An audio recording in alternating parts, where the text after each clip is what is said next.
of those questions can indicate that Kenyans are concerned and they want clarity on almost basically the same things. Well, there are two key things that have turned out into this election. That is corruption and also the question of the economy. How do we turn around the economy? And these are some of the questions that might be turning out with the moderators, as they will be making sure that they prod the candidates as they turn out. There's the question of the cost of living, where people believe that it has gone up. There's the question of quality education. Also, there is the question of making where people want to know how this government is going to speak to the needs, or the incoming government is going to speak to the individual needs that are there. Remember, also there's the question of quality health care. And indeed, this first debate that we are expecting to start at 5:30, this is the debate between the Roots Party presidential candidate George Wajackoyah and the Agano Party presidential candidate Mwaure Wahiga. This will be one debate to watch out for, and it will be quite interesting. Why? Because these are two presidential candidates whose ideas are worlds apart. You have a professor with radical ideas. On the other hand, you have a cleric and a lawyer. On one hand, Professor Wajackoyah, in the Kenyan context, giving ideas that you term unusual. He wants to legalize marijuana. He wants to introduce snake farming. He wants to introduce as well the export of dog meat. He wants those found guilty of corruption hanged, and he wants to introduce a 4-day working week. So those ideas engaging Mwaure Wahiga, whose manifesto sort of compared to George Wajackoyah's radical issues. He wants to, among other things, fight corruption mainly through asset recovery. He wants to eradicate, or rather do away with pay as you earn. And I'm told Joe, on the other hand, is ready. And Joe, now give you that opportunity to go on with your panel.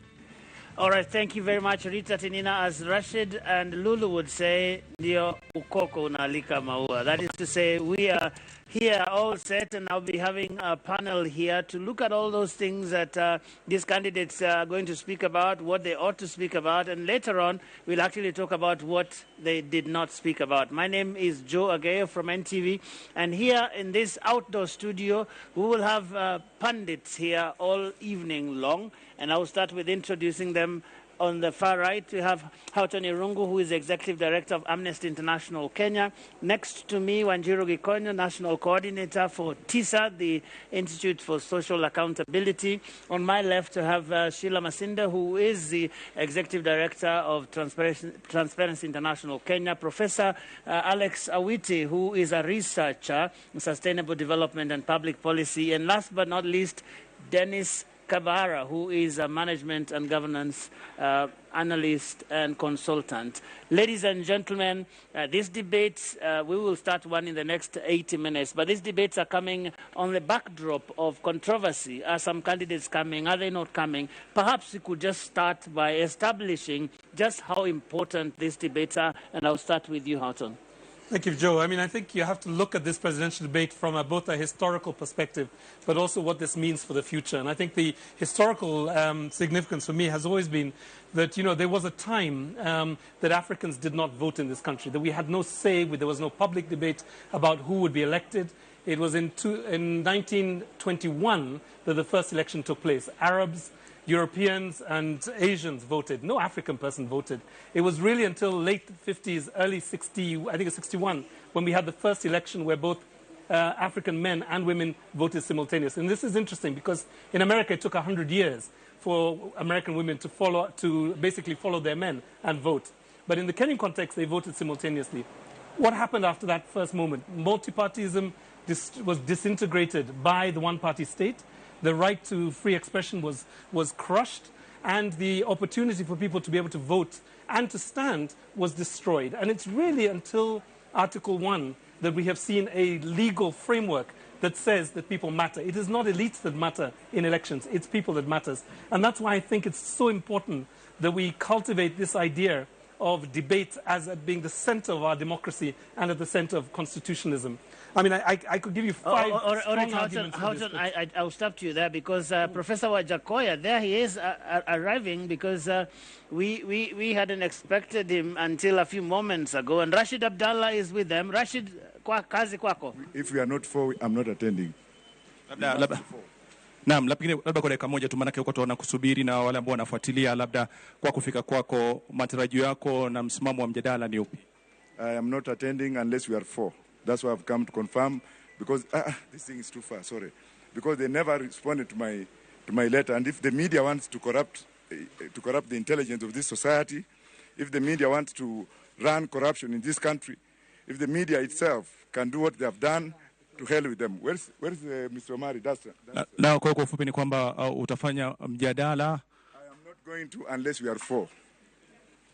Na bila shaka nafikiri umeweza kusikia mtazamaji, kwa hivi sasa ameweza sema ameshafika Profesa George Wajakoya, yuko tayari kwa mjadala, lakini labda pendekezo lake ni moja tu, kama watakuwa wanne katika kikao hicho ndio wataweza kufanya mjadala. Kwa nafikiri kwamba hivi sasa na fursa ya kuzungumza na wamiliki wa vyombo vya habari kama alivyosema, awasikize, watoe mwelekeo kuhusiana na maombi aliyoyatoa, alafu baadaye atatupa mwelekeo kama atashiriki, kama atoshiriki. Kwako Joageo.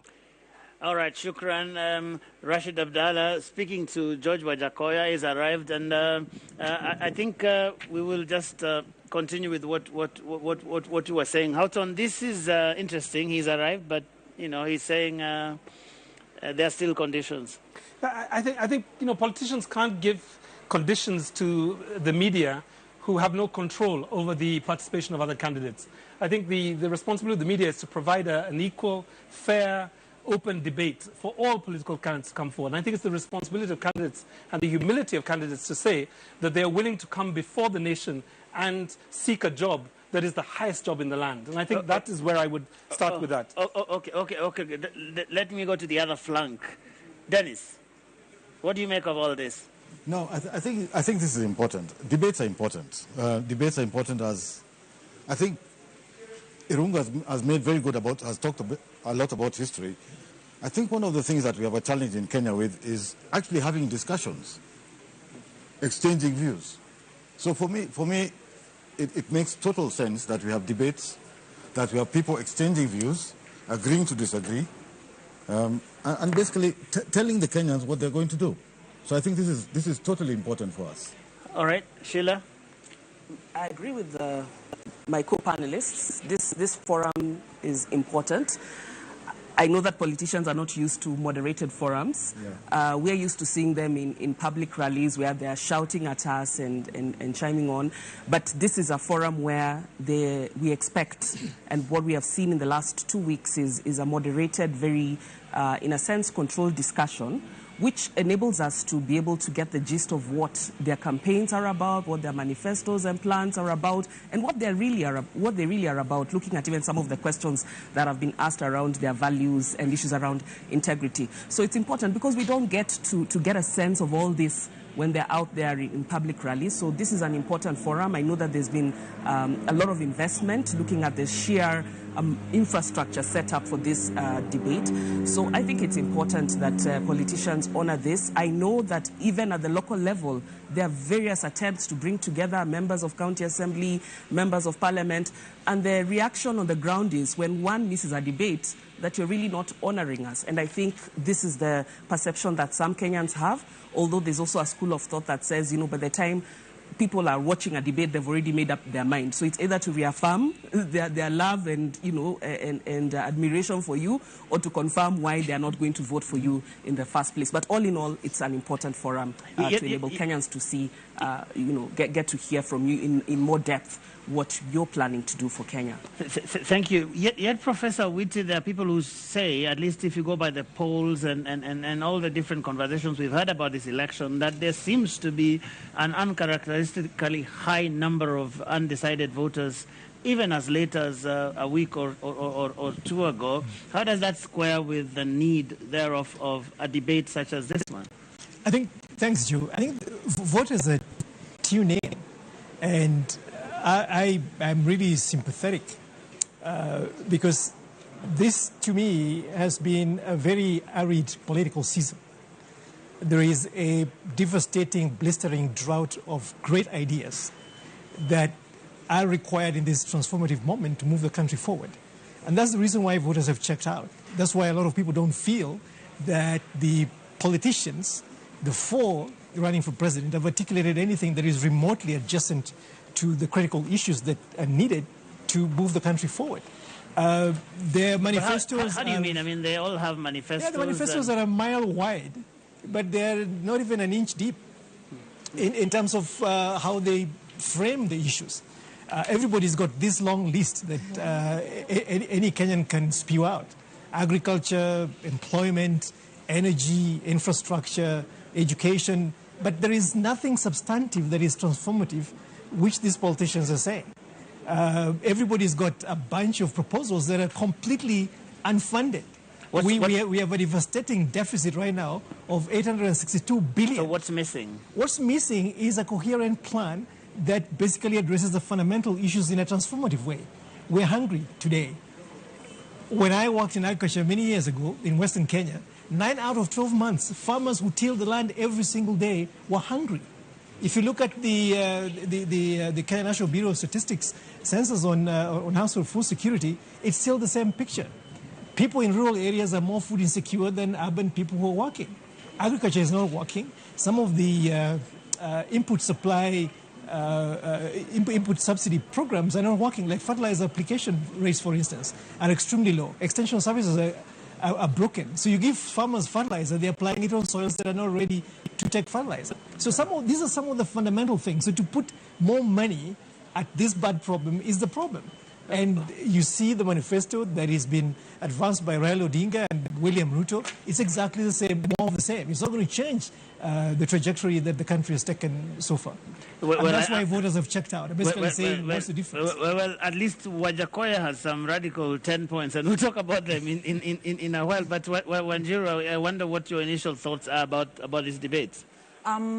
It is important, and listening to the concerns that are being brought forward by Wajakoya, by Honorable Raila Odinga, my question from a public participation point of view is, as the media platform is created, is there usually a discussion with the political actors? Because if there isn't, there could be next time.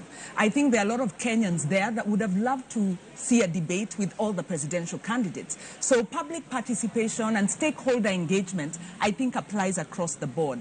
But given that we're here, I agree totally with what Sheila is saying, that we expect our leaders to be humble enough to avail themselves, to field, to sell their proposals to the public. But I think the missing link, and my question as we engage in this very, this event is it too little too late? Because we have a situation where we have an administration that hasn't undertaken or supported public participation, hasn't supported civic education, hasn't supported voter education. And so even as the media strives to put together this platform, is it too little too late? And how do we ensure accountability? Because it's one thing to have manifestos, and I don't agree quite with the professor. I think the manifestos have some very good proposals that, if implemented, can transform some of the big issues that bedevil us. But he's saying they are more of the same. I don't agree with that in terms of substance, but the question is, where is the accountability? After the promise, how do we ensure implementation? Because we are seeing challenges on leadership and integrity even going into the campaign. We are seeing violations of the basic tenets of the law in the way the political parties have constituted themselves. So the challenge to me is, yes, it's good to have these platforms. We need to have them consistently across the board, not just before the major election, but annually we should have an accountability forum, asking the questions, asking the president. But I've heard at least the organizers of the debate, say that the culture is picking up. I mean, when you look at different neighborhoods, people are hosting candidates for MCA and different groups, whether it's religious groups, whether it is civil society people. There is this demand of the people who are, seeking different offices to come before the people and explain themselves. It's not just when politicians are seeking votes that they need to field questions, and this debate is questions mainly from the media who represent really good questions, but these questions should come from the ground. And I totally agree that this needs to be part of the culture, and as Sheila said, all the way to the local level. Political leaders need to be answerable to the public through these public forums, but also in other ways that we can ensure accountability, because after the promise, then what? And that could explain the undecided, because as Prof says, as Gashira says, if my issues have not been dealt with, why should I then get involved in this very intense electioneering period? It's more of the same. Okay, I really want us to go into a bit of the manifestos and what these two gentlemen bring to the table. But I think there's an issue here, a national issue that all of us have seen play out with regard to where we are in terms of the preparations for this election that is now just 13 days away. And we've seen some back and forth between IEBC and DCI, for example. I wonder around this table how that makes us feel, and I'll start with you, Houghton. Although we're probably not the best people to start with. As Amnesty, we don't do very much in terms of election oversight. But let me just give you a couple of thoughts. One is that, we have to keep in mind that public trust and credibility of institutions at a time like this is just so important. To have two independent institutions, the National Police Service / Director of Criminal Investigations and the Electoral Commission, scrapping in public is not all right, I'm always interrupting you because the other candidate, the Agano presidential candidate, is arriving there, David Wahiga Maure, and I'll go straight to Lulu Hassan, who is going to be speaking to him in a short while. Na barabara kabisa, mpenzi mtazamaji, shukran sana Joe Ageyo. Kama mnavyoona tayari David Wahiga Mwaure tayari kishawasili wa chama cha Agano akiwa na mgombea mwenza. All right, that does seem that we're having a bit of a signal problem there, but yes, the gentleman you just saw there is the Agano presidential candidate, that is David Wahiga Maure, who is going to be taking part in this debate. And I just want to continue with that, getting some quick thoughts around this whole thing of what's really happening with the IBC. And I think maybe I go to Dennis. I don't know. I've always been worried about IBC preparedness. There are no good signs. We're not seeing good signs. I don't want to be dramatic, but I wonder what these good signs mean in terms of the fate of the election itself, because it seems to be going worse. 2013, we were here. 2017, it got worse. Now we're 2022, it's even worse. It's just not prepared. And but I'm what's really the problem, according to you? From a technical perspective, I think there's a way in which organization is not being done. The procurement is not being done well. We don't have the audit report from KPMG. We're not sure about ballot papers. Ballot papers are coming before Gazette notices are issued. Okay, Dennis, I'm sorry. We have to go back, and I think we are now ready with the Agano presidential candidate, Wahiga Maure. Na barabara kabisa, mtazamaji, kama mnavyoona David Wahiga Maure tayari wa Agano Party kisha wasili kwa mjadala ambao umesubiriwa kwa hamu na gamu. Labda nimuulize mawili matatu kuhusiana na mjadala wa siku hii ya leo. Karibu sana David. Asante sana dadangu. Naam, umejitayarisha vipi siku hii ya leo? Nimejitayarisha kabisa ili nikuje niwaeleze wa Kenya sababu gani ni lazima safari tubadilishe na sababu gani ni lazima wachague mtu mpya na yeye ndiye mimi. Tunakuja kuelewa kwamba hii ni miaka 59 kutoka wakati tulipata uhuru. Tumekuwa na tabu nyingi hata baada ya miaka hiyo yote. Na sisi wengine kama mimi nimeingia katika huu uchaguzi kwa sababu naamini ni wakati wa kufagia na kuleta wapya. Na kwamba kila ndoto ya yeyote, hata wewe ambaye huja kuwemo huko ndani, hujulikani, hujuna pesa nyingi ama mahelikopta, unaweza kuwa rais kama vile dada yetu Rupita alivyotuambia kila ndoto ni valid. Na unahisi vipi kuhusiana na mjadala wetu siku hii leo? Unahisi vipi? Hisia zako ni gani? Mimi kwanza nina furaha kwa sababu ni haki ya Wakenya tusikia zote. Na natarajia hata kukutana na mgombea yule mwingine, my competitor, na hata wale wengine nawaambia wakuje ili Wakenya waelewe. Na mimi kile ninayofurahia ni ya kwamba yale tumekuwa tukiona kule nje, wakati mwingine hata watu hawasikizi sera ni gani. Wanaangalia magari, wanaangalia vipi mapambo, lakini leo ni wakati wa kusikiza hasa ni nani anaweza akabadilisha maisha yako. Okay, shukran sana. Asante na shukuru. Okay. Ndio hivyo tumeweza kumsikia David Wahiga Mwaure akisema kwamba ataeleza sera zake kwa upana zaidi, akitumai kwamba yule mgombea mwenzake ambaye ni mpinzani wake wa Jakoya atakuwa yuko naye katika jukwaa lile. Ni mambo ambayo tunasubiri kuona, mtazamaji, lakini kwa hivi sasa moja kwa moja na kurudisha kwake Joa Geyo endelee na wachanganuzi. Shukran, Lulu Hassan. So the Ghana presidential candidate is in the House, and we will have to wait for that because the two platforms couldn't be more different. But we were talking about the IEBC preparedness and the back and forth we are seeing with the DCI. Dennis, I don't know if you had finished your thoughts. No, for me, it's not the management problem. I think IEBC now presents for us a political and an economic risk. Wow, that is big. What are you talking about? It is. The uncertainty behind all these preparations, it's no longer about management and procurement. We're now talking about, are we going to have an election? Are we going to have an election that is successfully executed? Are we going to have an election that is not disputed?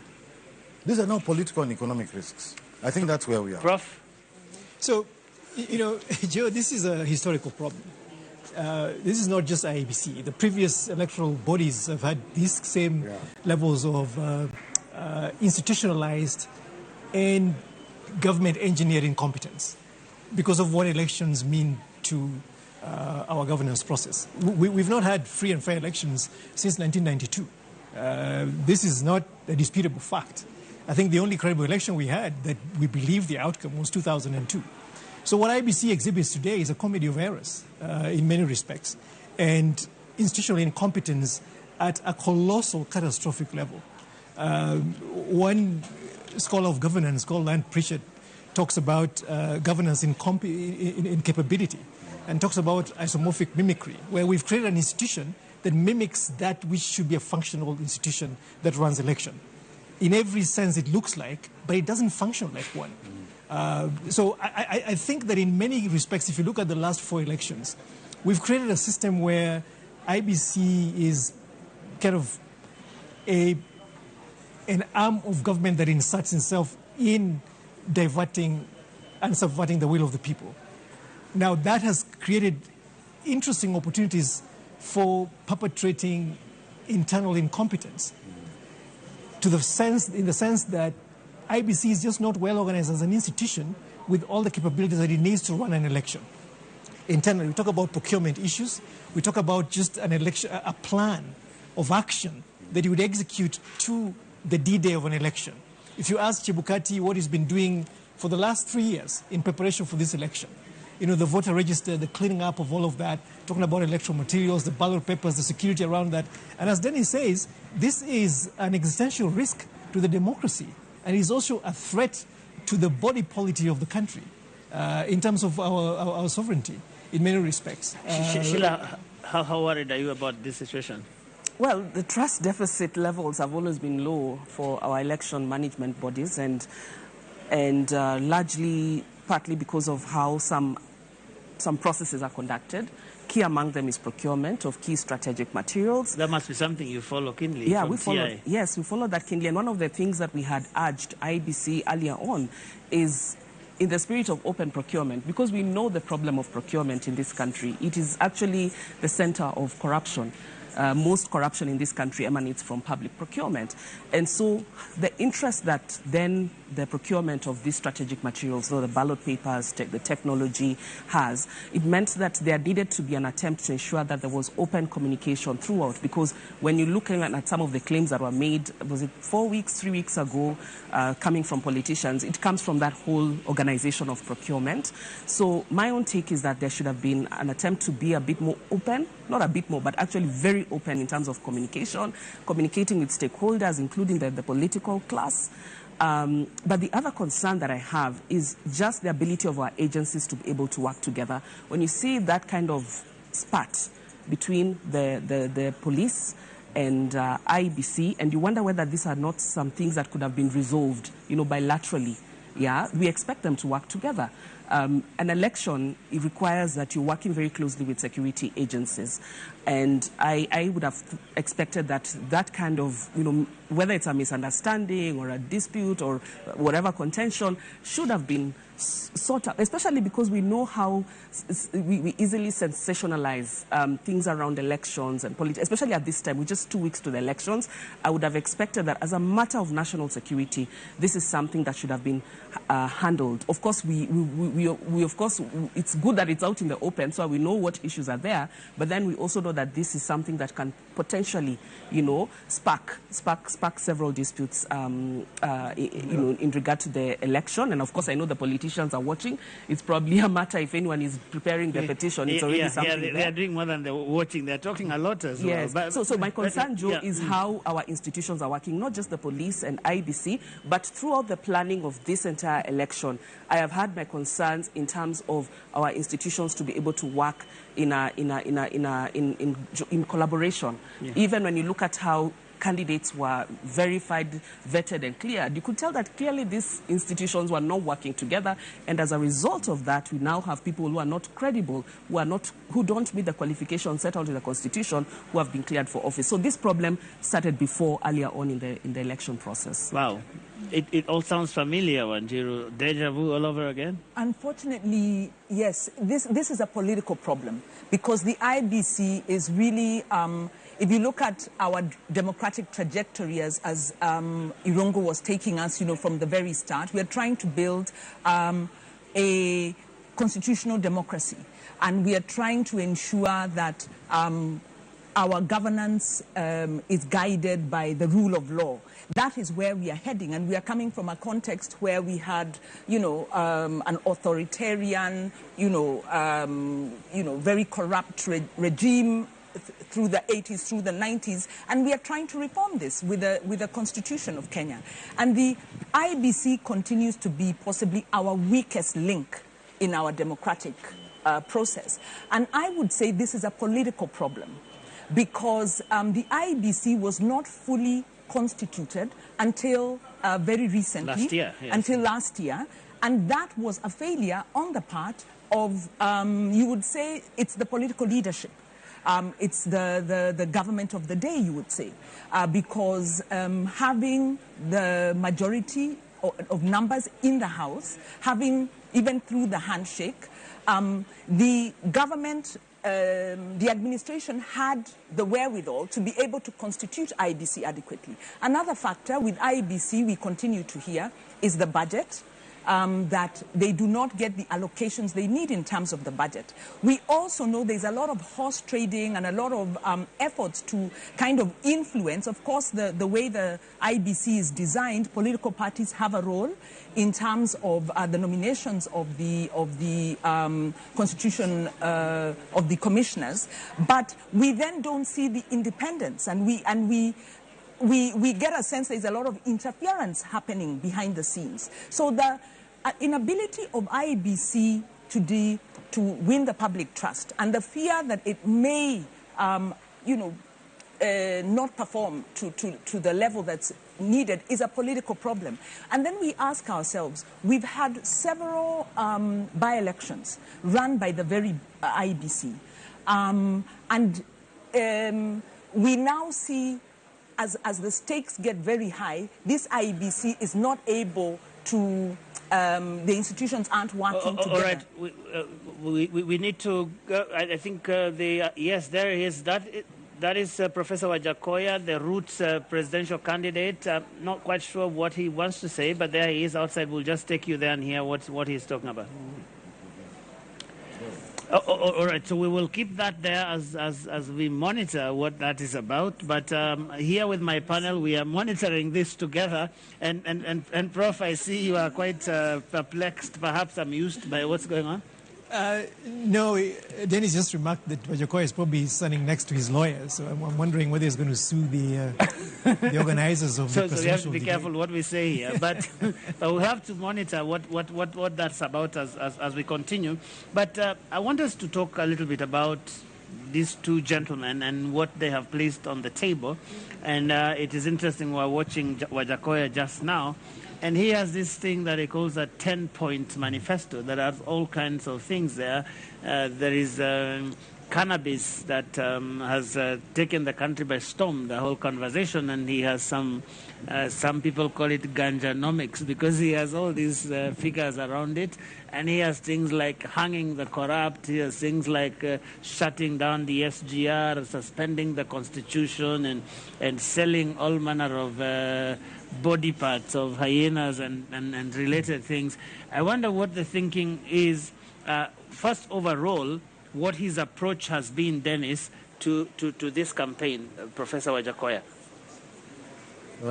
I think for me, actually looking at all the manifestos, I think for me, what he's doing is he's saying, think out of the box. Let's think out of the box. Some people say it's throwing out the box. Some people say it's throwing out the box. I think but in a way, and I think I've seen one comment about this, he's saying, let's think about ourselves on a journey to self-reliance. So all these ideas he has, hyenas and snakes and so on, they're all about generating revenue. It's about self-reliance. So for me, that is his message. And I think it's a sensible message. It has radical ideas, but it's a sensible message. But Professor Witty, you say you haven't seen anything radical. Well, you know, and again, going back to that part about the manifestos, it's not saying that the manifestos don't exist. The question is how thoughtful and how realistic are these propositions? We've seen two cycles of truly memorable manifestos, 2013, 2017. We saw President Kenyatta run in 2013, in 2017, and actually just throw away the 2013 manifesto, not even make any references to it in terms of continuity. And we've seen him govern from 2017 to now, not even paying attention to any of the ideas that he put forth there. So I think sometimes I just tend to think that they're not even worth the paper they're written on, to the extent that there's no real commitment by these people and there's no way to hold them accountable. And again, set aside the manifestos. There is a government fiscal plan. There are so many constraints to basically executing government. I don't even know, in more developed democracies, there is a very deep conversation between the presidential candidates and the public service. Treasury, for instance, the key officers democracy in education, for instance, in agriculture, to basically understand what is it that we've been doing. Some of these manifestos read like this country does not even exist, that there is nothing. And these guys are basically reinventing the wheel. And that's what concerns me. But I think for Wajakoya, there's only one point that I wish the country could pay attention to in his manifesto. I think it's the 8th or 9th one, which talks about reducing the number of devolved units to 8. Yes. I think that to me is a very, very sensible proposition. Yeah. Let's face it, ladies and gentlemen and fellow citizens, devolution is a millstone on our necks. It is a very expensive enterprise. It is the most expensive way to do what we're trying to do. And we will talk about it. And it is totally unaccountable. It is expensive in the way that the money has been spent. And we don't even see it. Go to the counties and see the money is in recurrent expenditure. You could spend the money in different ways. Now, the biggest problem is holding the governors accountable. The 332 billion to counties against a budget of 2.7 trillion. So how is devolution the drain on the neck of the country? The other thing around devolution is if you look at the extent to which counties have been able to improve agriculture, for instance, during 2020, when the country stopped, agriculture was the only function that continued to sustain the economy of Kenya. Now, these are facts, these are statistics, that it was the one sector that, continued to hold up the GDP of the country. So devolution is a political exercise because it brings power closer to the people, and it also helps in the distribution of resources because Kenya is very unequal. The challenge with devolution is accountability, like you say, but accountability cuts across the board. But isn't it, Wanjiru? I mean, what I see is where Wajakoya is saying that we just reduce the devolved number. Well, the issue is, don't talk about units. Let's talk about representation, because devolution is about two different issues. No, the purpose purpose of devolution, okay, one Kenya is unequal. So none of us here will disagree that we have to distribute resources equitably. So you have to have an equitable share. But then the other side of that is, where do citizens decide? And how far away do you want the decision to be from the farthest corner of Kenya?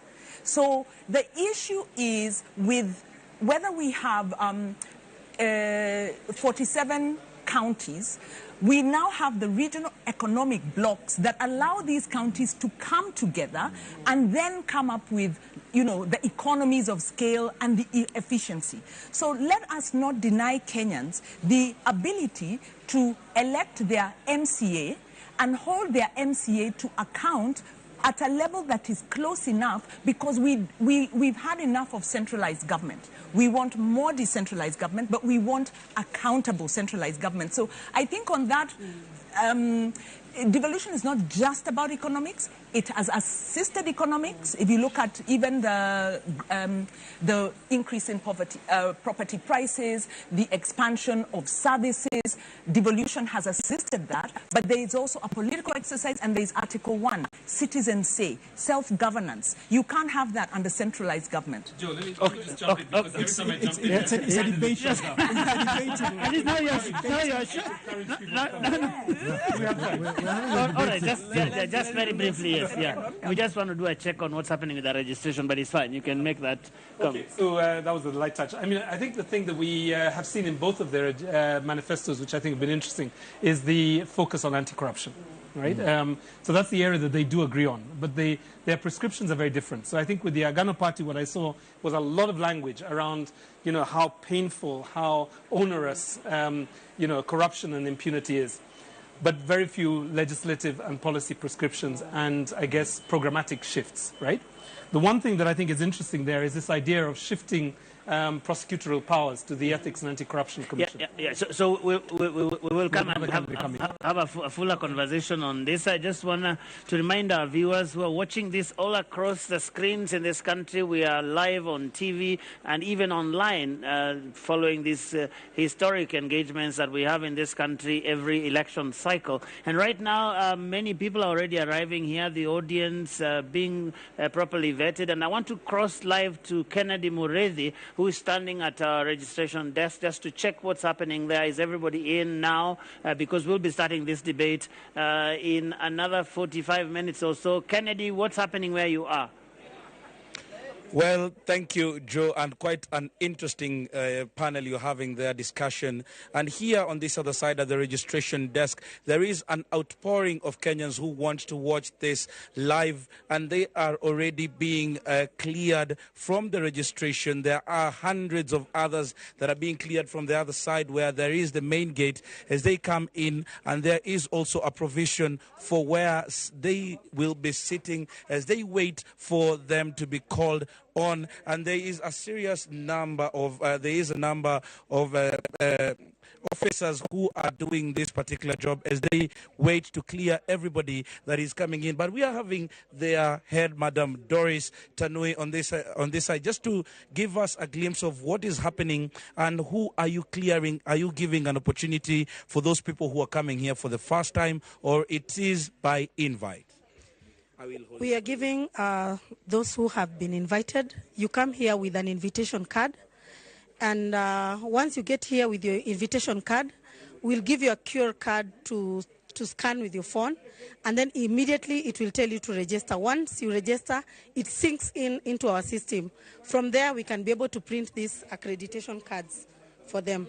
So when you're saying that you're coming in and you're given a QR code, does that mean that anybody else who has not received an invitation card from home will come here and receive the QR code? No, if you have not been given an invitation card, we are not able to print for you a badge, and you cannot be allowed inside the gate. So probably take us through this process. We are seeing that there are different desks manned by different people. Is it to cater for the different groups that have been invited? As I can see here, my camera person Brian will be showing there is the embassies, there is the Media Owners Association and all that. Then there is the delegates. Probably you could take us through this.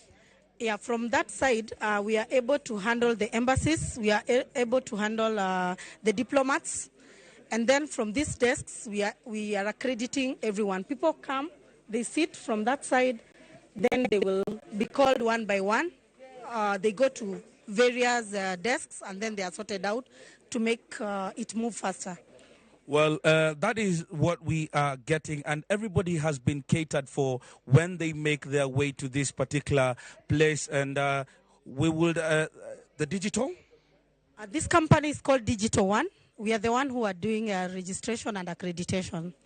Yes. And we have already seen an outpouring of people that started early in the morning as they came in. Remember, this auditorium houses about 700 people who will be coming in, and they will be watching from here. But we're also having the security team that is being manned to make sure that everybody who comes here has been vetted, and will be making sure that they come with that particular card, the invitation card that they were given, so as to make sure that the security is smoothless. Hello, madam. Jambo wa Kenya, jambo wageni. Hapa ni sub-county ya Lang'ata, na huyu ni kamanda mkuu wa polisi eneo hili la Lang'ata, Miss Monica Kimani, na nataka kuambia mambo ya usalama. Tumeweka usalama ambao ni zuri sana. Kuna sehemu 4 za ukaguzi, kuna main gate, kuna hapa mahali mnaona registrations, kuna pale chini na kwenye auditorium. Kwa hivyo security ni nzuri sana, na tunaomba delegates wale wamealikwa wawe very cooperative kwa sababu ya usalama wao na usalama wa wageni pia ambao tuko na wao kwa wingi. Well, you're talking about the security that has been enhanced. Probably you will tell us the number of people that are coming in, and the number of security officers that you've placed here, just to make sure that everything goes as smoothly as possible. Thank you. We have over 100 police officers within this compound, and many others outside this compound. We have both in civics and in uniform, and so there is no reason to get worried. We are up to the task. Well, thank you very much, Joe. Just before I get back to you, we'll also want to get a view from one of the delegates who have come here. As we do know that there are those delegates that are also representing the political parties that are involved in this debate. There are those supporters that have come with the 4 presidential candidates that we do expect will be involved in today's debate. We would want to get probably a view from one of them. How are you, sir? I'm very fine. What is your name, and today you're here, and how is the feeling, and why not watch from home and come here today? Basically, my name is Samo Gutu. Basically, I want to say I'm one of the few delegates that are privileged to come and have a one-on-one interaction with the presidential candidates. I'm here basically to hear them out, to hear their agenda, and probably make an informed decision come 9th of August during the elections. Thank you, Joe. Those are some of the expectations that most of the people are having today, as they hope that today, when these candidates go on the floor, they will make their submissions, and with those moderators that we are having, will be able to interrogate some of these positions that they have put out there, and that decision probably will be made. There is a huge number of undecided Kenyans that are yet to make their decision, and there are those that will be willing to cement their positions today when these debates go on. Right now, I take it back to you, Joe, to continue with your panel discussion. All right, thank you very much, Kennedy Morezi. They are speaking to various people involved in the registration. We've seen security people there. We've even seen some of the delegates who are arriving. And that is to say that the debate is just minutes away now. At 5:30, that's when the first debate kicks off between Professor George Wajakoya. We've seen him here already. That is of the Roots Party, and the Agano presidential candidate, David Wahiga Mwaure. And I have my panel here. They are still here. They haven't left. And as we were talking, there was a whole conversation about Wajakoya and his federal system sort of proposal, and then there was a bit of fireworks flying here. I was almost getting my helmet, but still I heard you making a sound likely to suggest you wanted to say something. Yes, you had me right, Joe. Yes. On the issue of Wajakoya's proposals on devolution, I agree with Wanjiru in regard to caution in terms of how we deal with the issue of devolution, but particularly because for me the wastage is across all levels, both at the national level and also at the county level. And obviously there's a question around accountability that some people say we devolved all the bad manners to. Yes, we did. We did devolve corruption. We had warned about that many years before the county governments were formed in 2013, and I think we focused a lot on at the national level. Even when you look at our institutions responsible for addressing and oversighting in regard to accountability, they're focused at the national level. And I go back to the question around resourcing for our institutions which are responsible for oversight. And we talked about this when we're talking about IBC, but it's not just IBC. When you go to the Ethics and Anti-Corruption Commission, the ODPP, the judiciary as well, which is responsible for, is at the last point of the criminal justice chain in terms of listening and hearing and determining, adjudicating corruption cases. They do not have adequate resources to be able to fully perform their mandate to our satisfaction. And you can see that the problem of corruption is quite huge. I think right now as we speak, we are experiencing the highest cost of corruption. But we have not matched our institutions with the resources that are required. But if I can also just speak to the issues around what these candidates have in their manifestos in regard to addressing corruption. Yeah. Wajakoya talks about the death penalty. Yes, hanging people. Yes, I'm a bit cautious on this because we also know that we're in a country which respects the right to life. Life is, when you look at our constitution and our laws. And for me, I've always questioned that, okay, I've seen other countries which do this, but then in that case, you're not really, we want those people alive to get the real punishment in prison. I want the person who was recently we had, was it 2 years ago, someone was sentenced to 67 years in prison. I want them to spend 67 years in prison. Well, it's running for election, but that's a story for another day. That's a story for here. We'll talk about it as well, because we need to hold our leaders accountable for these people who are coming to debate here and telling us that they are fighting corruption, but they are still giving tickets to people responsible for corruption, and then you tell us that you want to fight corruption with people who have been responsible for corruption. Those are the things we need to call out some of these people for. But so I question Wajakoya's proposal on this. And then for Mwaure, you've seen that as you have said, his emphasis is on recovery of assets, which is important because I've not seen people talking about monies that we have lost, billions of shillings stashed out there in foreign countries. I saw that you already wrote a letter to some foreign governments asking for support in terms of, tracing and repatriating that money back into our economy. This is important. Not very many people are talking about this because we are struggling as a country with our economy, inflation, and we really this is a time we need all those resources that have been stashed out there to be brought back to be able to, bolster our economy. So I agree with him on that. He's also talked about revisiting some long-lasting corruption cases, KEMSA, the Kendren and NYS and others which have not been resolved. I think this is important. I'll just be cautious as well. There's always cautious because even as president, we also expect that he will respect independent institutions. Exactly, because the institutions responsible for investigation that's where I was going and prosecution. With that. How viable then is it for a candidate to really come and tell us this is what I'm going to do about corruption? I mean, in the face of what you're talking about, because we have the ESCC, we have the DCI, all of this DPP, everybody doing their bit within this whole chain. What is the president going to do? I mean, the current president famously said, some people now say infamously, munataka nifanye nini jameni?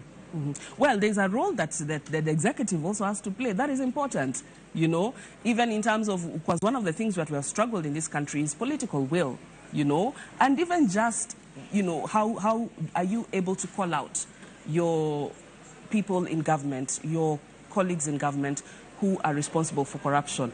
One of the promises of the Jubilee administration 10 years ago was that they would ensure that people who have been indicted for corruption do not hold public office.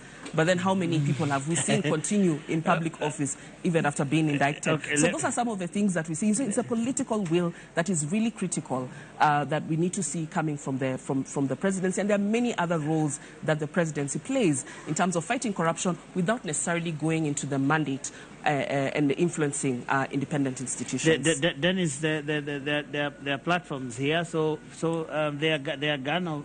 For Wajakoya, the most outstanding thing about fighting corruption is, of course, kunyonga hao, which Sheila has a more complicated name for the death penalty or capital and whatever, but it's really kunyonga watu, isn't it? With him. He said he's going to hang them with him. Yes,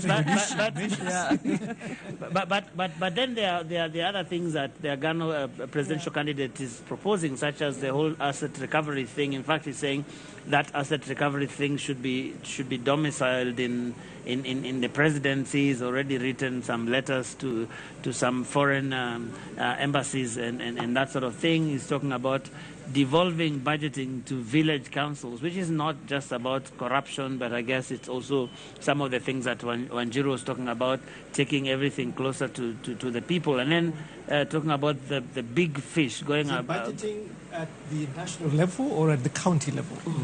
At the village.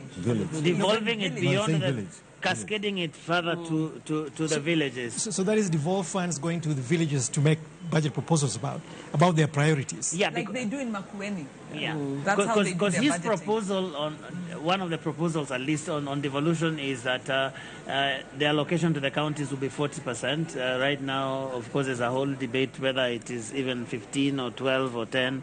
We really don't know many times, but he's saying he's going to make it 40 and 10 out of the 40 is going to go directly to this this village councils that he's talking about. It's easier said than done because, you see, we already have the sub-units within counties, the sub-counties. And in the current constitution, and what has not been instituted, has been the further devolution below the county level to the sub-counties and below, where you'd go to a ward, for instance, and then have a ward council or a ward forum that basically talks about those priorities. But that envelope has to be allocated by the county assembly. That is the process. There has to be a legislative process that basically looks at the entire pie and then further allocates that, and then at that sub-county, sub-ward level, then you can now talk about ward priorities. Otherwise, the whole thing becomes very unwieldy. And then what is the level of preparedness, preparation, training, capacity building for villagers to be able to do this? I think sometimes we need to be very careful of this fantastical thinking, because this is serious stuff. But it's happening. It's happening. And sorry to jump in, when we talk about decentralization of the budgeting process, it's happened in Makueni.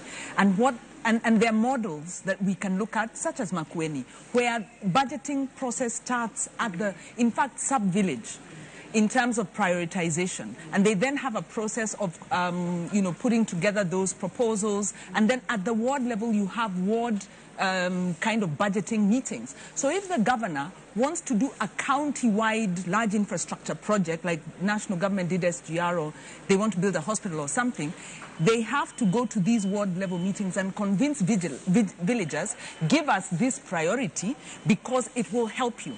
So you have a deliberative budgeting process that is well thought out, that is based on structures that are not just set up for the budgeting process, but that exist and have other roles.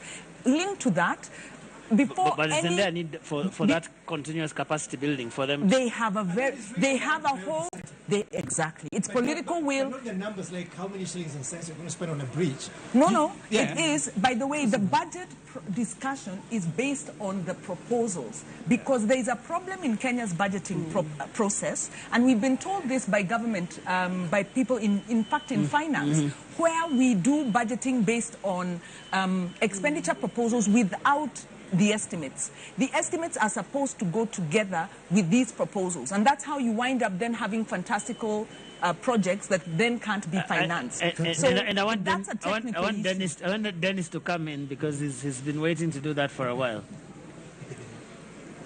I have a serious problem asking people to solve problems. The whole point of this whole budget process is that we go to Kenyans and we say, what are the issues that are facing you? Then, because we are responsible government, we solve them through policy. Yeah?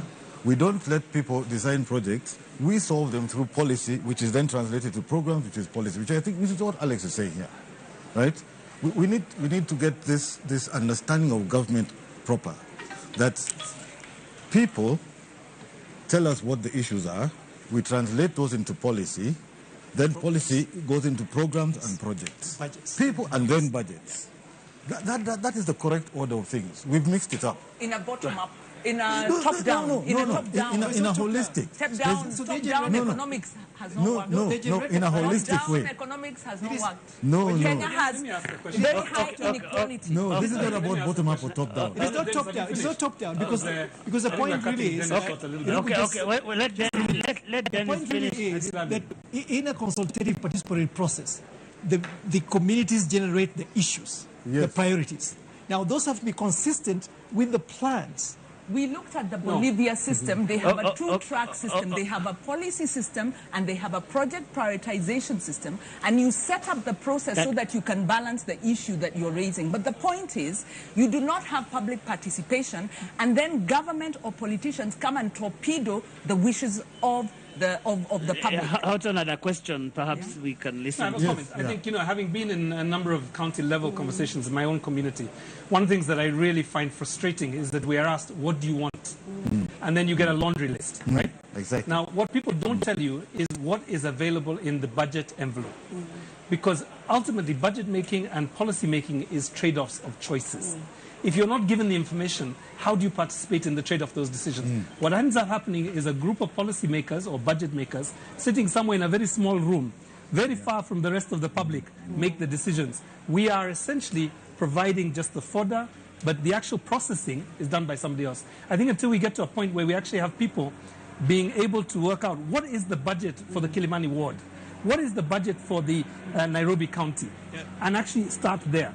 What do we want to provide? Let us make the choices and then have the budget makers essentially formulate the budgets so that essentially we can hold them accountable to that. That's the problem. Wow. Dennis, had you finished? No, I think that's exactly it. I think the point is this, that, and in fact, I'll agree with Wanjiru on one thing and disagree with Alex. This is why devolution is important. Devolution is important because we are now starting to realize that the most important person for me is my guy at the ward. Yeah, the MCA. My MCA. Then maybe my MP, maybe my governor. And actually, this thing we're sitting about doing here is the last one. Let's be honest. Yeah?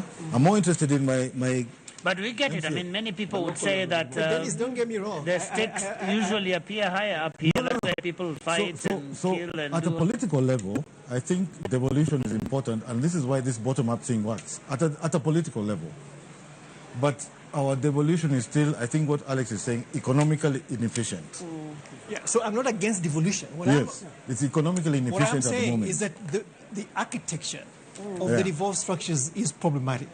We need to think about how we do this, because there are many ways, as they say, to skin a cat.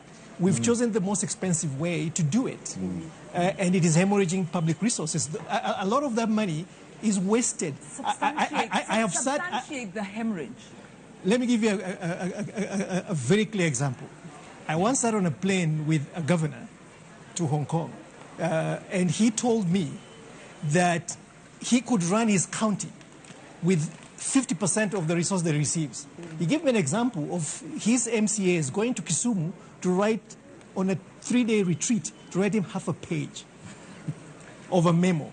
I'm just giving you some examples. And he also told me... But you see... Let Alex finish. Just give me a minute. So that is a live... And the governor is a second-term governor. He's going to leave. And he told me that this is a shared perspective by many of his colleagues, that the process of checks and balances and accountability are still very weak in the current phase of the regime of implementing devolution. Now, what I'm talking about is we need to strengthen that. I'm not against devolution. I'm really for more money to devolution. What I'm saying is that we just need to be very careful that it is still very early days, and we need to strengthen those structures of accountability, but also the execution capacity within the counties. A case in point is that you have a CEC and one chief officer to run agriculture, no extension support. But then how will you get capacity without resources? Because that's what I'm saying. We just need to go back and think hard about the architecture of the devolution. That's what I'm saying. Well, I just a small point, and I apologize for, we have even moved off maybe the other issues, but the point is with devolution, I agree with you in terms of there's been a lot of waste. That money that is being wasted by the MCAs should go into service delivery. Now, that is the same case replicated at the national level, whereby we are saying devolution is not the problem. Our problem is the lack of accountability by our political leaders. So back to the question. That's what I've been saying. The question I'm not saying it's a problem. So in agreement. We need more money to counties. We need it to be accountable at the county level and also at the national level. And that is the big question. How do we solve that? Because we're looking at some of the impacts of devolution. Right now, we have a drought. I think the worst drought in 40 years. And I was given some figures by my colleagues from Oxfam, and they were reminding us, they told me, say this, 4.2 million Kenyans are facing starvation in Kenya. I mean, we readily forget that when we are not on the front line. 90% of open water sources are drying up. They've got maybe 2 or 3 months of water left. That's the magnitude of the crisis. Juxtapose that with the waste, because, the figures that we've lost through corruption are estimated from 700 billion to 1.2 trillion per year in terms of waste. So the issue of accountability or corruption has to be measured in terms of the cost on human life. When you have KEMSA, we lost 7.8 billion during COVID. How do you steal money that we borrowed to help people in the midst of a pandemic? So I think the problem we have is we get lost in the technical and we forget our politicians do this because they can. And it's our politicians and it's some people in levels of government where they're able to subvert our budget processes to enrich themselves at the expense of Kenyans who are losing their lives because of corruption. And that is the issue. Okay. Let's move on to something I've seen a lot of politicians talk about, which is the whole thing of the gender question, the two-thirds and all of that. And one of the proposals from Agano is perhaps not too detailed, but talking about implementing it in appointive positions, ensuring that happens, but also enhancing access to government procurement opportunities, reservation to youth, women, persons living with disability to 40%. I think it's currently 30%. I was asking Wanjiru, I think, before we started here, whether this whole idea of gender and the two-thirds question that has dogged our constitutional implementation for 10 years now is an election issue in 2022. And Sheila, you go first. They've tried to pretend that it is an election issue, I think, because they have... I like your choice of that's true, because at the front of it, we've had one... I think it's Kenya Kwanza, which says that half of the appointments will go to cabinet. Half of the appointments in cabinet will go to women. Yes. But then I already look at it from the optics, like when you're out there, who's around you. That messaging should start from now. Who's around you? Very few women, already occupying those high places within that particular lands. But it's not just that. As you know, they have nominated a woman for the running mate position. But then, for me, it's more or less about optics, because when you looked at the party lists, you remember the party lists that IBC, did not allow and said that parties needed to resubmit new lists. If they couldn't even present us enough women as required, as per the constitutional threshold, during the listing of people to be nominated, do we really trust that they will then offer those appointive positions? Because for me, it's really promises. But I don't think that the gender issue has been a strong matter that we have really canvassed during this campaign season. We've not given it enough attention. And just one thing, because we've talked about it, on the issue of what Maure proposes in terms of procurement and ensuring that women and youth get enough opportunities. from our own experience, we know that many times when those companies that are given contracts and have women and youth, it's basically just on paper. The beneficial owners of those companies are actually not the women and youth. Those are just fronts. So we also need to ensure that actually the beneficial ownership of these companies is made up of women and youth. So there's something else that we need to do to ensure that these opportunities are really going to the people who are more deserving of them. Houghton, I wonder what your thoughts are about this gender question. I remember when you came and found me here, and you were wondering whether well, I was about we're going to be a manual, yeah? No, I was about to stage a protest. It was only a manual, right? So, fortunately, we have two very, very articulate women on the panel, as well as the three articulate, somewhat articulate men. No, I think there are a number of issues. I think the political representation of women is critical, right? And it is not even a matter for debate. It is a constitutional threshold that we must meet. The fact of the matter is we're not going to meet it in this election. So I think there is a crisis coming up the other side of the election. The second issue relates to the use of public resources. And I think the point about procurement is an important one. We look forward to hearing more from the two candidates this morning, this evening. But I think the other issue that I think is really important is making sure that we don't just have women, but we have women with a gendered agenda for this country, right? And we need men with a gendered agenda. So I think we should be asking presidential candidates who are male, what is their gendered perspective about these issues? Let me just give you three very quick ones. We learned last week 5,400 women and girls were raped in the county of Nairobi. What's the agenda to deal with that issue? We have heard that we have one of the highest teenage pregnancies, and the numbers are coming down to like the 10, 11, 12-year-olds, not the preteens, not even the teenagers, but really this very fragile age group. What is our strategy for that? Must we continue to have this sense of denialism around the issue of safe abortion, comprehensive sex education? When are we going to start dealing with the realities that our children are dealing with in a way in which we are not confusing science with our morality? And I think that's the challenge that is forward on the gender issues. I think the very last one for me is this issue around, gender parity, because I think we have to look at this from a really sober perspective. It is estimated that we will not achieve gender parity at these current rates until 2069. That is another 40 years from now plus, will we see women's earnings and men's earnings being similar. At the moment, there is a 23% difference between men and women. Oh, wow. Wanjiru, what can I add? You've been speaking quite a bit, but let's talk about this gender question. Yes, from a gender perspective and from an inclusion perspective. Yes, I think I totally agree, and thanks so much, Irungu, for reminding us how expansive this is. And what I'll add is maybe just two quick points, is that at the county assembly level, if political parties do not achieve the gender balance, they will then do a top-up. And that top-up because the county assemblies must have a 2/3 representation. And the top-up of additional members means that the taxpayer pays more and that the size of the county assemblies are bloated. So there's a game that political parties play where they field as many male candidates as they can.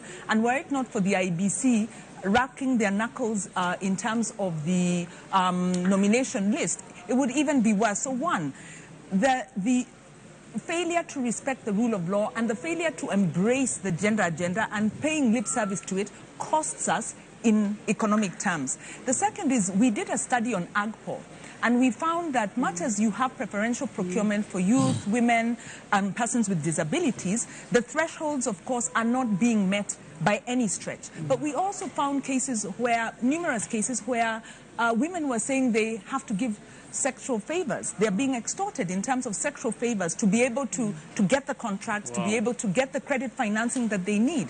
So as Irungu is saying, we also have to look at the governance, but also the social context in which we are living, where women are still not able to participate equitably in economic affairs. Okay, because we are just about to go for the first debate, so let me just get some quick thought, Professor Awiti, and then to Dennis. So I think the elephant in the room here is where we are as a society, period. The place of women in our society, in the way we are socialized, has still not moved up even one notch. We're basically trying to apply constitutional and legal frameworks as band-aid to a deep, primordial cultural problem, the place of women in society. This has to come up as a movement. You've got to mobilize the senses of men and women out there to basically move the political needle on this one. Otherwise, you're going to be crying out here the whole time with legislation that we can't enact, constitutional provisions that we cannot basically implement. ODM, for instance, carte blanche just renominated all of its MPs in Western Kenya. They had a chance there to make 50% of those women. They didn't do it. So, and the way Martha Karua's nomination as presidential running mate of a major candidate was greeted by UDA colleagues was just shameful. It shows you the deep-seated cultural norms that we still have to deal with in this country to move women's agenda forward. Dennis? No, I think I have nothing to add to this. I'll just say a discussion on gender, just like many of the discussions, we have two Kenyas. We have Kenya on paper, which is the constitution. Then we have Kenya qua ground, which is reality, which is what Alex is saying. And that's it. Okay. We haven't found a way to reconcile them. And I think we're stuck there.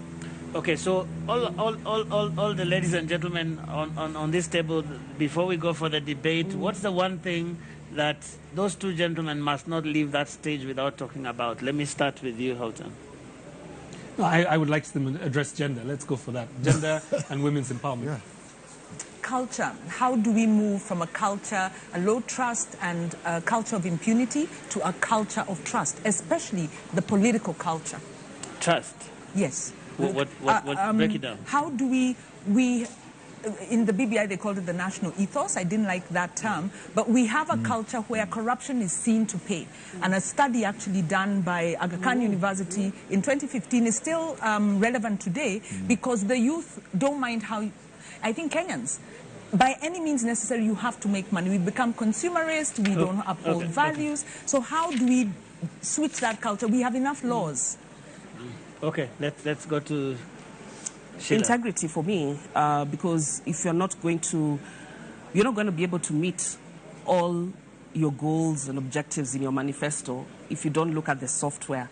And that's really our values as a country, the values of the people that you are going to appoint in government, the values of the people around you. That's one question I have, because even for the main, the so-called leading candidates, my question, as they keep on telling us and giving us solutions to corruption, but for me the first problem I see is that they're surrounded by people who have been accused of corruption, some who are even in court, and have been charged with corruption.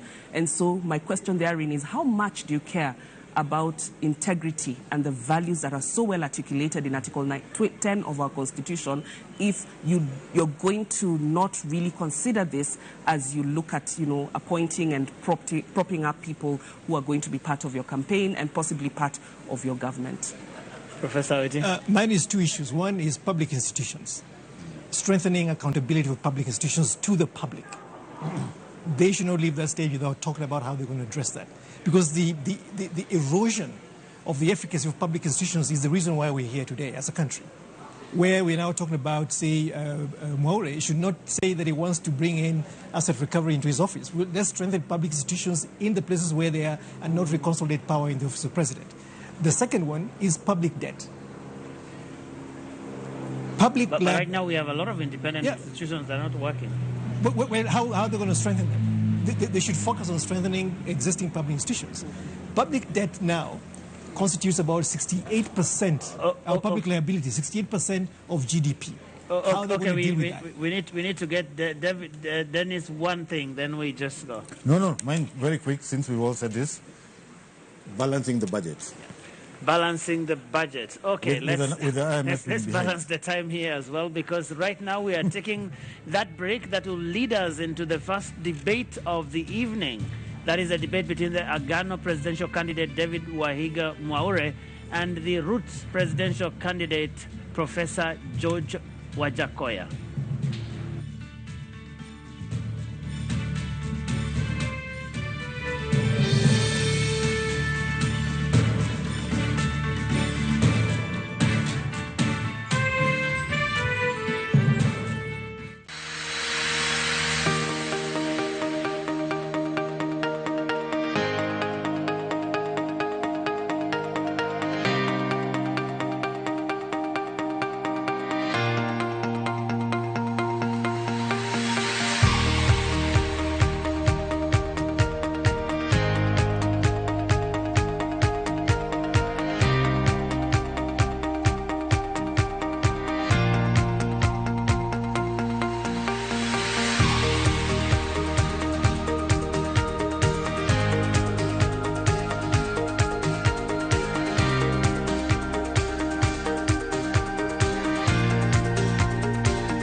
Linda familia na marafiki dhidi ya magonjwa. The UHC coverage journey is on. NHIF is working under the guidance of the Ministry of Health in the UHC Step Up, which presents an opportunity to secure Kenyans access to quality health services without suffering financial hardship. So take the bold step today and safeguard your families by enrolling to NHIF to ensure health for all. Kwa majina mimi naitwa Moses Kulia, mkaaji wa hapa Bomboruru, ambao tunafanya na kazi na hii sako yetu ya Geno Sako, ambao ruti yetu ni Bomboruru Saba Seri. Kwa hii kadi ya bima nilichukua 2013, ambapo imeshanisaidia 2018, ambapo bibi yangu alikuwa anajifungua. Tulienda hospitali tukatibiwa, tukahudumiwa vizuri, alafu wakati wa kutoka hatukuitishwa kitu. Kwa hivyo ningemhimiza makondakta wote na madriver wajiandikishe kwa hii bima yetu, ambapo itakuwa inawasimamia. Linda familia na marafiki dhidi ya magonjwa. Leaders don't need to have all the answers. Ordinary people often do. If leaders would just listen. The death penalty breaches human rights. In particular, the right to life and the right to live free from torture or cruelty. The death penalty is a symptom of a culture of violence and not a solution to it. My name is Wilson Kinywa. I am a lawyer by profession. I specialize in human rights and criminal law. I became a lawyer after suffering an innocent conviction that almost got me executed. The reason I do not support death penalty: imagine you execute somebody today and tomorrow you realize you've executed the wrong person. What amount of remedy can bring such a person back to life, back to his family and children? Government, let's abolish death penalty. In November 2021, 40,000 people were forcefully evicted from their homes. Many months on, they live in plastic tents 16 kilometers from the center of the capital city. Mimi naitwa Ture, natoka Mukuru kwa Njenga. Last year we experience post evictions.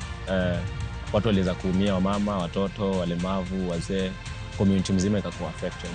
Kitu ile tunaomba serikali ambayo itakuja iheshimu haki ya makao kwa kila Mkenya. August 9th, 2022 offers us a turning point. 1. Turn up and vote. Your vote counts. It's actually the only thing that does in an election. 2. Choose and then hold your leaders accountable. 3. Join the movement of people who stand up against human rights violations. Become a member of Amnesty Kenya today at www.amnestykenya.org. What is a secondary school in Kenya? It ranges from 106 high-cost national schools educating 3% of the learners, where you find ultra-modern libraries and laboratories, the most experienced principals and teachers, and the best teacher-student ratios. To 7,019, some barely established, understaffed, lacking basic facilities, sub-county schools, educating over 60% of learners. Given that KCSE is the most consequential examination in our education system, isn't it fair that we level the ground for all learners to excel by narrowing the capacity gaps between the worst and best schools to deliver quality education? Usawa agenda calls for a sub-county schools upgrading program and a change from the capitation model to enable small schools to grow. Without these, SDG 4 is a false promise to most Kenyan children. My core experience can be summarized in a nutshell as one of transformation. I think once I joined this campus, I didn't have a vision of where I wanted to be. I didn't know who I was and what I wanted to do with my life. And I feel like the environment and the people who've mentored me along the way have enabled me to find out who I am and have helped me figure out where I want to go in this life. They have a good quality education, which I 100% vouch for. Enroll at Catholic University of Eastern Africa for courses in nursing, law, business, economics, computer science, education, community health and development, actuarial science, international relations, counseling psychology, regional integration, and theology. September intake ongoing at Langata and Eldoret campuses. Email admissions@quer.edu or visit quer.edu. Quer, for innovative, marketable graduates. Karibu Cam. By offering market linkages, networking opportunities, and technical assistance, Kenya Association of Manufacturers assists its members to grow and scale up their businesses. Join us and let us work together to grow the manufacturing sector. Becoming a CAM member is as easy as 1, 2, 3.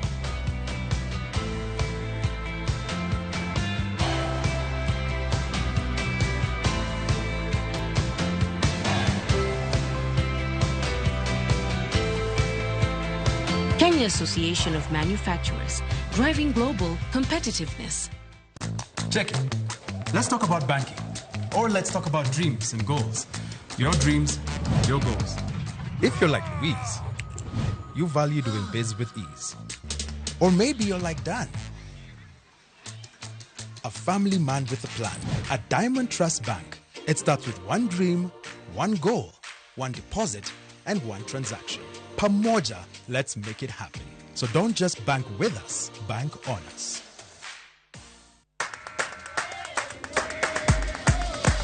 Najivunia sana kwa Mkenya kwa sababu ni nchi ya amani. Naweza tembea Kenya yote bila kusumbuliwa. Kenya is one country that is most admired because of marathon runners. Our culture is one of the best in the world. Nashukuru kwa sababu ya demokrasia tulionayo. Kenya ni nchi bora, yani yapendeza tu.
Well, good evening and welcome to the Pope Paul VI Learning Resource Center at the Catholic University of Eastern Africa, right here in Nairobi. My name is Ken Mijungu from KTN News. And I am Smriti Vidyarthi of NTV.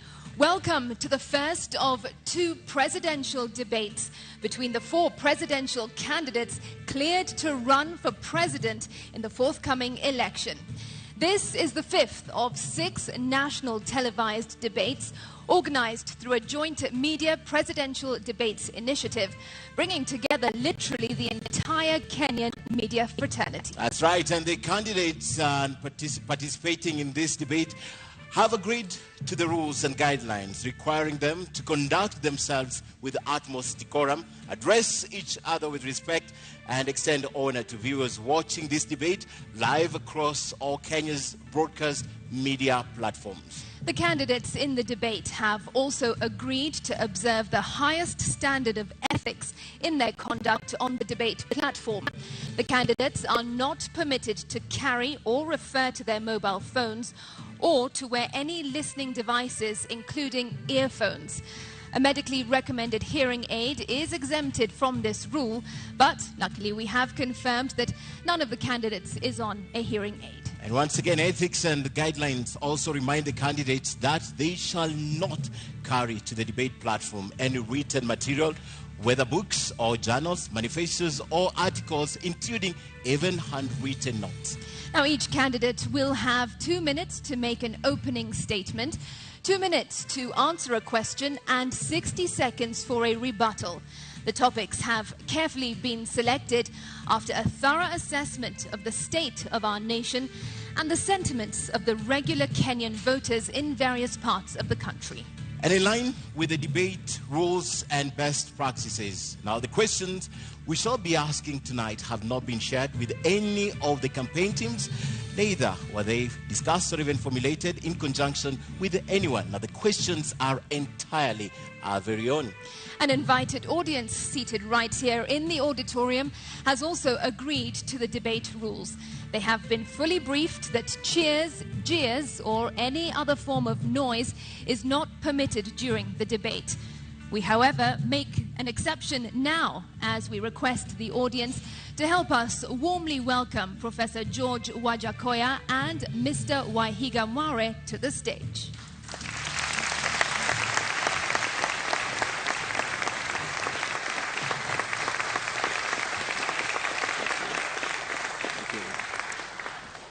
Thank you so much. And from the outset, we'd like to state that Professor George Wajakoya was in the vicinity of the debate auditorium, and he could also be around, but he has elected not to participate in this debate tonight. But the show must go on.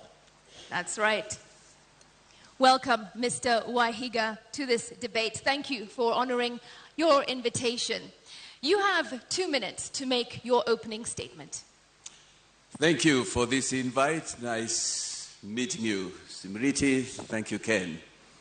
My name is David Maura Wahiga.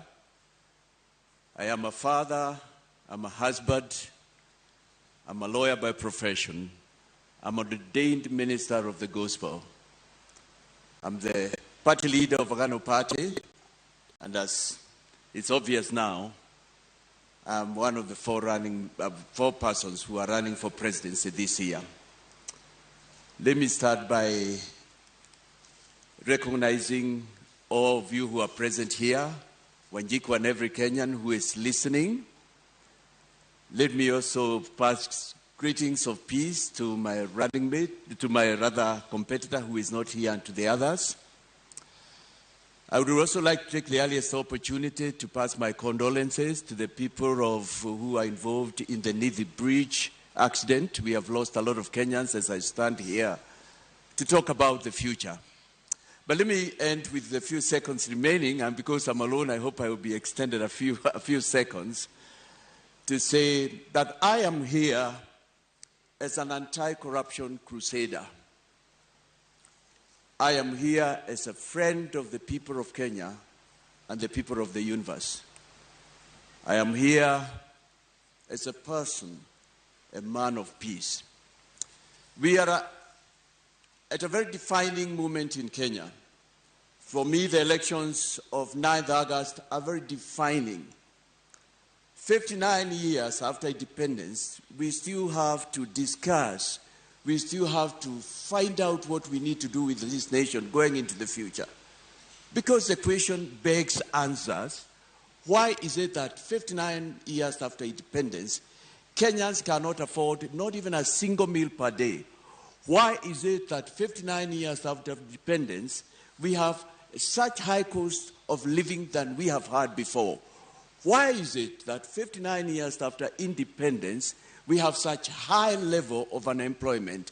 And why, 59 years after independence, are we so indebted than we've never done before? And yet, those we were born together with, those we obtained independence with us, a number of them, and many of them have gone on ahead. And right now, they are first worlds. They are even competing with greater nations. Mr. Wahiga, thank you. Your 2 minutes was up, and we did accord you a few more seconds since you are alone. Why, Mr. Wahiga, does a man of the cloth, a man of God, want to get deeper into politics here in Kenya and be the president of this nation? You know, leadership is part of what, if I go spiritual, God created. And in my faith, the Christian faith, we say all leadership comes from God. And he gives men and women here on earth the determination, the wherewithal to choose who he may lead. But I'm not just a man of cloth. I'm a lawyer by profession and a senior lawyer, senior counsel by virtue of years, with that 9 years to my belt. Not only that, like I have said, I am a person who has lived and watched in this nation, read the history of this nation, read the histories of other nations. And I am here because also the Constitution allows me, I fit the bill to come and run for presidency. But I come again as a new person in this area. This is my second stab at the president, but I have not been there before. But I'm here because I believe the elections of 9th August require a new person, a new bloom, a clean person. We need to change if this nation will go forward. That's why I come in as a man of cloth as well. Mr. Wahiga, the reasons you give tonight, basically every Kenyan would give them. What is unique in your preposition? Why should I be my position? I am tired, like Kenyans are. I am disappointed by the leadership we've had so far. I am also one of those Kenyans who've sat back and watched at the leadership that again wants to come back. A lot of us out there and Kenyans are saying, why do we have to recycle them? I'll tell you what leadership is all about. And because I'm a man of the cloth as well, and the cloth reflects who I am. I'm a little disappointed and doubly disappointed that my competitor couldn't come in. If he would have come in, he would have come in a durag, because that represents who he is. This represents my inner me. But leadership, if you have occasion to look, and we read books here, the scripture, the man, one of the people I follow much, is one who was known as King David. And it says, when he was the president, the prime minister of the nation of Israel, it's written of him that he shepherded that nation according to integrity of heart and skillfulness of his hands. Leadership is about taking care, providing, making a way. And that's why, as a man of cloth, as a lawyer, and for the first time we have a lawyer as a presidential candidate, it is so defining that a person like me, because if a man of cloth would follow the ways of the scripture and the ways of our constitution, if he would follow the ways that are right and accepted international standards, he would not steal from his people. We would not have the level of scandals we've had in this nation, which I'll talk in a moment. We will not have our development funds, perfect funds stashed abroad. And this is why we are here. Poor 59 years. Yeah. But nations that we got independence with, and I can just mention two, Singapore, South Korea, smaller nations than ourselves, nations with people who are equally gifted like Kenyans are gifted. We are nowhere near catching up with them. I am here because I believe we've got what it takes as Kenyans. We can do it, and we have a reason after 9th to do it and move forward. Mr. Wahiga, the church does play a crucial role in national development and in securing our nation in many ways and in bringing guidance to the people. But many would argue that in many ways the church has failed us. What are your thoughts on that? I wouldn't agree with them. I wouldn't agree with them. To the contrary, my thinking is that the church has not been fully involved in governance. Separate, but yet a very important partner. Talking about the liberations we've had in this nation, from 1963, the fight for independence, talking about the first liberation, the second, the Constitution review, the church was very key. Religious organizations are important. Faith is an integral part of mankind, and every person, it doesn't matter who it is, believes in something, follows something, and refers to something when the time comes, when push comes, when pull comes to push. But you would have to be specific, because I know the church has been speaking out. We've had Bishop Sokulu, we had Muge, we have Joya still with us, gallant men of this nation. And I can say we are here because of that. Probably what you are referring to is you expect more. This time you have one of them, but also a professional in his own right. The voices you have mentioned are voices of yesteryears. I'm yet to hear you mention the current voices speaking, because your voice has been silent on this. We haven't heard you condemn what's going on in the country. We haven't seen you come out loud. And specific example, when politicians infiltrate the church and stand at the podium and speak about politics, we have never heard you condemn this. Well, you know, there are many ways to engage, and I have engaged in my area. Standing for me here is a journey of about 22 years. This is a starting that started from the year 2000. And this is not even my first time to express an interest in leading this nation. This is my sixth stab at an election. And in all that, it's been an expression of the fact that I have been unhappy. I have been unhappy. As a party leader, we have had occasion. We may not probably have been as loud, or if you wish, you may not have covered us. And I'm not referring to you particularly, Ken. But we have spoken out on matters. It's not the first time that I'm speaking against corruption. And you know, there is a greater way of expressing opposition. By your example, by who you were. As I stand here, I know nobody can accuse me of having been involved in any of these scandals. As I stand here, I'm a witness. I am an example of the fact that any Kenyan can run for presidency. As I stand here, I am here to break this sort of wall where we believed only a certain person and peoples. The Catholic Church has been issuing statements. NCCK has done that. Evangelical Alliance. The Muslims have been speaking. Probably it's only that they haven't been covered as much. You yourself say that this is your sixth stab at an election. You have been unsuccessful in the past, for example, when you ran for governor of Lamu in 2013. So what's different now? What makes you think you will win this race? There is nothing in life like not giving up. And the trouble we can be in Kenya is if we give up as we go forward to the 9th. One of the persons I followed much is Abraham Lincoln. And if I remember my history right, it was during his 13th attempt, though before that he had won some legislative position, that he became the President of the United States.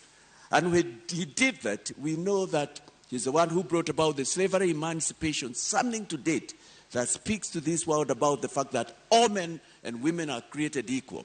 And that's why we can speak tonight as we are here. I am an example of a person who does not give up. I have not lost in every election, I can tell you. Like the last one of 2017, I would tell you that's an election where I believe I was rigged out. It's only that I couldn't get the facts, and I had done my bit. That was the election, if you remember, where one of my competitors said that people were voted through the computer. I was going to be the senator of Lamu County. But here I am. You must live to fight another day. I am here because there is no room for giving up. The trouble in Kenya, we are where we are because we've given up. Right now, as I speak to you, I thank you for this opportunity, Media Council. There are Kenyans who have said, tutapiga kura tu yeyote, fatalistic attitude. But thank you for the opportunity to tell Kenyans that, no, there is still another one. We don't have to recycle. There's change this time.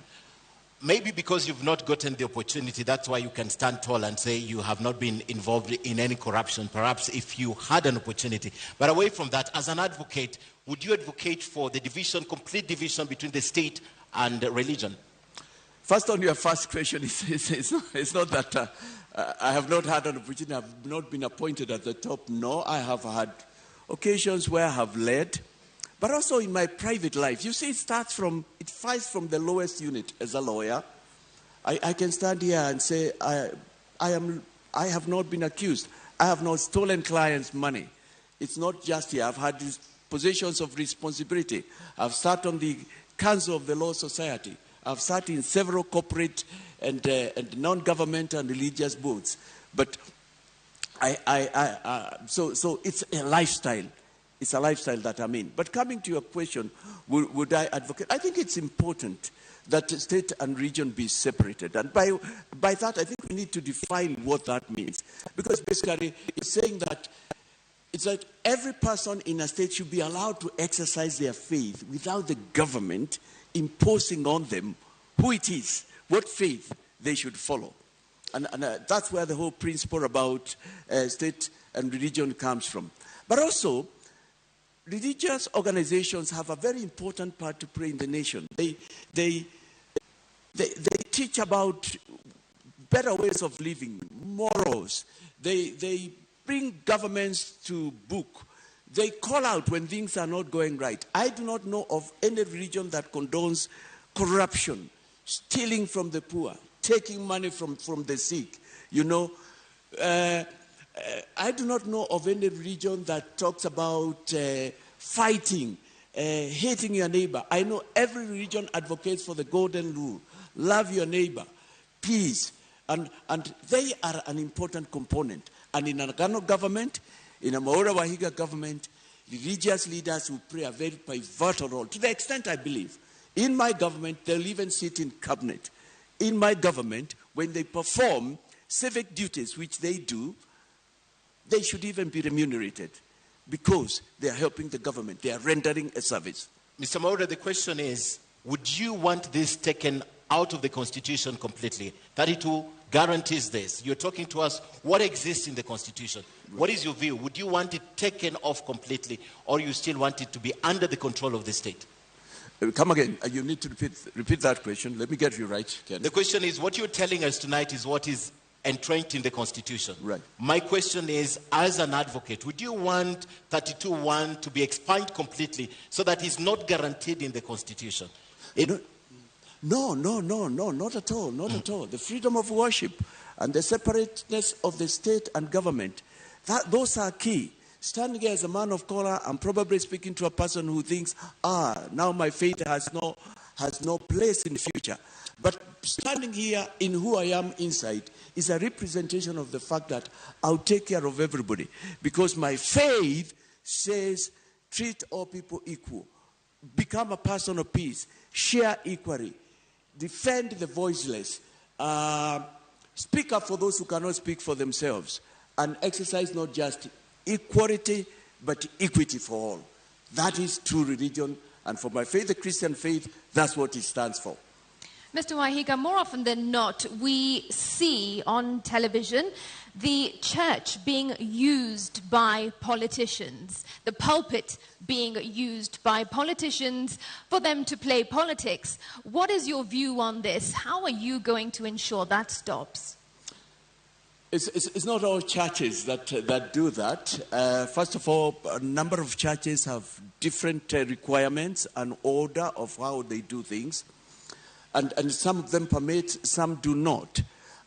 It's also important to recognize that in our society and many societies, church is a place where people meet, is a place that brings people together. I think what's important is to define what can be said within a church context building, a church building context, because the church is a place of worship. And it should not be a place where people should come and attack others, hurl abuses at others.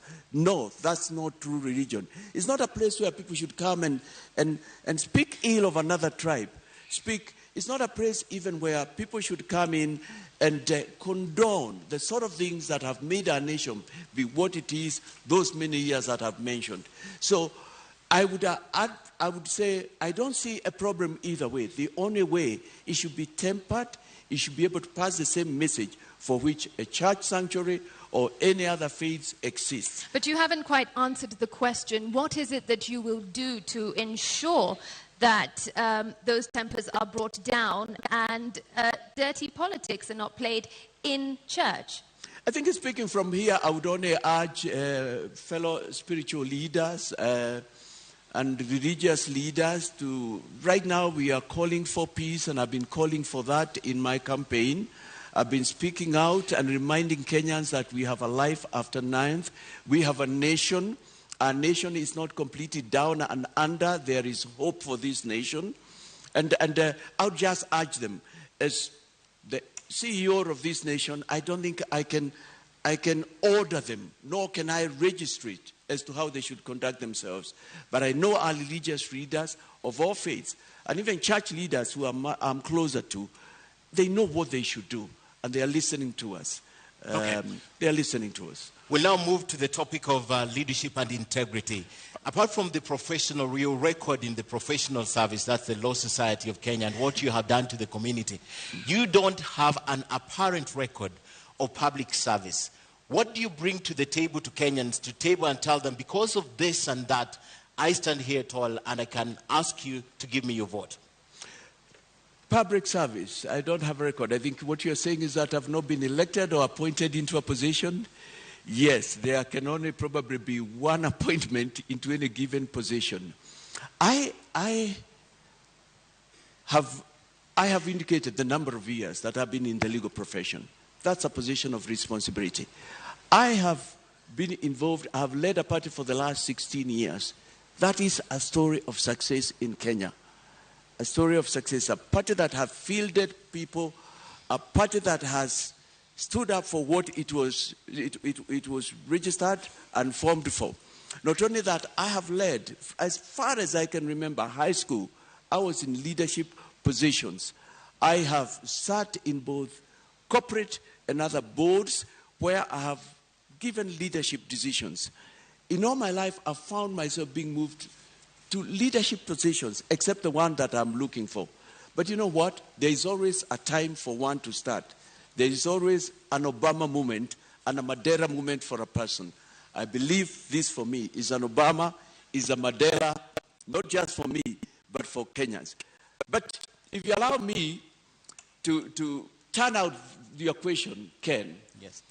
I am not sure I would have wanted to have some experience that I see with some of the leadership that will stand here or has stood here. I wouldn't want that experience. What experience are we talking about of? Running our country down, scandals, corruption, named in every other scandal, and yet they want to be a president. They have named in everything that has brought our nation to its knees, which it is now. If it's not them, it's their relatives, it's people close to them. For me, that is not experience. If that's part of the experience you probably are referring to, I'm so grateful tonight that I'm not part of it. But I can assure you, if I had gotten in that position, I would have been the same person that you're looking at tonight. Apart from telling Kenyans what you bring to the table, being tried and tested, Mr. Wahiga, is a very big issue in this country. I want you to look at your opponents who are not there tonight and tell Kenyans why you, why not Kenya Kwanza, why not Azimio, and why not Roots in terms of integrity. Kenyans, as I said at the beginning, we are at a defining moment. The elections of 9th August are pretty defining for the reasons I said before. High cost of living that we have never had before, high cost of food prices, such high unemployment as we've never had before, such high debt, foreign debt, not to mention the internal debt that we have. A lot of insecurity because we still have peoples in Kenya fighting each other. We have had cases of insecurity. And I'm saying we are all here because the leadership we have had before have abdicated their role as leaders to lead, to shepherd, to take care of, to become good stewards, to steward our wealth and take it where it should be to the development of this nation. I am saying I'm different from them. I've not been part of them. I'm not involved. I'm not part of that. The promises they are giving you are promises that they have given before. We had them in 2017. We had them in 2013. We had them in 1997, in 2007. And the question that you Kenyans, you must be asking, like I'm asking, what is the difference now? I even want to go further and say, even for those who it is said they might have decided, looking at the four of us, who can you say has made a difference in your life this far? If so, why are we where we are? Why do we still have money that should have been used in developing our country, stashed in nations abroad, illegally obtained and legally stashed? These are public resources. I'm not talking about personal private money. Why are we here at a time like this? And the Auditor General 4 years back tells us 215 billion Kenya shillings from Euroboard cannot be accounted for. It cannot be traced. It is a mystery. Why are we here before? And the Auditor General Nancy tells us this year that 70 billion Kenya shillings alone has not been used. Why are we here in a year like this when we have that much foreign loan? The Auditor General tells us about 540 billion Kenya shillings is in an accounted expenditure. And yet, this was a government that was supposed to change things. We had hope, but it didn't turn so. I believe the only thing that will move us forward is complete change from the top to the bottom. And what is permanent is only change, as they say. Recycling them will not take us anywhere. That's why this is a very defining election. But you haven't told us why not those candidates. What, for example, would you want to say about these candidates? Well, come again. What would you want to say about these candidates, the other candidates who you're running against for president? All right. Yes, thank you. Thank you for that question. I would like to say they have been there before. One of them has been a deputy president and is still a deputy president of this republic. He is in government. The things he is saying he can do are things he could have done these last 10 years, this last 20, this last 30, because he's in government that long, and he has not done so. The other one has been a former prime minister. He's been in a coalition, a co-president, if you wish, sharing the government 50-50. The things he is promising are things he could have done, but he has not done. He's been in this race for the last 40 years. And the other one has been in government also. He's been with the police force, he's been in the intelligentsia, and even right now, I believe he is still in there. And the thing I'm saying is, if you take even this last 10 years, let me just take these last 10 years, where we have a deputy president who wants to run for presidency. This year, my team and I have counted these last 10 years, not less than 22 scandals that have taken place in broad daylight. And those are the ones that have been reported. There are others, we are told, are secret agreements about contracts to make roads that we don't know what they say. If you go to the former coalition government, where we had one of my competitors has been a co-president, a prime minister. We have counted about 12 scandals, and they have been there. They were even there in the Moi regime. And the final one, you've worked in government, you've traveled across the world, you must know something about our funds which are stashed abroad there. You are in the intelligentsia, you have served, you never retire from that. They don't fit the bill. They are not helping Kenyans. Okay. They are not taking what the issues are. All right, let's turn to our next topic for discussion tonight, and that is the state of the economy.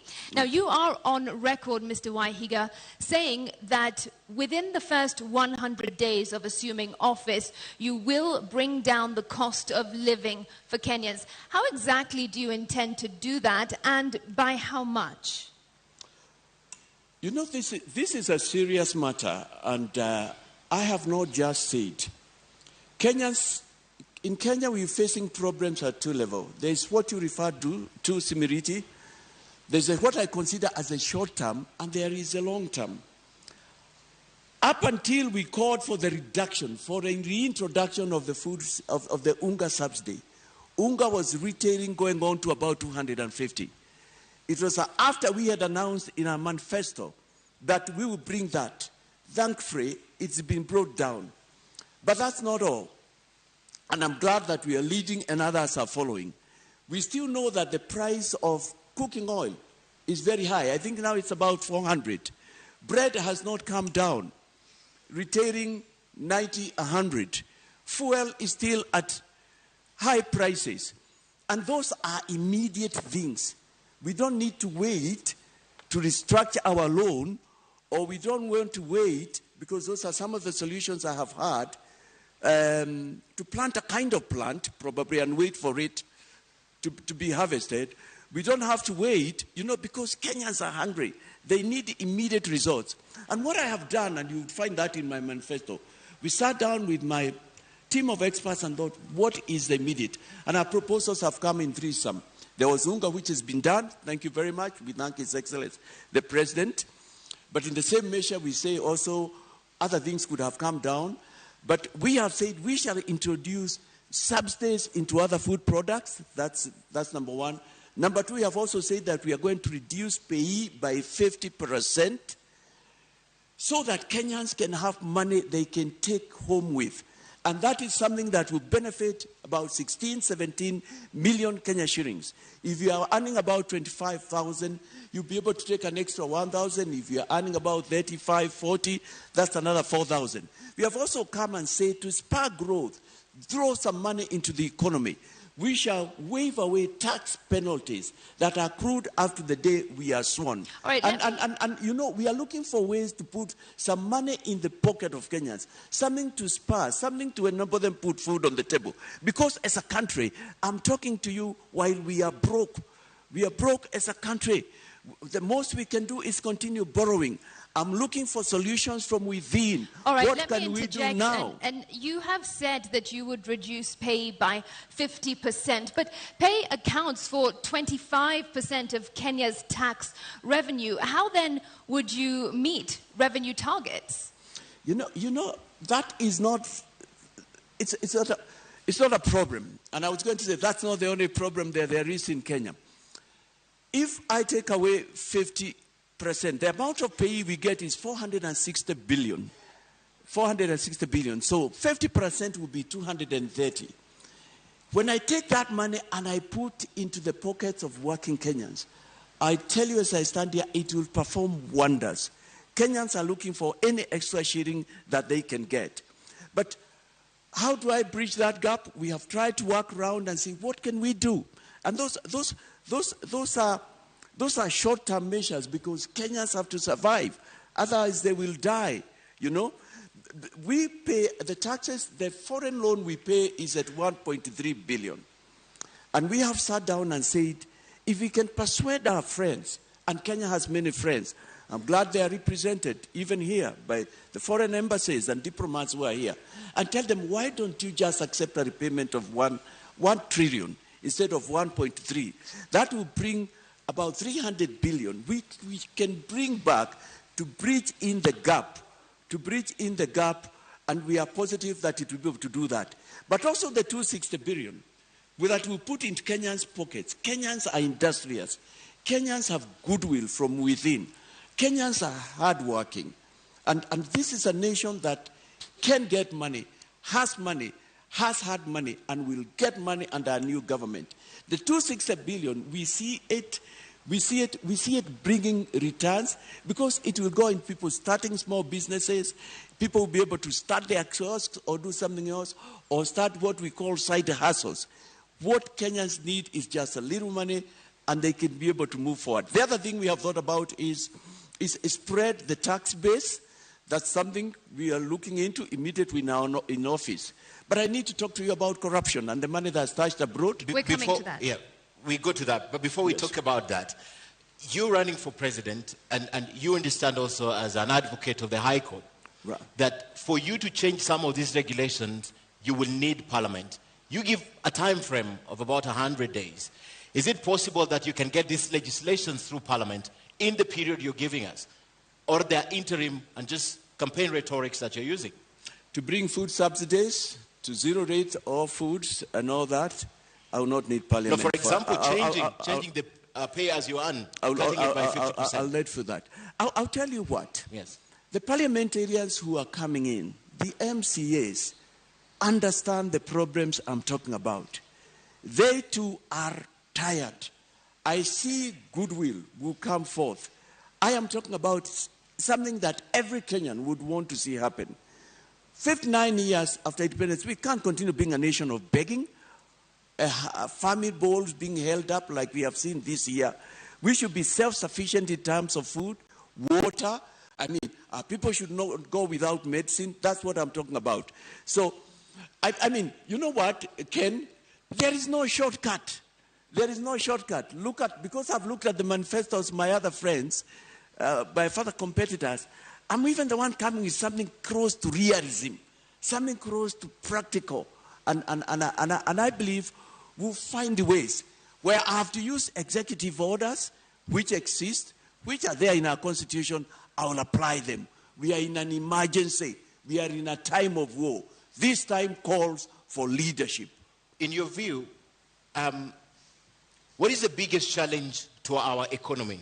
Is it we don't manufacture enough, we don't trade enough, or is it regulations? It's neither of those. Those could be the others. It's because we steal, we cut away, we siphon money that is supposed to go into our manufacturing, money that's supposed to go into our agriculture. That's what we have specialized in the last 10 years. Money that is supposed to go into our skill building, money that is supposed to go into the health of our fellow Kenyans. And a healthy person is a productive person. That's what we do. This is a nation where Kenyans work hard. Kenyans labor. Kenyans have got quite a measure of work ethics, but they don't get reward for their labor. For instance, to date, we don't have explanations as what we did with the Euroboat loans. When you listen to me, and you listen to others who have spoken out there, they say even for the SGR, the amount we are repaying is not the money we use for that. I am here, and I am borne evidence by a former minister, and allow me to mention the Honorable Joseph Nyaga, God rest his soul in eternal peace. That was in 2020 when he said it's time for us to bring our money back to develop our country. He was an angry person. He had served in the government for about 40 years. He was tired. Our money that is supposed to develop this country, move us forward, is hanging out there in nations that are willing to bring it back if only there's goodwill from my end. I am bringing goodwill. I'm saying, Kenyans, we must change. Those brothers and sisters who went ahead of us did not have two brains, Ken. They did not two heads. They don't even have a landmass. They don't have what we have, but they are great brothers and sisters. We can do it. It's time now, Kenyans, to go to where we went wrong and find out why and do it clean, have a clean start. Two things. One, what you're saying has nothing to do with growing the economy. What you're saying is the generalities. What I want to know, the role of manufacturing in growing the economy, the role of trade, and the role of regulations. And while you answer that, perhaps tell us, how much money in your mind are you thinking can be brought back to the country? How much money is outside needs to be brought back to the country? I'll start with that and I'll come to what you're talking about, manufacturing, regulations and all that, because that's an important area. In the budget of 2017-2018, Henry Rotich, as he then was, the cabinet secretary, said to us that 14.6, which was rounded up to 15 trillion, was stashed abroad and needed to be brought back. To date, that money has never been brought back. We've never had a report. Later, in the year 2020, the late Honorable Joseph Nyaga called again, and his was a cry, please, let's bring our money back. We develop this country. If that was about 15 trillion, and since then 5 years have gone by, we use 2 billion per day. That's about 730 billion. Give it 1 trillion round up. That's about another 5 billion. 5 billion. When in my consideration, we have not less than 20 trillion outside the country that can be brought back. And if it is brought back, this country will be turned upside down and turned into a country that we can't tell that it is the same country. On that and point, that's just one area. On that point, Mr. Wahiga, during the deputy presidential debate, your deputy presidential running mate, Ruth, said that you have already written to the United Nations and 15 other countries to start getting this money back into Kenya, and the hope is that if you assume office, the money will be back in Kenya. Have you had any response from these countries? No, I have not heard, and I appreciate that we are in the period of elections, but I'm glad to know that things we've done, for us our 100 days already started, if you wish, by that effort, and also calling for the Unga subsidy, which was effected. But they are listening. We've got goodwill from out there. We've got great friends from out of Kenya. And I know they too have been saying they wish Kenya can have a president who is speaking the things I'm speaking. I've not heard from them, but I know they are looking at goodwill. You know, I can mention a couple of other things. During the Jubilee period, we have signed instruments with the Swiss government. The Prime Minister was sometime back here in Kenya with Theresa May, when she was the Prime Minister, about repatriating our funds which are out there. All right, but you are also on record having said that if these countries do not work with you and your government, you will cut off diplomatic ties. How practical is that? Well, why isn't it? Why can't it be done? If a country is holding our money, it knows that it is supposed to be Eurobond money, or it is money from SGR, and it's aware. What else are we talking about? International cooperation, international friendship? How can you refer to a person, and here I mean a nation, as your friend? But what I know is that a lot of countries have been willing to send back our money. It's only that there have been no goodwill with the current leadership, the immediate past, and the leadership that wishes to be recycled. But if they do not, will you cut off diplomatic ties? Everything is on the table. Kenya needs to move forward. There has to be hard measures. But I can tell you, it won't need to get there. There's goodwill out there. There has been a cry. It's the other nations that they have even got a lot of dossier than I have of what has been done in this nation. And this has nothing to do with somebody who has worked hard and earned. It's Kenyan money, some of it which has been given to us from out there, and yet we have not used it carefully. But you also referred me to, is it about manufacturing regulations? We will get back to that, but this is important. Are you telling our traditional partners and allies that everything is on the table, including cutting ties? Yes, that's what David Moro Wahiga is saying. Do you not think that would have a massive negative impact on our country, our economy, our development? Imagine you are a nation called Simiriti and you are holding 10 trillion that is supposed to be Kenyan money. You know it. What then can we talk about? Rights, human rights? What more human rights? We are not in a state of war as a nation. Surpasses, you are saying, look here, Kenya. There are these individuals, 1, 2, 3, 4, who are holding your money. We have traced it using the various instruments, using the various secret agents and other, and we know it is part of this. I mean, like for instance, and it must be common knowledge, there are nations right now that have come with laws. If you take money out there, and you are not able to tell who it is appropriated that nation, by that nation, and used for development. Kenyan wealth is being used to develop other nations. It is immoral. It is wrong. You are not a friend of Kenya if you are using Kenyan money to develop your nation. Kenyans are suffering now. They need their money back. Bring our money back is our campaign. Whichever country it is, including the US, the United Kingdom, you're telling them tonight, you'll go for them.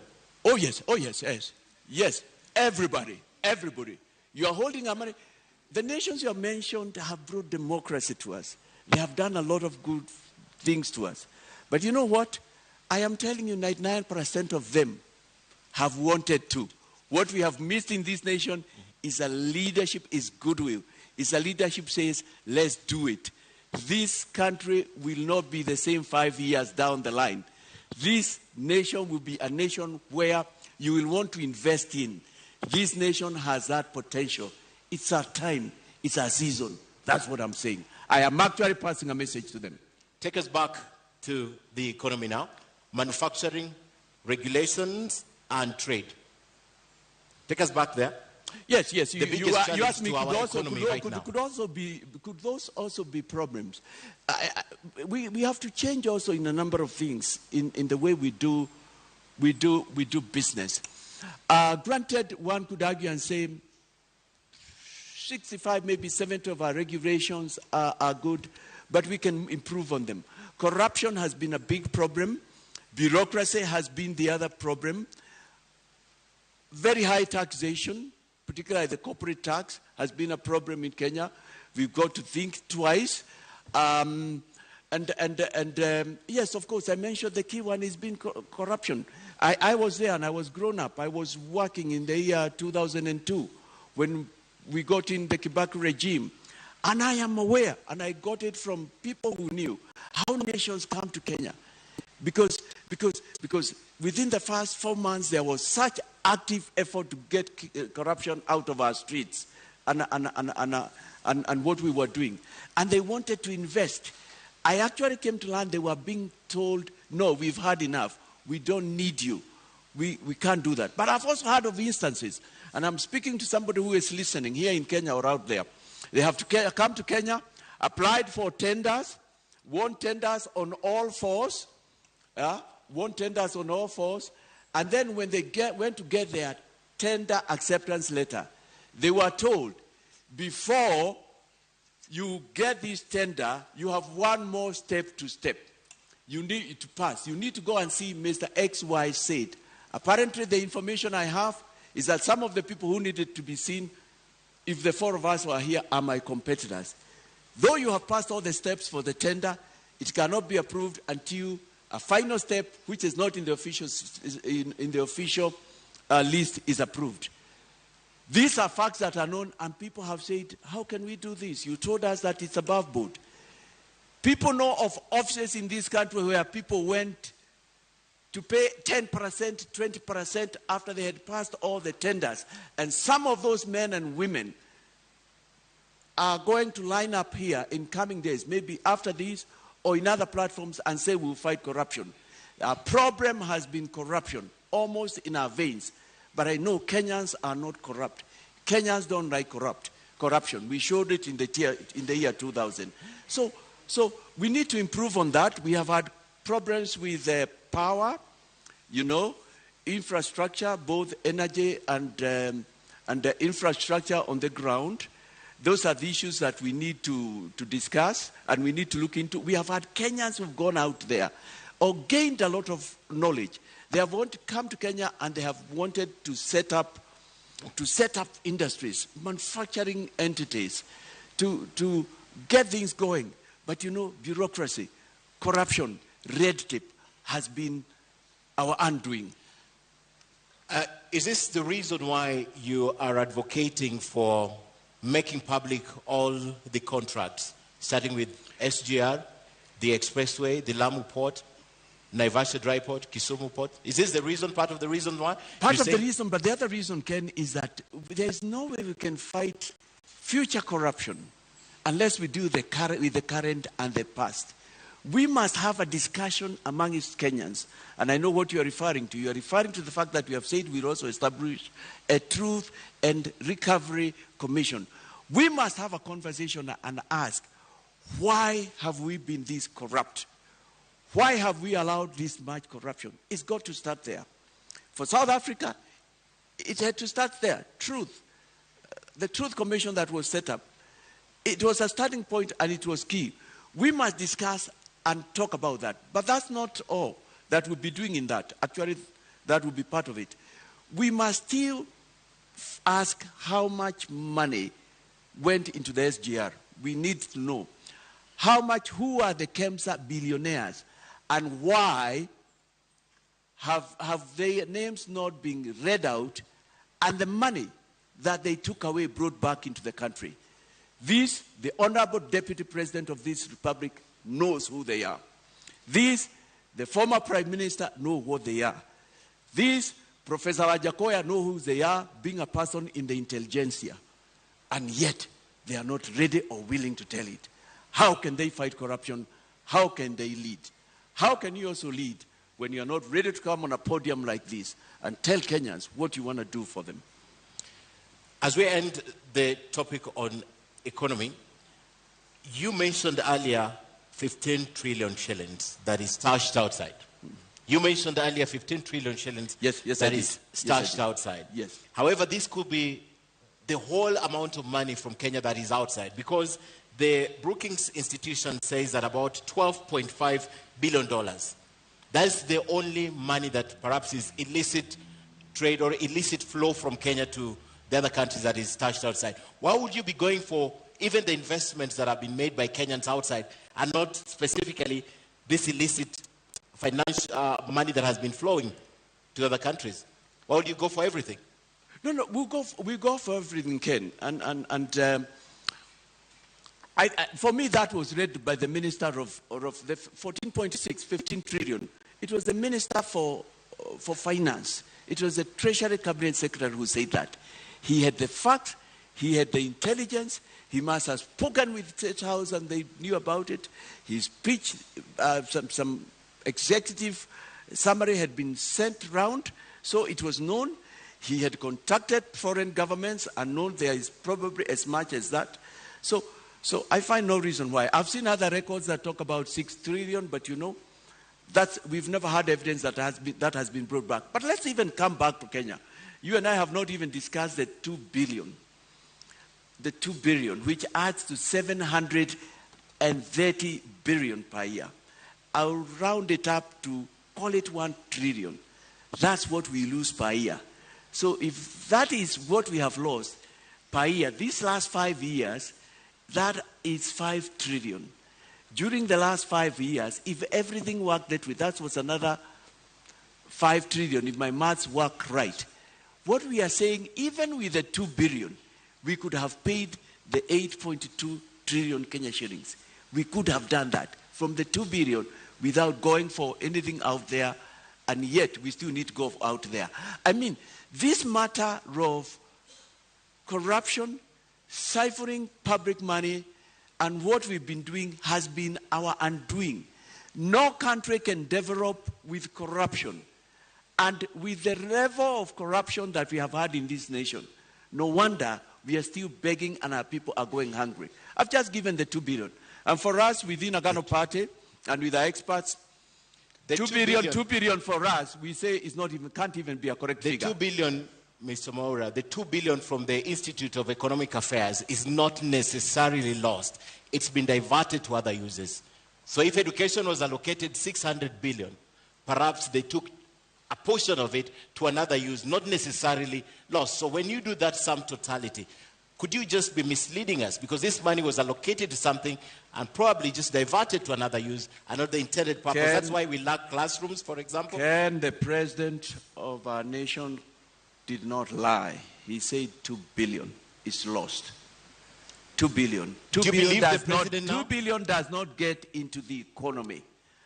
And later he was heard to say in matters corruption, I mean, he had tried his best. The word he used was his hands were tied. But the Institute of Economic Affairs says this money is not necessarily lost. It goes to other purposes.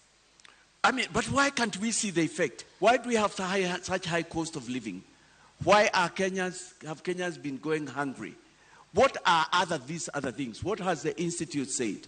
For me, I would say it's gone into people's pockets. For me, I would say part of that money would be on its way to some countries.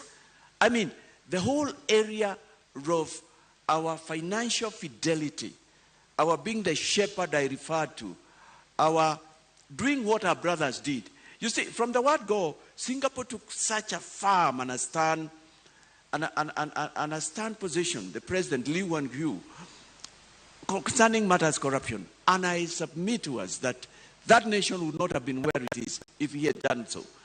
No nation can develop with corruption. Rwanda has come up just lately, and look at what our brother is doing over there. I mean, phenomenal similarity. I need to emphasize that. Okay. Just recently, it's not even 1963. Give Rwanda another 5 years. Botswana, they also fought corruption. You cannot move forward with corruption. Let's just come back to here. And you spoke about Kenya needing to be self-sufficient. We need to be a food-secure nation. There is a very close link between food security and climate change. We are seeing droughts. Millions of people are starving in our country, yet your manifesto speaks very little to climate change. What mitigation and adaptation measures is your government going to put in place to cushion Kenyans against climate shocks? Climate change, the whole issue of the changing patterns of the weather is of concern to me and my team. Right now we are experiencing weather we have not had before. We have stopped talking of today was very hot or today was very cold, the way we defined it. We are now even going into what were the centigrades per day. You've noticed in our manifesto we've talked not just about measures we'll do, but even the fact that we would introduce taxation. We've noticed that. The first one is a poll tax for people who interfere with things that go into ensuring that we are not influencing the climatic changes that we are seeing, we have in Kenya, we are seeing in other nations. But it is very important in Kenya we have a discussion round about this matter before we become industrialized, because we are going to be industrialized. We have seen what the gases from the industries have done to other nations. And we don't have to wait to get there for us to deal with that situation. So how are you going to deal with it? The things I have in mind is, it a is reminder time. To our audience, please, as per the debate rules, no cheering, jeering, or noise. Do continue. Yes, sorry, come again. What was that? My question is how? Let me give how are you going to ensure Kenyans remain food secure vis-a-vis climate change? What measures does your government have? We must bring education, that's number one. We must tell Kenyans that our rivers are important, our forests are important, our mountains are important. We must come back and enforce. We have laws that have to do with things that affect climate. But right now, you know, we have cut down about half the trees in Kenya. We must find ways of preserving our water. Kenya is very watered, but all the water goes to the ocean. We must come back even to a city like Nairobi and ask, why did we allow this building to be built next to a river? We must go to sources of water. Sources of water have been grabbed, and next to them, as much as developers can get, built houses. We must get to a point where we say, if something was done irregularly, it needs to be pulled down. Mr. Wainiga, does the Agano Party have a plan to make Kenyans more resilient in the wake of climate change and ensuring food security and therefore bringing down the cost of living? Do you have a plan? We do have a plan. What is that plan? Because agriculture is very important to us. And if you'd have noticed, we've said that the office of the president will keep a very close eye to agriculture. Because without food security, we are going nowhere. We can't be begging. Those many years after we became independent and we started ruling ourselves. We have talked about the preservation of our rivers. We've talked about injecting money. We've talked about bringing subsidies that enable farmers to produce fertilizer. We've talked about that. We've talked about exploring markets. We've talked about getting Kenya to where it was in terms of agriculture. You know what? We are not short of studies. We are not short of, as a nation, of projects that have come into being. Galara would have been, is a case study. It's a case study. The nation of Israel, and I can't purport to be their spokesperson, were disappointed, and very many nations have been disappointed. That was something. But look at what we did with it. It's amongst the scandals that we have in the Jubilee government. This is what I'm saying. We are not going to allow anymore. So we must. It is one of the two areas that my office as the president, if Kenyans are pleased to vote me, that one, agriculture, and the whole area of asset recovery, I've said it's something every day I'll keep an eye on. I would want a report on it. I would want to know what is happening. So we do have that. We recognize people are still going hungry. We want to recover our riparian lands. We want to bring education from the lowest grade on all these matters. We want to bring sensitization. And Kenyans are all very open-minded. They are tired. They want a change. They want to move forward. Okay, and just before we move on to the next topic, let me just circle back to my first question under this topic of the economy. I asked how you intend to bring down the cost of living within the first 100 days, but I also asked by how much? What can Kenyans expect from you? How much do you intend to bring down the cost of living? I think that the most I can talk of is by what I will do. It's by what I will do. So you don't have an answer to that? It's what I will do. I believe as a nation now that even our annual budget should not be 3 trillion.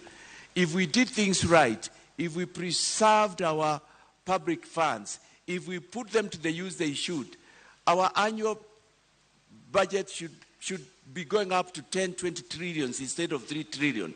If we had done things right, we should not be, and we are not unthankful, we are thankful, just rejoicing that we have got 22 kilometers expressway. This nation will be full of expressway, hundreds of miles. So I am really talking of, if I can give an estimate from here, I can't remember what we have said, bringing the cost of living. I tell you what, even if out of my 20, 30 trillion Kenya shillings, which I believe is both out there and wasted, we got 10 trillion. This nation will be flipped upside down. I read something this week in one of the dailies. It was in the Nation newspaper. Let me give credit to an our report. And they said that the current road network, which we understand infrastructure, 11,000 kilometers. That's what we built. We built it with 1.5 trillion. Look at what 1.5 trillion can do. What if you have 10? What if you have 15? What you have 20? Kenyans, I'm asking you to take a journey with me. Visualize, close your eye, and see a nation 59 years, what it should have been. The other nations we talk about, as I look at you, New York, London, Singapore would be looking up to Kenya. Okay. That's what I want to make Kenya to be. Okay, and we can't end this topic before we talk about employment. It's a huge issue in the country right now, and a number of Kenyans are not employed, particularly those leaving school who are looking for jobs, and even the adult population. Some of them even above 40 years are not employed. And he said statistics also show that about 63% of Kenyans tonight will go to bed without a meal on the table. What is your plan for this group of people if you are elected president to create employment to this country? We've had promises of 1 million jobs a year, 800,000 jobs. What is the Agano plan for this? Might I interject and ask also, how will you create more jobs in the formal sector? Yes. We have looked at that issue. It's close to our hearts. I feel you. I feel Kenyans because things are bad out there. Things are real bad. We have said in our manifesto that we will endeavor to create employment at all levels. With the 2010 Constitution, we went devolvement. And one of the things we have said in our manifesto that when we bring our funds back, when we stop the siphoning, the 2 billion, when we arrest those people who have made it impossible for the government or the president to move forward, we will give from the national office 40% to the devolved units. And we have said out of that, that is far above even but that's above the 35 that BBI was promising. That even beyond that, we want to ensure that 50 million at least goes to the lowest unit of development, which is the village council. And there are people who would say, how would that happen? And what benefit will it have? For us, we devolved money. Unfortunately, we also devolved corruption, but we never devolved decision-making. We are interested, we want Kenyans to decide what they want to do from the lowest unit, the mtaa, the village, the nyumba kumi. And why is this important? Because some part of the job creation will come from there. It is there they will decide we need a road to this area, we need to make a cattle dip if there are areas without. Is there they will decide that we need to have this milk processing. And out there, there are so many youth. It is down at that level where they know their needs are. So that is one way that we'll be able to do that. Secondly, we will be injecting money. I think the picture I would like to bring out to all Kenyans and those listening is, I am not just proposing things we'll do, but I am saying in my government we will have money, and that the money is somewhere. If the money we are talking about comes, we have talked about how we should be able even to give to the youth, to give to the workers, not less than 500 billion Kenya shillings. Because assume that money comes back, or even half of it, or even a quarter of it. Look at the wonders it can do.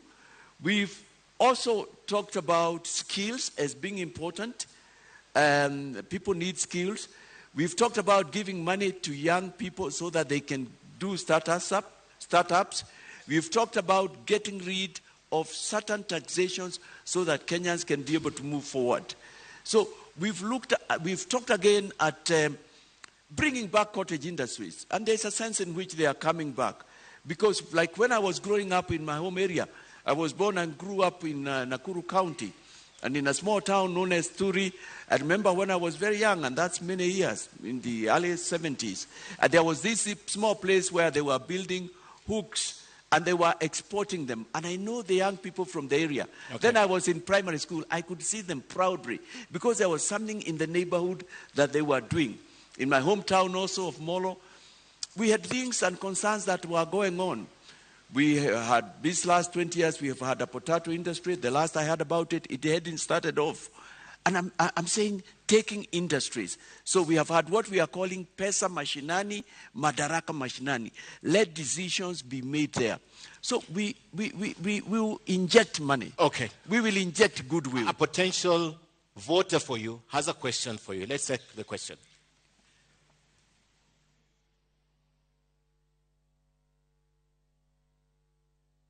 My name is James Monia, working in Nairobi. And this is my question to all candidates. How will your government support institutions that promote police reforms and professionalism within the police service, so that we don't have cases of police brutality and the cases of extrajudicial killings? Do I go ahead? Yes.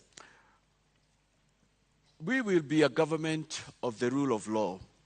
And I need to say that among the other things that have brought us down is impunity. And impunity is disregard of the law. Impunity is a situation where those who are in power are not brought into book. They seem to be above the law. And it's not like we don't have institutions. We will strengthen judiciary. We will strengthen our investigative units. We will pay them well. We've talked about that. We have, in our manifesto, we have talked about 12 covenants. And one of them is covenants with men and women in uniform. We will give them modern machinery. We will get them we will give them freedom to make decisions, you know, in the sense there will be no interference. We will strengthen the offices and other agencies, EACC, that deal with anti-corruption, asset recovery.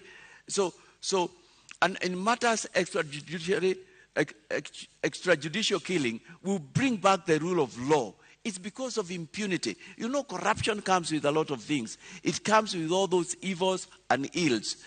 And we have seen a judiciary that's willing. We will give money into it so that it can have courts into every county, which has been one of its desires. I'm saying, when we are a nation with money, when we are mission, the sky is the limit to what we can do. But also when there is goodwill, which is what I'll be bringing from where I am, we should be able to stop all that extrajudicial killing, bring to book, indeed, even revisit those which have not been adjudged to date. And I'm grateful this week we saw the court just do something in the right direction, because we can't continue doing this. It's part of impunity, which my government will deal with. All right. There's also a second question for you. Mr. Maura.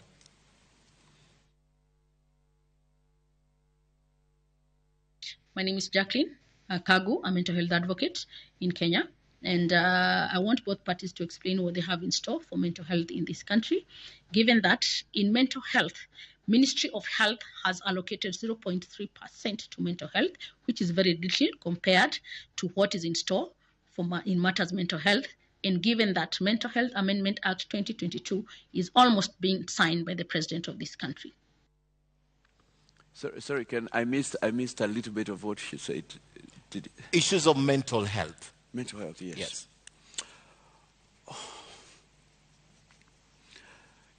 We can't ignore that mental health is here with us.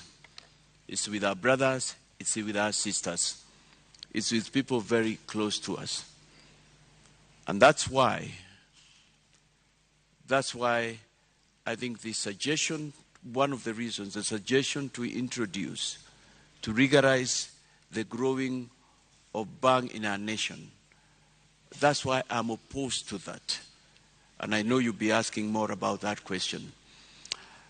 Mental health is sort of, I personally have had people close to me who have suffered from that. And we need to start tackling that. We need to come up.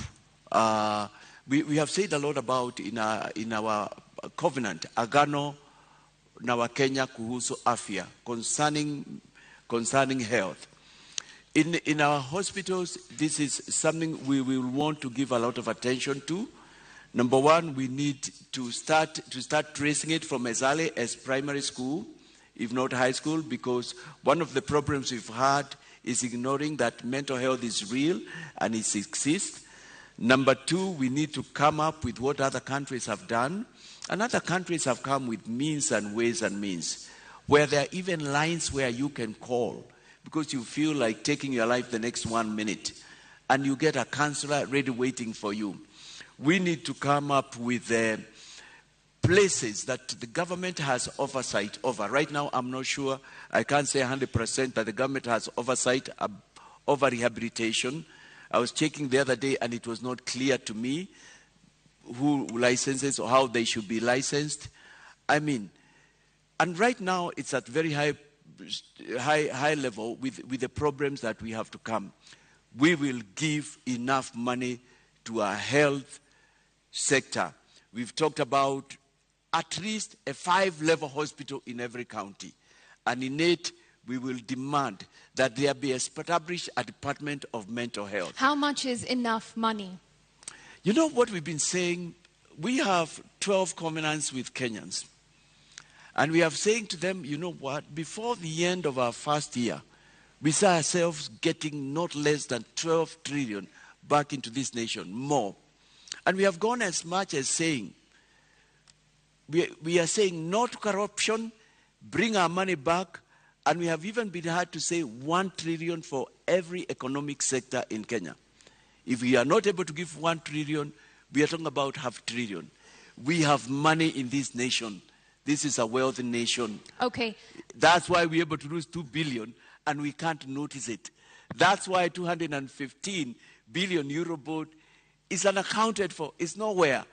And nobody, the moment Auditor General Uko left, and after a few months, it's a forgotten business. It's not forgotten. We want to know where the Eurobond money went to.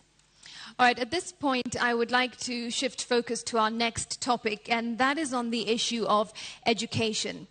If you assume office in the next few weeks, perhaps, your biggest headache in the education sector will be as early as January, when 2.5 million students will have to transition into secondary school.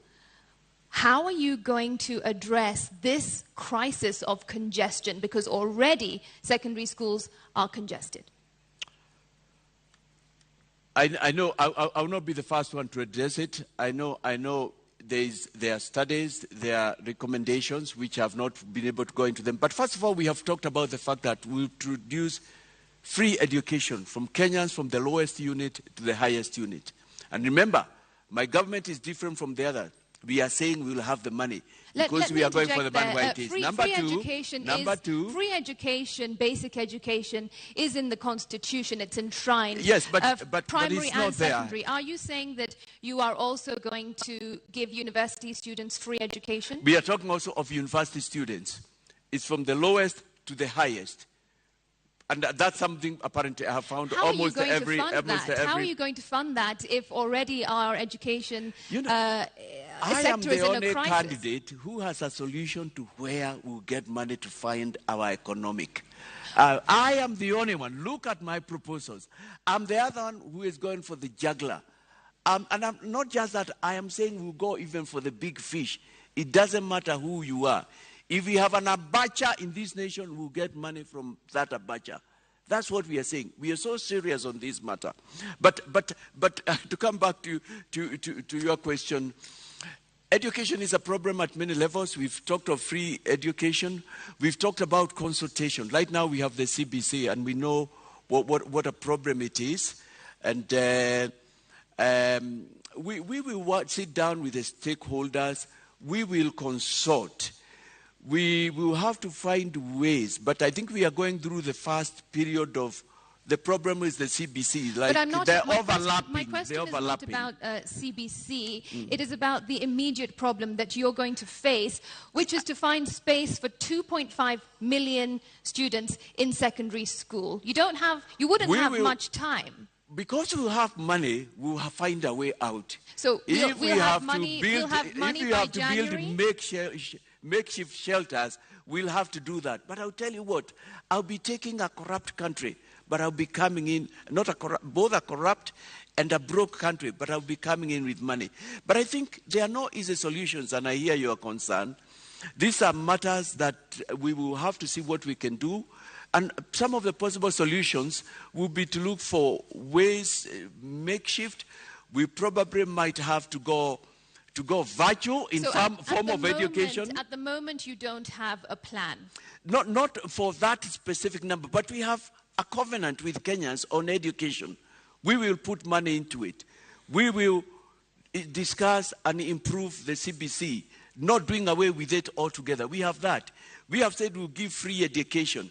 In terms of a specific like that, it may not, again, a manifesto can't contain everything. But we have to find ways. Everybody must go to school. If we have to do it virtually, we will have to go that way. If we have to turn some government offices, I don't know, I have not thought about it. Every Kenyan must go to school, must get a learning. It's a problem, I agree. But again, it's a problem we have inherited, and we have to find ways. As a president, I will not sit back. But with money, the sky will be the limit. You know what? Even classrooms, through fabricated materials, you can build classrooms in a matter of weeks, if not days. You understand? There will be money in my government. You understand? I want to ask you more about education, but you understand even getting that money to Kenya, the money that you're targeting, must be an issue of legislation, must be an issue of the law.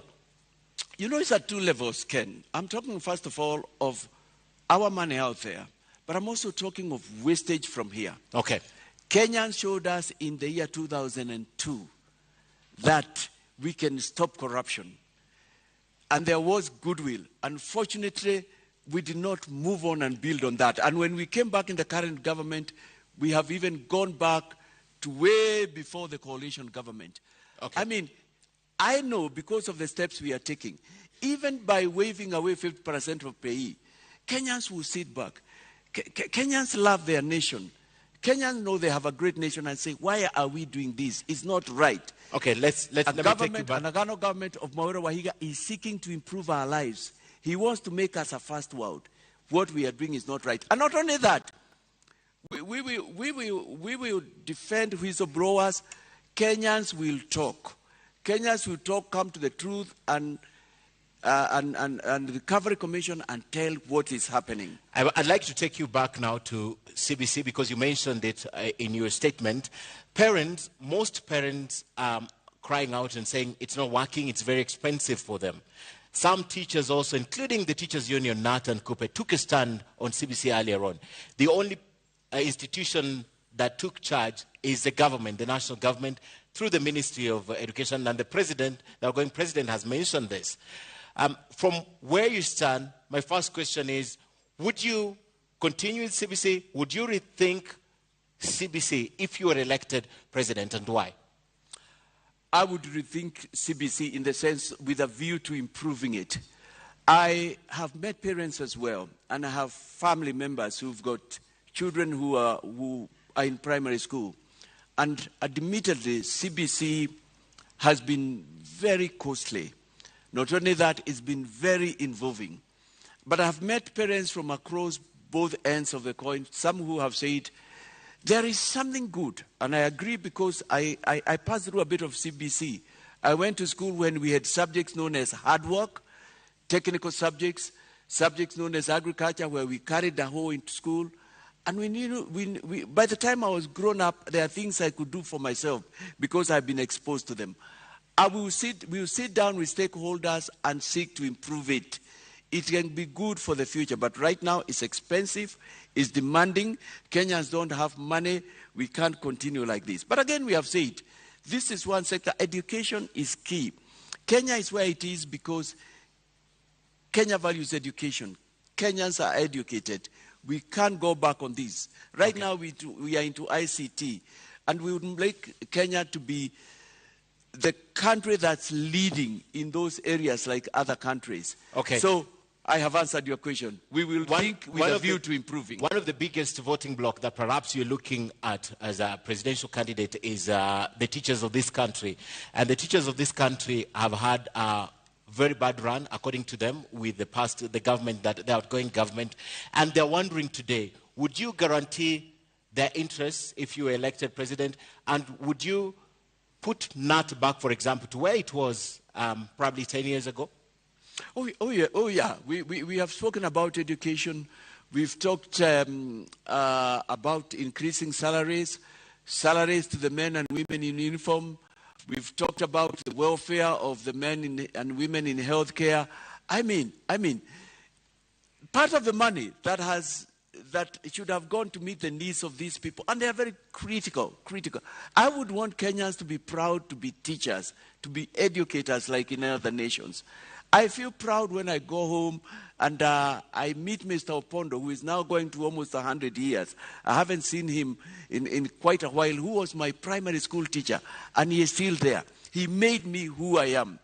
I feel very proud to walk around and meet policemen who are doing a good day's job, but they are not paid well. They are housing and so on. I am proud with the little security I've granted to meet young men who love their country, who are doing their job, who want to move forward.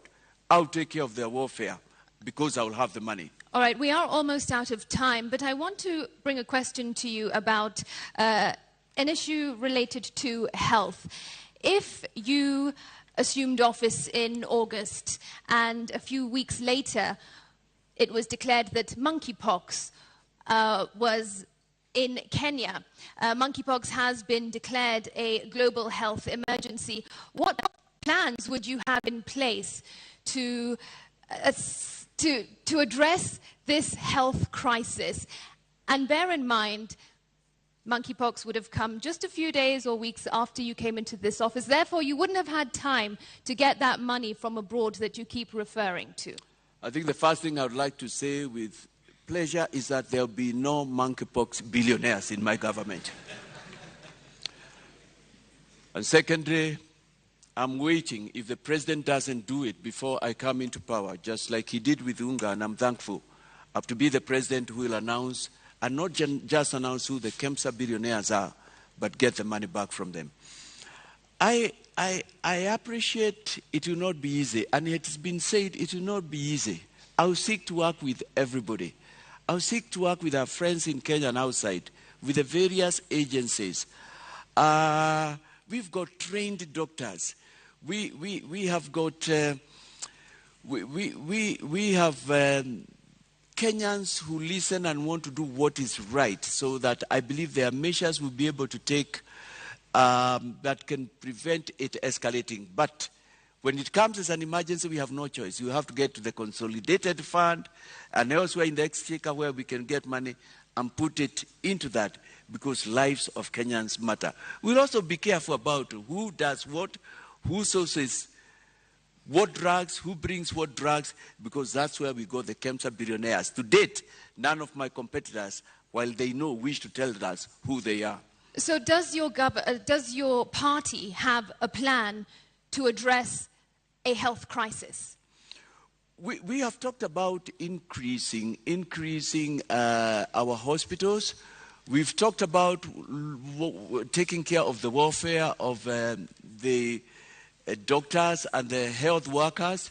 We've talked about, actually we have talked about something very unique. Just like we have a teachers' commission, we have talked about bringing back something that the health workers have been asking for, a health commission, which nobody has wanted to. Because it's important. We can't succeed on this war without involving them. They are the machinery of the health. Before we so close, do we have that? Let me ask again, does your party have a plan to avert a health crisis? We will just have to work with what we have. So we will call upon friends. I mean, I am not in government. I'm not like the Deputy President or the Right Honorable, who are both in government in one form or another. I mean, we just have to work with what we are. We will call upon friends, our neighbors. We will call upon all doctors. It will be a crisis. And we will ask Kenyans, this is where we are. We'll be transparent. And the international community we've seen it come to the aid of various nations. Kenya is a friend of many nations. Okay. We will get help. We'll cross that bridge when we get to it. Mr. David Wahiga Maure, thank you so much for coming to the debate tonight. Thank you. You have now 2 minutes to make your closing remarks. Kenyans, you have heard me. I am told a number of you have already decided on who to vote for. But the question I want to ask, have those that you want to vote for made a difference in your life?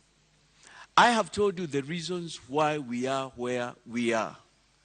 And yet those others, or my competitors, some who don't even want to come here and give you a minute of their time to tell you what they are talking about, to allow themselves to be interrogated, are saying they'll make a difference. Can they make that difference? I am saying to you, and don't you feel with me, that we are here because we have recycled leaders, and we are at a point where to move forward, we need to break some glass ceiling.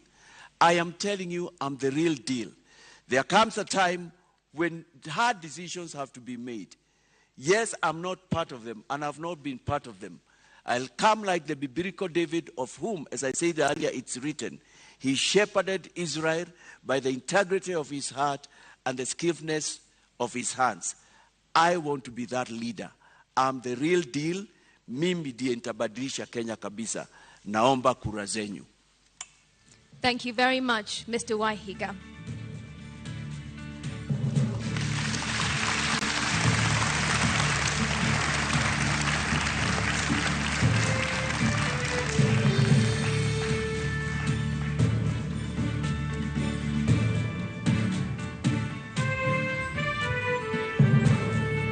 Ladies and gentlemen in the audience and our viewers following this at home, we have to end it here for now. Our appreciation to Mr. David Wahiga of the Agano Party for honoring voters with this duty to a public televised national debate. Well, it was an interview. We thank you again. And of course, it's not the end. The second presidential debate kicks off at 8 p.m. live from this same platform with my colleagues Yvonne Okwara of Citizen TV and Eric Latif of Spice FM and KTN News. We thank you for watching. My name is Ken Mijungu of KTN News. And I am Smriti Vidyarthi of NTV. Good night.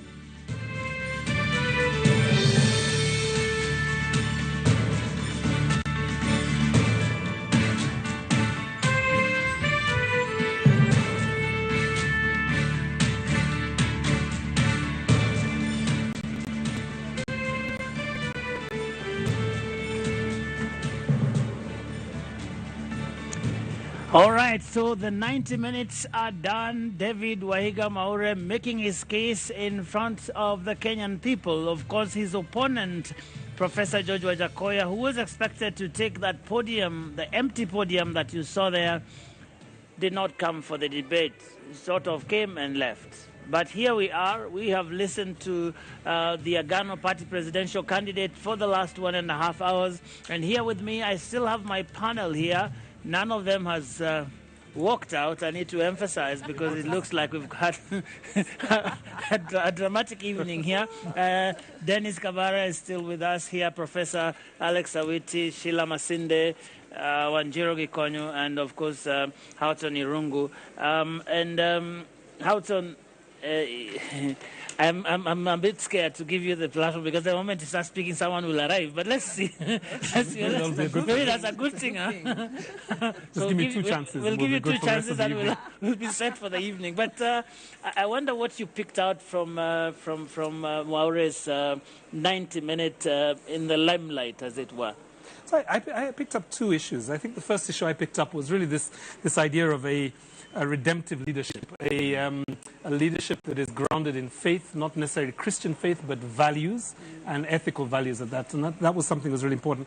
I think, I was struck a little bit by the parallels between him and Lazarus Chakwera of Malawi, yes, who was elected after 24 years of being an Assemblies of God Minister, preacher. Yeah. So that was the first thing that I got. And, I think we have to recognize that, religion is an extremely vibrant, thought-provoking force in the continent. And they're saying something like two out of every 5 Christians in the next 20 years will be in Africa, right? Mm-hmm. So we should expect more candidates to come forward to put themselves forward for leadership. Fact check. All right, I told you, but it's not a candidate. It is the Agano Party presidential candidate is out there, and we just want to hear how he thought this went for him. You're not lucky. Thank you very much, Joe. He is outside here, just emerging from the debate. Your opponent, the man you were meant to engage on the podium, the Roots Party presidential candidate, Professor George Wajakoya, failed or rather declined to take part in this debate. What do you make of that? Well, I was very disappointed and doubly disappointed because I actually saw him driving, and I can't understand why he should come all the way here to say he will not participate. As leaders, we must allow ourselves to be interrogated. I feel a sense of freedom. I feel like I can fly because I have spoken to Kenyans. They have had an opportunity to ask me questions. It is important, Kenyans, you ask yourself, who can you depend on? Is every policy being proposed a policy that can work? Why don't we interrogate it in a place like this? I'm disappointed. Do you feel you managed to achieve what you set out to achieve here this evening? Yes, and I was surprised how time moved very quickly. And I feel elated because I was being honest. But also, it is important that leaders come out and they come out as they are before Kenyans. And they say why they are in this race. Let's stop giving promises out there. But let's also, when we come here, explain the past, what we do in the future, and what we have done in the past. And if you've been in government, why we are where we are. And for instance, some of the examples I gave explain where is the 215 billion euro board if you are in government when that money went missing. All right, thank you so much. Well, Joe, the Agano Party presidential candidate just leaving. He says he is the real deal, very confident that this evening he got to clarify, he got to articulate the policies that he has for Kenyans if he wins the elections come August the 9th. Back to you, Joe. Thank you very much, Rita Tinina. Just engaging the Agano presidential candidate moments after he left that stage in his own assessment. Actually, the real deal, those 2 words were his on that stage, and he believes that he has done a great job. And Houghton, you were actually doing an assessment on this end, and I do hope that this time around you can actually finish your thoughts. Let's keep going. Maybe the candidates will rock up as a result. So I think the first point, he talked a lot about religious leaders having been an important part of the second liberation struggle, the first liberation struggle, and so on. He talked a bit about Bishop Okulu and Muge and others. Yeah. I think there are a number, and they're not just Christian. I mean, I think we have to think about Sheikh Balala, we have to think about the Chief Justice Emeritus, Willy Mutunga, a Muslim. We have to think about younger generation of people who are very grounded in their faith but come to give leadership. So I think that was interesting for me. The second point that I wanted to raise was the question that was raised about mental health. Because I think I heard something interesting there that I think all the candidates could address themselves to. The first one is this. We know from the stats that something like 300 people are diagnosed with depression every day in Kenya. And we are the fifth or sixth highest number of people who have mental health issues. Now, we've seen a new mental health bill come to pass. It was enacted just recently. This is the Senator Kasanga bill. Yeah. We've also seen a lot of investment in mental health institutions, and I think now you can use your NHIF card for mental health treatment. But the question we have not discussed yet is the issue of disabilities, other disabilities. So, for example, people with disabilities, I'm told, are something like about 8% of the voter base in this country. So that's a population of about 1.7 million people. I've not heard a strong argument for what candidates would do with regards to the issue of people with disabilities. What we've seen is really a gerrymandering or a fixing of the nominations that should be going to people with disabilities. And did we not see something like 79 party lists rejected just recently because people were using spaces for minorities and exclude marginalized communities for others? And I think we need to see more focus on all of the disabilities in the electoral race in the last few weeks of the elections. Thank you. And Professor Wete, Houghton talks about this contrast that Wahiga Maure was trying to draw between himself and the other three gentlemen who are running for president in the country. And he basically says that he is the real deal because all these other guys have been there, done that, and there's a sense in which every one of them, according to him at least, can be associated with the problems that we have. Do you think that that was a convincing case that he was making, and did he succeed at it? I think he made a good point, which Irungu already referred to, and I characterize it as a pastoral approach, that he is a good shepherd. And that is deeply inherent in his faith tradition. And you could see in his presentation, he talked a lot about corruption, debt, the cost of living, integrity, values. So he was spot on the real issues that we should actually focus on. What begs in my mind is whether the voters out there are listening to the contrast that he's trying to draw. Because I think he speaks from the heart. And I think the question that he was asked about his public service record was a really awkward question. Because again, the question is, is public service just working in government? Or is public service basically serving this country in all other places like private sector, private endeavors, like being a businessman or something like that? But he draws a very sharp contrast. Now, the question he asks, which is pertinent, is all the other gentlemen coming to this stage have a public service record working in government, from Wajakoya to Raila Odinga to William Ruto. I think the challenge that he's putting before them is, why are we here? Right. What difference are you going to make?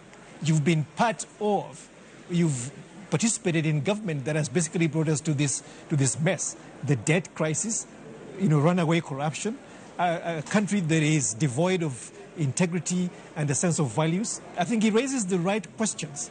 And today we might actually say that he's not actually the fifth, he's the real deal. Dennis. I think, actually, to add on to what he's saying, my sense is sincere. He came across very sincere. His manifesto, of course, talks about restitution, and he talked a lot about that. My overall sense, it's a bit like the Constitution. It's ahead of its time. He's ahead of his time.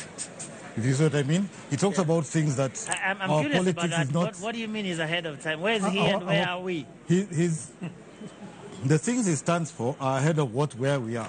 Let me put it that way. The values that Alex was referring to, that Irungu was referring to, it's not where we are. But I mean, that is interesting because I've heard people say that what we've had in this country is a national decline, that we have this regression that has happened in this country, that if you talk to anybody, whether it is about public transport, whether it is health systems and all that, there are people who actually said things used to be better. So I'm wondering whether we have regressed, as people say, or we are yet to get to that place where he is? Because I find that a very interesting. My sense is, before the others, I think my sense is we have allowed standards to drop. We have accepted falling standards. And he's basically saying this is the standard we should be at. Wow. Sheila. I like that this, do I call it an interview or a debate by himself? Yeah. That it started on the topic around values, ethics, morals. Because that's music to your ears. Oh, music to my ears. Yes, because it's something that we have really talked about for some time since we passed the Constitution. You know, what are the ethical and moral standards that need to be applied for those who are serving in public office? And because when you look at the picture now, when you look at the ballot papers right now, a lot of those names are people who are not fit to hold office because they've been accused of one offense or another. That's an interesting distinction, because you're talking about a different standard. Right now, in this country, the standard that we know, which we apply all the time, and every politician in town knows about it, innocent until proven guilty, and then now they added something until you have exhausted all your appeal mechanisms. So what you are talking about is a different standard, and that is an interesting one. Yeah, we have applied a criminal standard to Chapter 6, which requires a moral and ethical standard if we're going to actually live and breathe life. But how do we get there? If the Constitution is not going to give it to us, if legislation is not going to give it to us, how do we get? The Constitution has already given it to us. The Constitution, and that's a supreme. But on paper, but we don't live it. That's what I am saying. How do we get to a point where we actually live Chapter 6?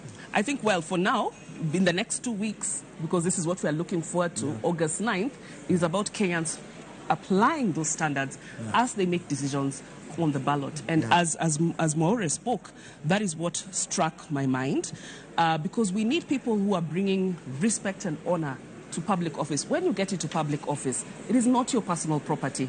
It is public service is bequeathed to you by citizens, and it therefore requires that you take care of it, you nurture it in a certain way. But we have seen people, individuals who have abused it, and are coming back to us. You have come, it's like you've given someone your car, they've gone, had accidents, banged it, dented, and then they bring it back to you and tell you, you gave me your Mercedes Benz, now I want your, what's a house. Can we take the house? No. Now I want your 100 billion shilling house, and yet I gave you something of smaller value and you dented it. So that's exactly what these people are doing. They're coming back to us, having tarnished those public offices and asking for even more. And as I listen, in the Bible, there's something about being faithful in small things, then you can be entrusted. Exactly, but that's not what's happening in this country. and for me, if we want to build this country on a strong foundation, not on sand, but on rocks, that is what we need to do.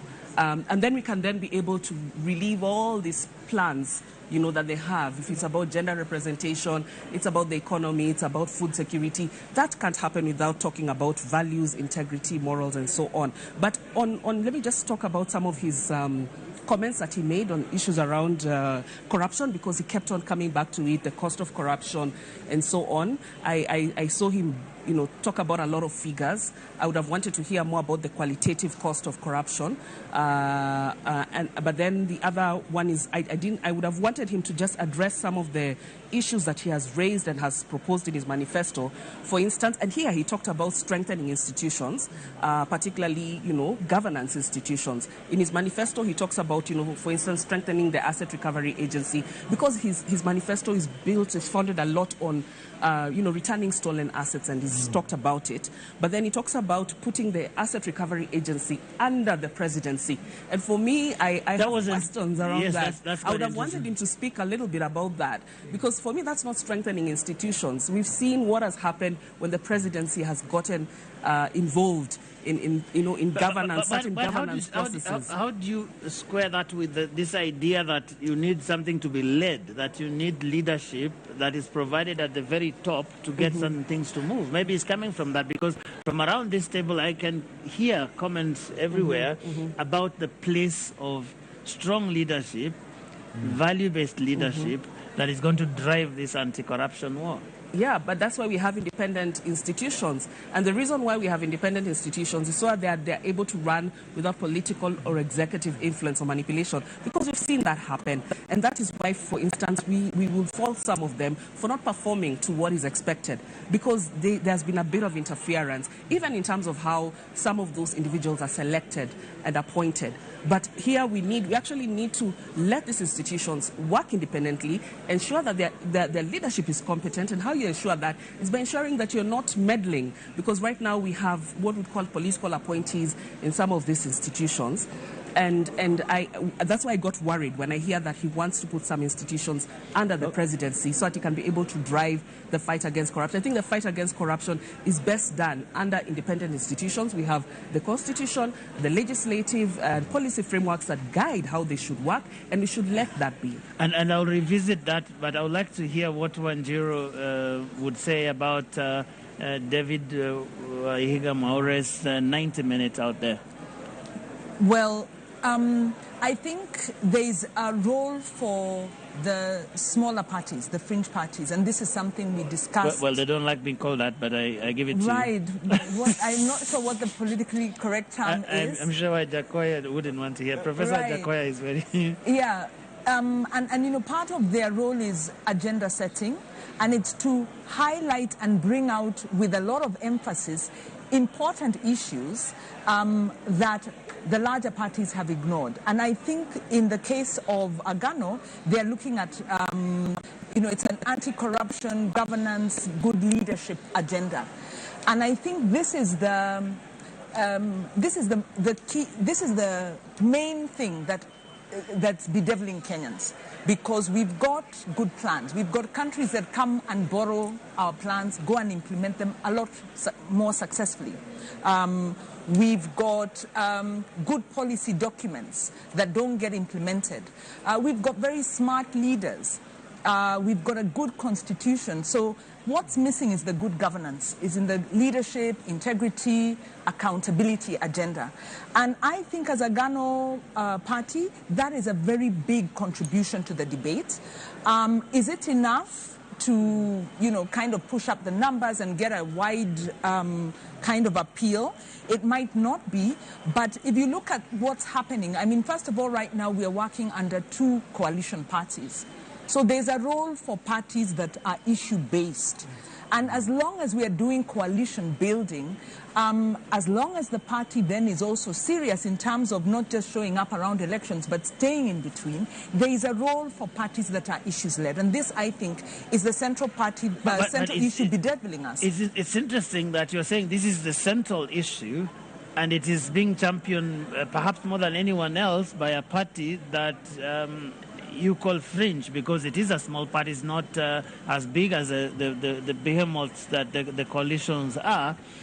Isn't that an interesting paradox in a country that the things that we say are important here don't seem to be pushing the electorate in any one direction? As a matter of fact, there is no evidence as we speak now that corruption, for example, would make people not vote for someone. Yeah, it is a paradox, but maybe we can look at the example of like the Green movement, where you've had smaller parties, where you've had what was maybe a bit of a fringe issue, but a very important issue, now come to the center stage. So I really agree with what David is saying. Actually, I agree with all the panelists that it's very important to keep it on the agenda. It's an agenda we've been talking about and is kind of getting overtaken by the economic agenda. So it's important to you know, Agano reminds us that economy is important, but you need to have the foundation. And possibly it's an issue whose time is not on the table, but until it is, we are going to remain in this kind of stop-start situation as a country where we don't quite achieve the economic potential that we can. Dennis, you have done a lot of work in this economy governance space, whether it is Vision 2030, whether it is just sort of analyzing Big Four and all of these things. And there's a question that's troubling me here about the nexus between corruption and the economy, because it almost seems to some people that it is either or. And yet, what I'm hearing around this table is that they are inextricably intertwined, that you actually don't talk about the economy in any exhaustive way if you do not talk about the impact corruption is having in terms of impeding economic development. Sure.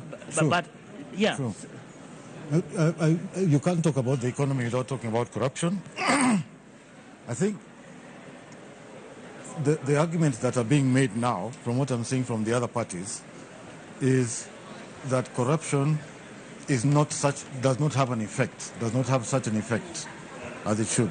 I think that's the wrong argument. I think this guy's argument is good because it goes back to basics. For me, corruption is the opposite of policy, if you see what I mean. So that every corrupt act is the negation of a policy act. Yeah? So if you're not doing the policy, which is the good thing, corruption is the bad thing.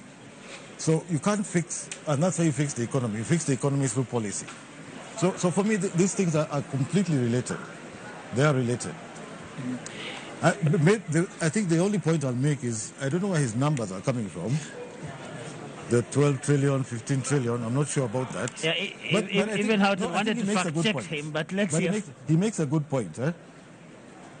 A lot of these manifestos that are being thrown at us are all visionary.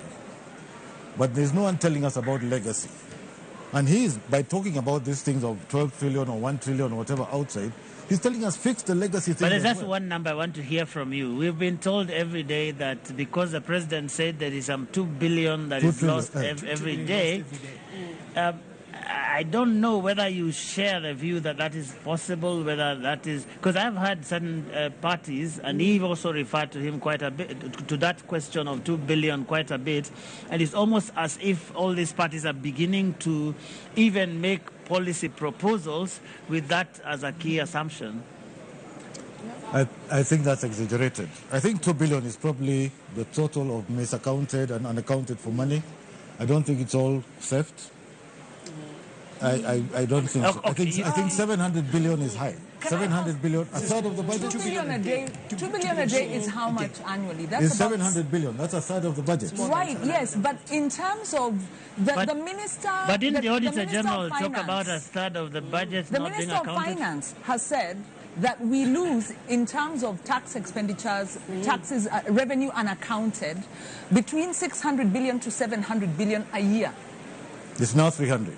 Pardon? It's now 300. Well, this was in 20. It was in 2020. You have recklessly mishandled, or does it mean that somebody has stolen it? I think the president said stolen. The Auditor General, Edward Oko at the time, actually said a third of the entire budget is unaccounted. Yeah, unaccounted for, which does not mean stolen. You get? But, I mean, I know this for a fact. Sometimes I lose some notes. Yeah. It doesn't mean that I've stolen them, right? But, Joe, can I come back to just... I want to make quick points, right? One is this one, right? Yeah. It's not a paradox, right? This point about, corruption is the single most important issue in this country, but yet we are not voting for candidates who are fighting corruption or are saying this is the key area of their... Or refusing to vote for people because they appear corrupt. Exactly. My son had a very interesting point. He said, listen, the problems are only big because we're not big enough to deal with the problems. It is the lack of capacity and agency within this country to deal with issues of corruption that is the issue that we have to address while we think about what is actually happening with the money. And this 2 billion conversation is one of them. The second point is this one. There is only two differences between a leader and a criminal, right? If we can just simplify this conversation. The first one is a leader has a conscience, right? Put in the face of temptation, they will not steal, right? They have a conscience. It is internal. They don't have a conscience, then they have a fear of consequences. If you have a country in which there is people in positions of power who have no conscience and no fear of consequences, then you just have a chaotic country. And that's the point, I think, simplified. But how do we get there? You have to make corruption completely punitive. We have to criminalize it. We have to make sure that people are locked away.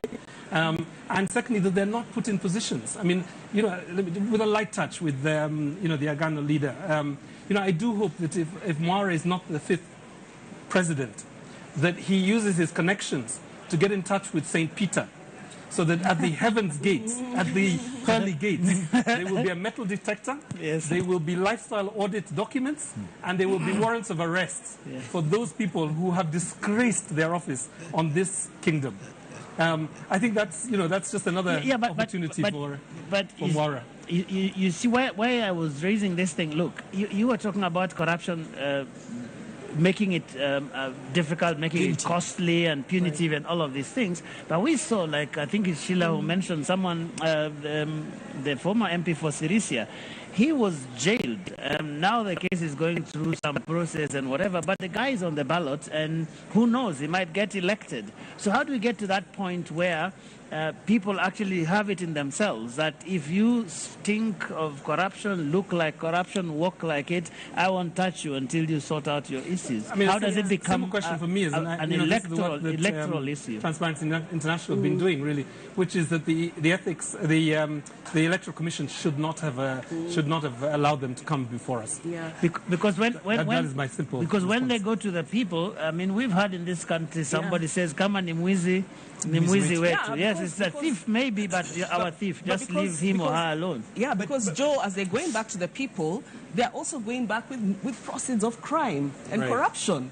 You know, and that's how people are getting convinced and mobilized, you know, to vote for this. And that's happening a lot, even in this election season. There's been a lot of exchange of money at the ground. You know, you attend a rally, you're paid to disrupt someone's rally, you're paid to intimidate others. There's been a lot of cases of voter bribery. Where is this money coming from?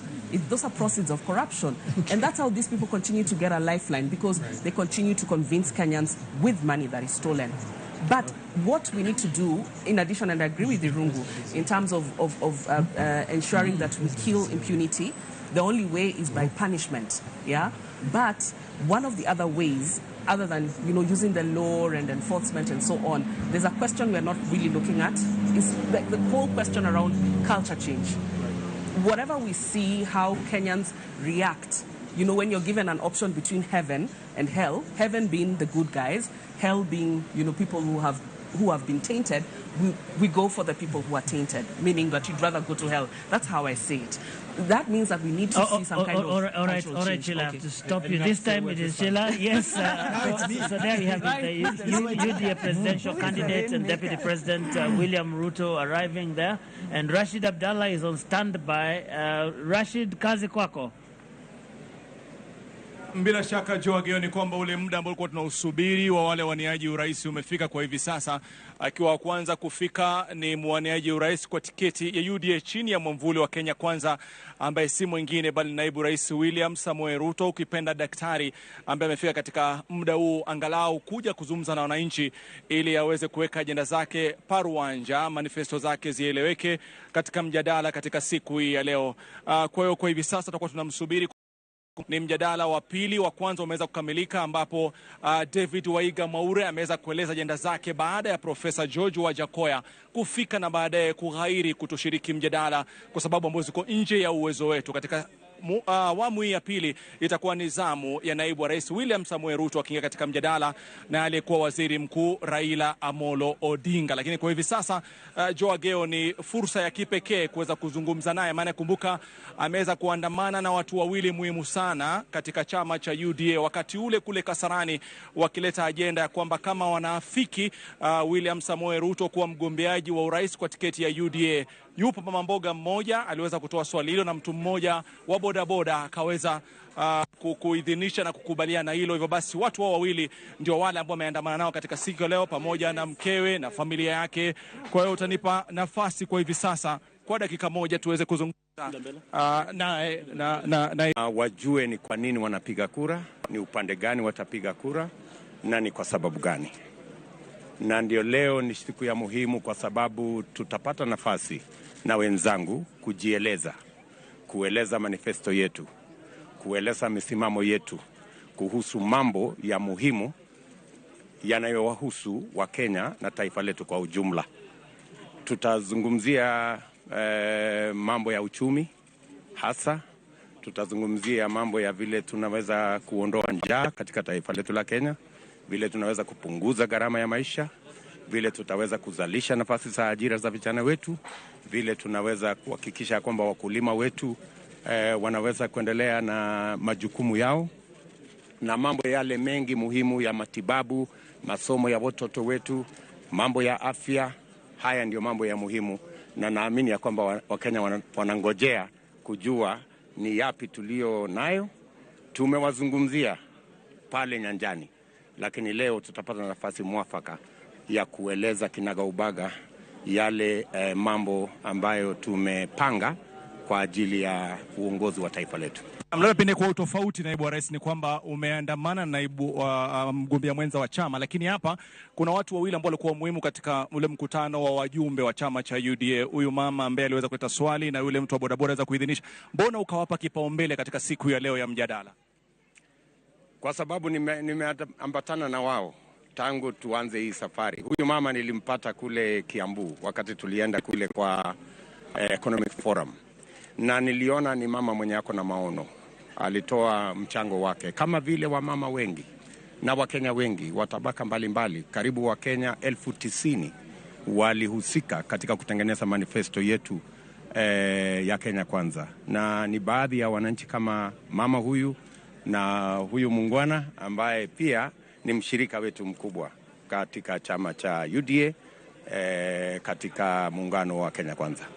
Pengine kwa kauli ambayo unaweza kuitumia kuweza kumalizia kwa yule hasla ambaye anatizama, anatarajia nini sasa hivi kutoka kwa kiongozi wake? Anatarajia kujua ni vipi yeye ataweza kuweka chakula katika meza, ni vipi mtoto wake anaweza kupata ajira, ni vipi masomo yake ya watoto wake itashughulikiwa, ni vipi kilimo kitashughulikiwa na serikali inayokuja, na ni vipi anaweza kuhakikisha kwamba ako na matibabu, na ni mpango gani tulio nayo kumshughulikia ili aweze kupata matibabu bila matatizo.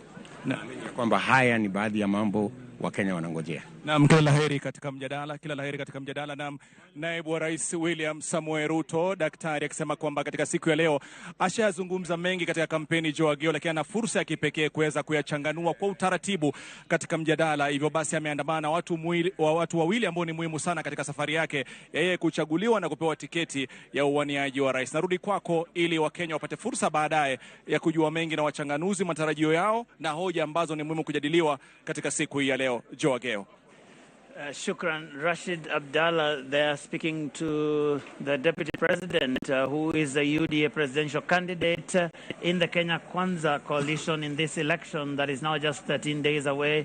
Dr. Ruto there talking about what he believes is important for the country and sort of giving a glimpse of what he hopes to talk about during this. And interestingly, Professor Witi arriving with his entourage, which includes the two people we saw who endorsed him, Pauline Waithera and Kelvin Okoth, sort of trying to remind us of what he has been saying out there in campaigns.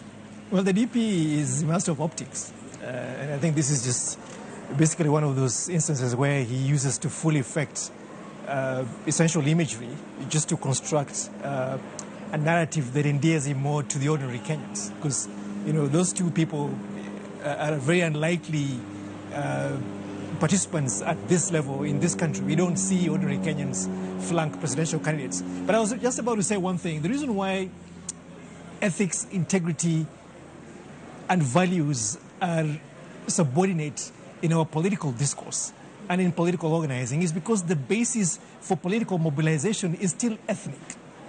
If you look at Raila Odinga, he gets onto this stage because he has a strong support of the Luo community. Look at William Ruto, who has built an interesting coalition between his Kalenjin community and the Kikuyus. Mwaure does not have that luxury. And therefore, when he rides on values, Kenyans are not paying attention, because what brings us to this stage to even then invite these conversations are not the important things. These things come afterwards.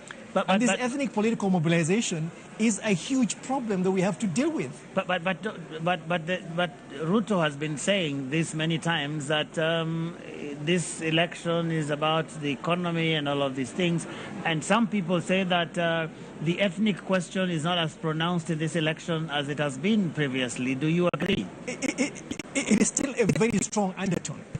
It is a bastion that you got to start with. And when you see even your colleagues in the media basically trying to figure out how the electoral process is going to go, you always start with what you call the quote-unquote strongholds. In that entourage of Raila Odinga is Kalonzo Musyoka, okay, bringing in the big Kamba vote. In that entourage is the governor of Kakamega, bringing in the Luya vote. And so you see this ethnic bifurcation being a very critical point of mobilization. So issues that are substantive to the citizens of this country, such as unemployment. How come we don't see youth mobilizing around the unemployment question? That even Maure today was just deplorable in the way that he handled it. He had no great ideas.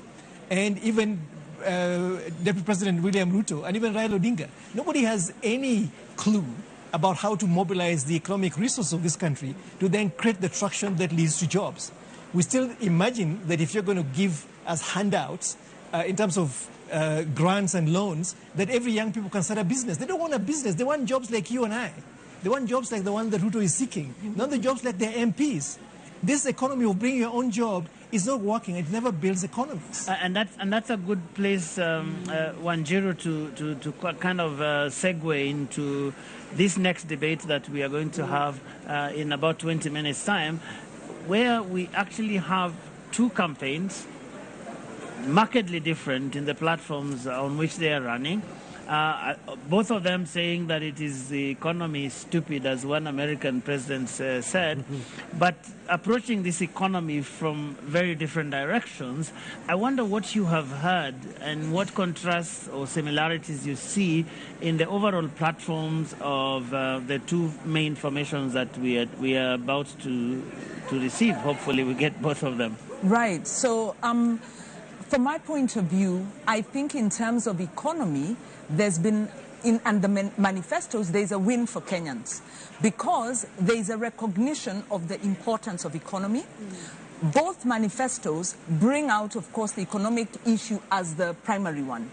The language is different, the way they've structured their manifestos is different, but they prioritize agriculture, where a majority of Kenyans are employed. They then recognize that a majority of Kenyans are also in the informal sector.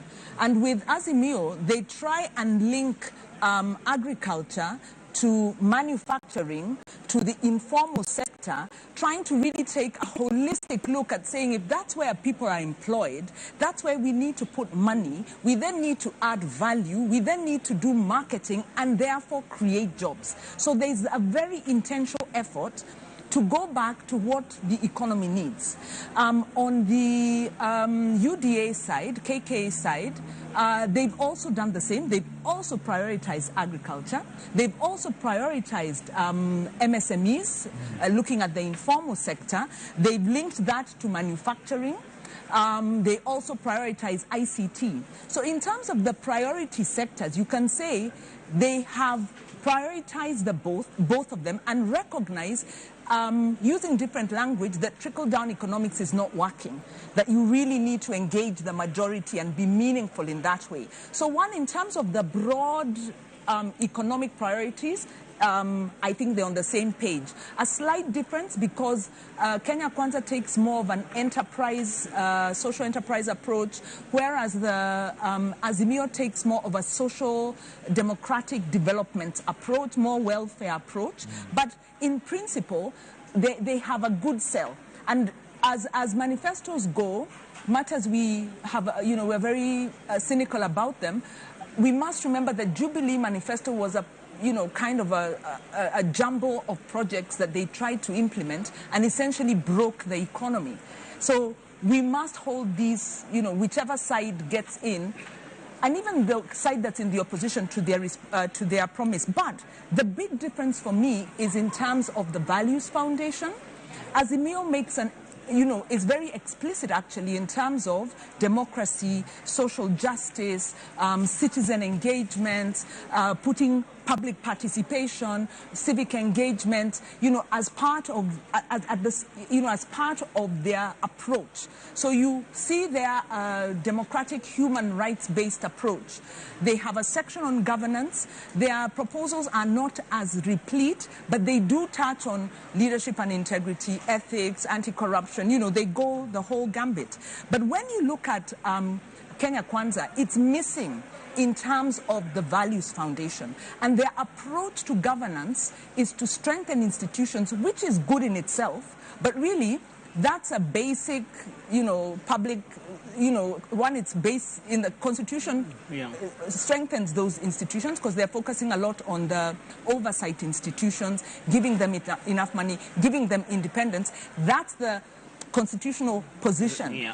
But they do not touch leadership and integrity. So, and you understand why.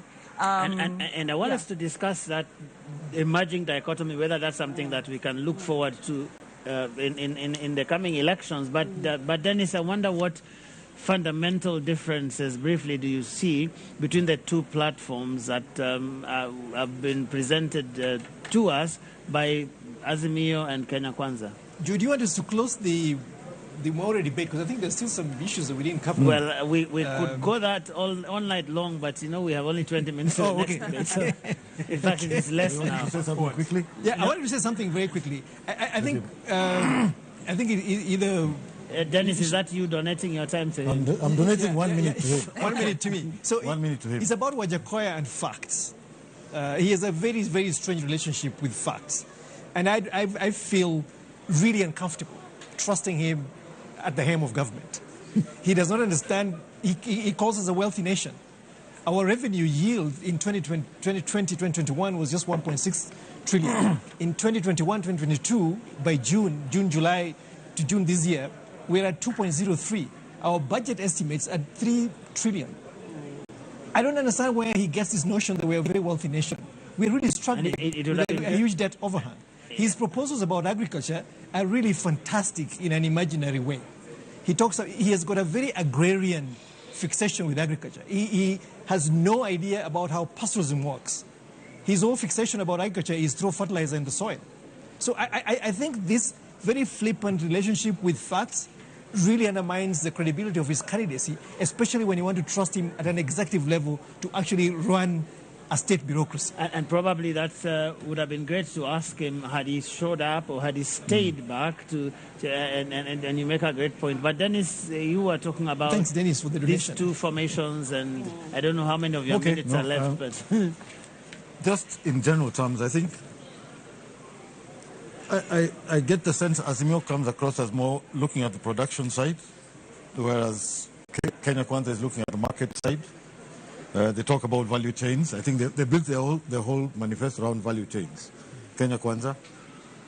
There was a very good differentiation someone made about the two. Azimio is more towards welfare society, whereas KK is towards fair society. So there's a kind of fairness. For me, and then there's, I think Azimio's is very much, there's a social charter. There's a social charter, social contract. I think that's what Wanjiru was saying. KK is very much empowerment. So it's about empowering people. And of course, the detail is different. I think there's some innovative things. I think KK has gone much deeper into things of public finance, talking about securitizing pending bills, an infrastructure bank. They've gone into much more detail on the public finance side. So they're a bit specific on that.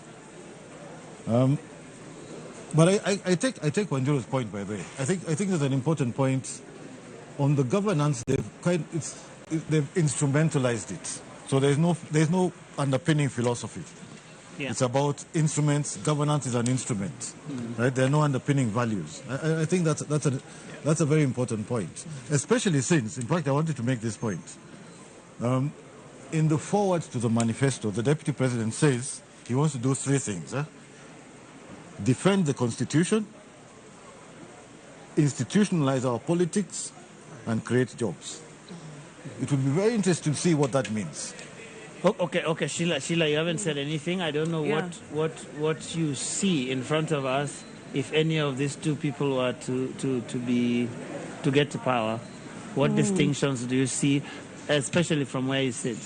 Well, first, I just want to, if I reflect back on the Jubilee Manifesto and why there were some, can I call them, some promises were dead on arrival, was because they really didn't look at the legislative and policy institutional framework. What is the current framework? That's something that I feel a lot of them are not looking at, even as they make certain promises, and that is where a lot of them will struggle. So all the promises, when you look at Kenya Kwanza, Azimio, Agano, some for Jacoya, I don't agree with many of them, but they're good. They're good. I mean, if they're good in an ideal world, but then the practicalities of what is the current framework, both institutional policy and legislative for a country that they're not looking at. Particularly when I look at, can I go back to my pet topic on corruption? Yes, yeah. And I, like, for instance, like the DP is talking about giving financial and operational independence to institutions like, those responsible for fighting corruption, the judiciary, and so on, which is good, and which, as we have said, has been a problem, that most of these don't have the resources and even the independence, the muscle to be able to operate.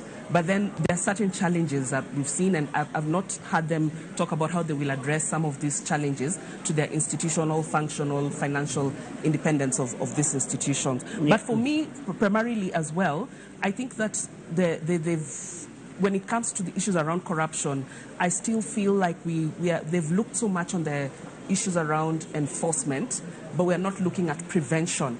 And for as long as we're not looking at fighting corruption from a prevention lens, we'll always be fighting. Okay. Yeah, and chasing after the money. So I'd like to hear a little bit more about how they will actually prevent. And one classic way of starting to prevent corruption is by ensuring that people who have been accused, there I go with my song, yes. People who have been accused of corruption, yes, don't get anywhere near public office. So Hudson, you have only 1 minute, within which you hope someone will arrive. But you have the last word on this one before we take the break to go to the maybe I'll keep speaking until somebody shows up. You have exactly 1 minute. Yeah, I think what folks have said is, I would agree with much of what everybody said. I think, 6 months ago there was no galvanizing idea in the political space. I think we now have some ideas that are fairly cogent, they're clear, they're inspirational, they're aspirational. Of course, we're waiting to see budgets and schedules and the first 100 days, first 180 days and so on. But I think the harder questions will be, for example, what do we do with the parastatals that continue to drain the coffers? What are we going to do with the fact that we have huge recurrent expenditure bills in terms of staffing? Okay. What are we going to do with this pension that Jubilee had, which was to create infrastructure everywhere? And I think so these are some of the challenges. And we can only get some of those questions, hopefully, inside the hall, because we want to take that break right now. And when we come back in the next couple of minutes, we'll be inside the auditorium to hear what the candidate who's arrived has for us, hoping that the other one will arrive at some point. But here we are, taking that break for the second and final debate of the night.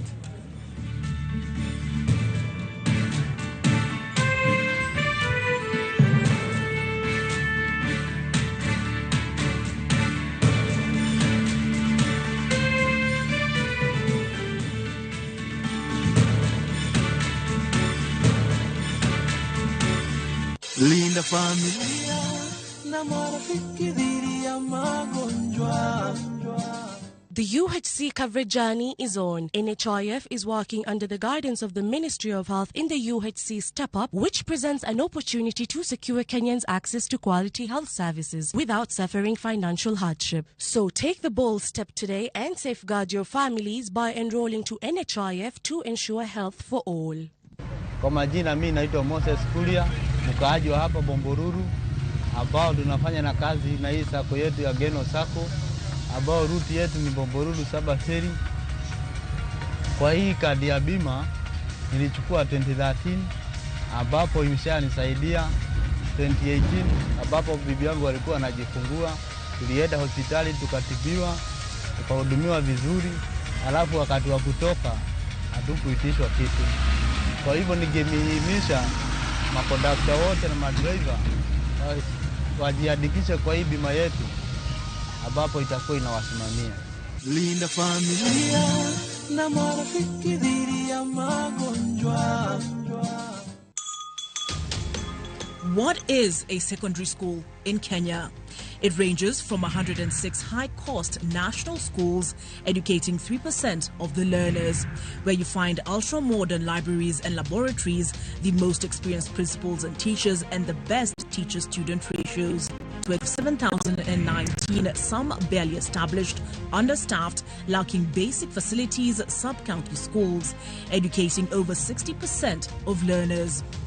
Given that KCSE is the most consequential examination in our education system, isn't it fair that we level the ground for all learners to excel by narrowing the capacity gaps between the worst and best schools to deliver quality education? Usawa Agenda calls for a sub-county schools upgrading program and a change from the capitation model to enable small schools to grow. Without these, SDG 4 is a false promise to most Kenyan children.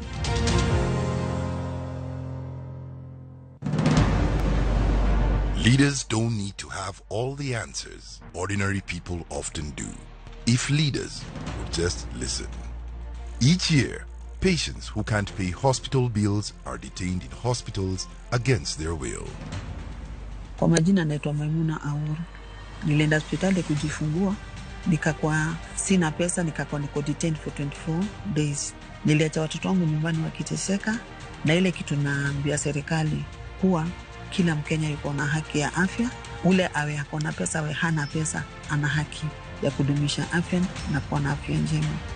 Each year, 186 men are lawfully killed and 30 disappear while in police custody before they get to court.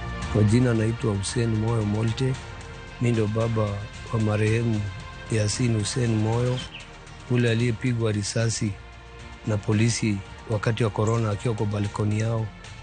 Na hiyo ni kitu inaniumiza sana, na mimi ningeomba maafisa wa polisi waache kuchukua sheria mkononi mwao, kupiga watu na kuwavunja, na wafai kuwa juu ya sheria, wanafaa kuwa chini ya sheria kama vile sisi raia tunatimiza hadi vile serikali imeweka. Na mimi nashangaa na maafisa ni watu wametoka kwa jamii yetu, yani ni mandugu zetu, ni madada zetu, na wafai kutupiga na kutuumiza, wanafaa tupeleke mahakamani. August 9th, 2022 offers us a turning point. 1. Turn up and vote. Your vote counts. It's actually the only thing that does in an election. 2. Choose and then hold your leaders accountable. 3. Join the movement of people who stand up against human rights violations. Become a member of Amnesty Kenya today at www.amnestykenya.org. I think the most important quality of a leader is wisdom, so that the decisions that are being made now, he knows how. You know, it's like a chess player who sees 10 moves ahead. Najua wakati ambapo mlipa ushuru wake, anataka aone angalau kazi ya pesa yake ambayo anailipia.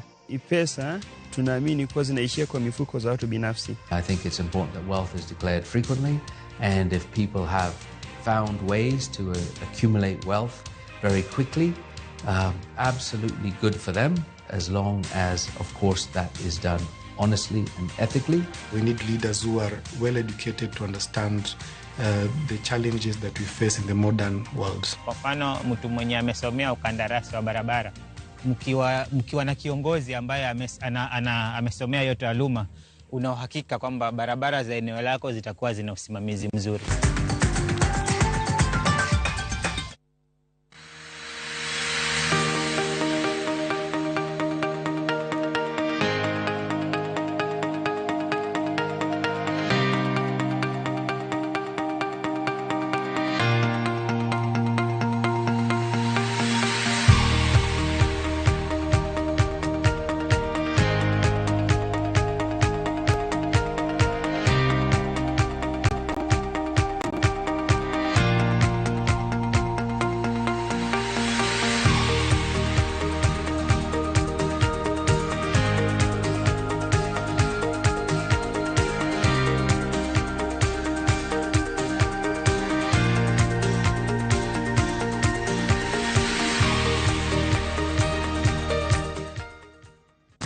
Check it. Let's talk about banking. Or let's talk about dreams and goals. Your dreams, your goals. If you're like Louise, you value doing biz with ease. Or maybe you're like Dan, a family man with a plan. At Diamond Trust Bank, it starts with one dream, one goal, one deposit, and one transaction.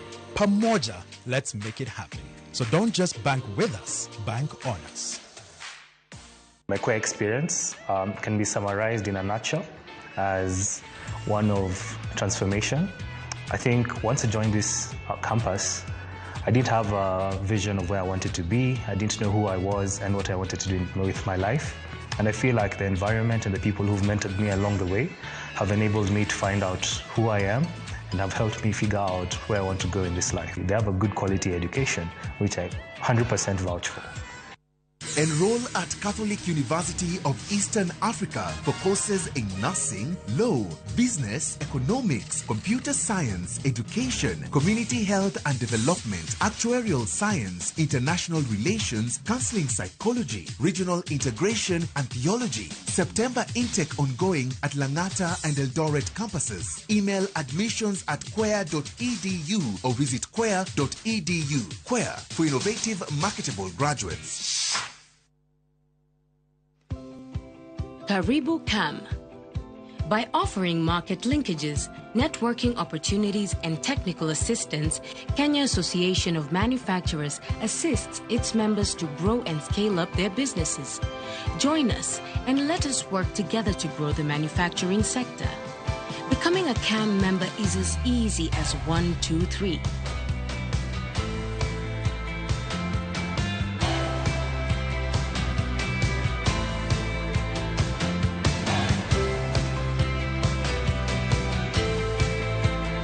Kenya Association of Manufacturers, driving global competitiveness.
Good evening and welcome to the Pope Paul VI Learning Resource Center at the Catholic University of Eastern Africa here in Nairobi.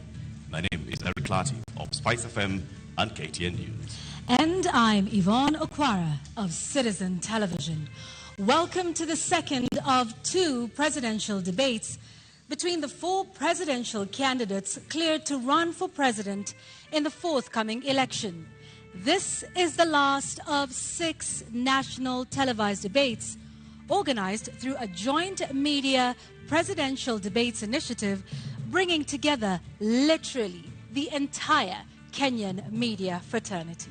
The candidates participating in the debate tonight have agreed to the rules and guidelines requiring them to conduct themselves with utmost decorum, address each other with respect, and extend honor to viewers watching this debate live across all of Kenya's broadcast media platforms. The candidates in the debate have also agreed to observe the highest standards of ethics in their conduct on the debate platform.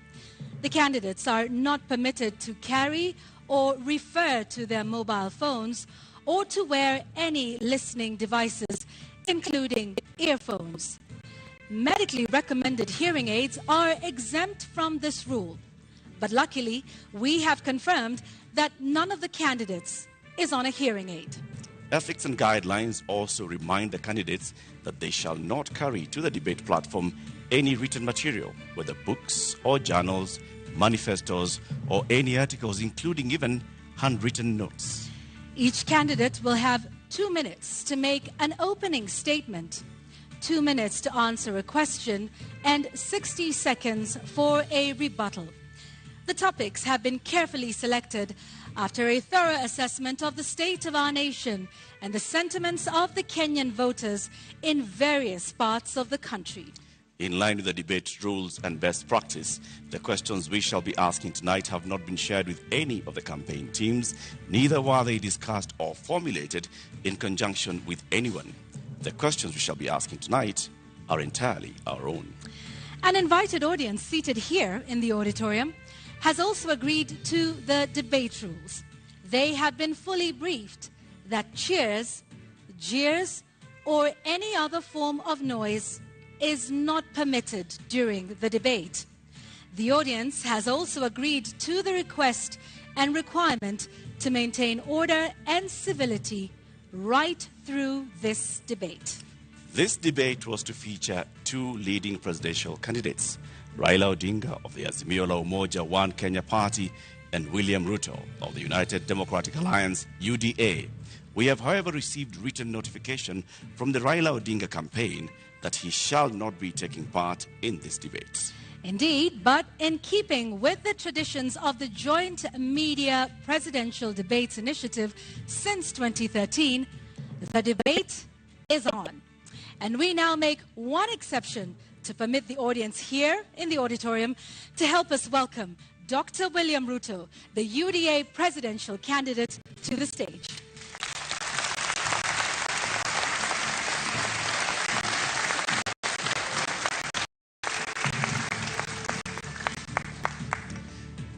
Your Excellency, Deputy President, Honorable Ruto, thank you very much for honoring Kenyans with this appearance. We shall conduct a series of question and answer, and whose topics have already been shared with you.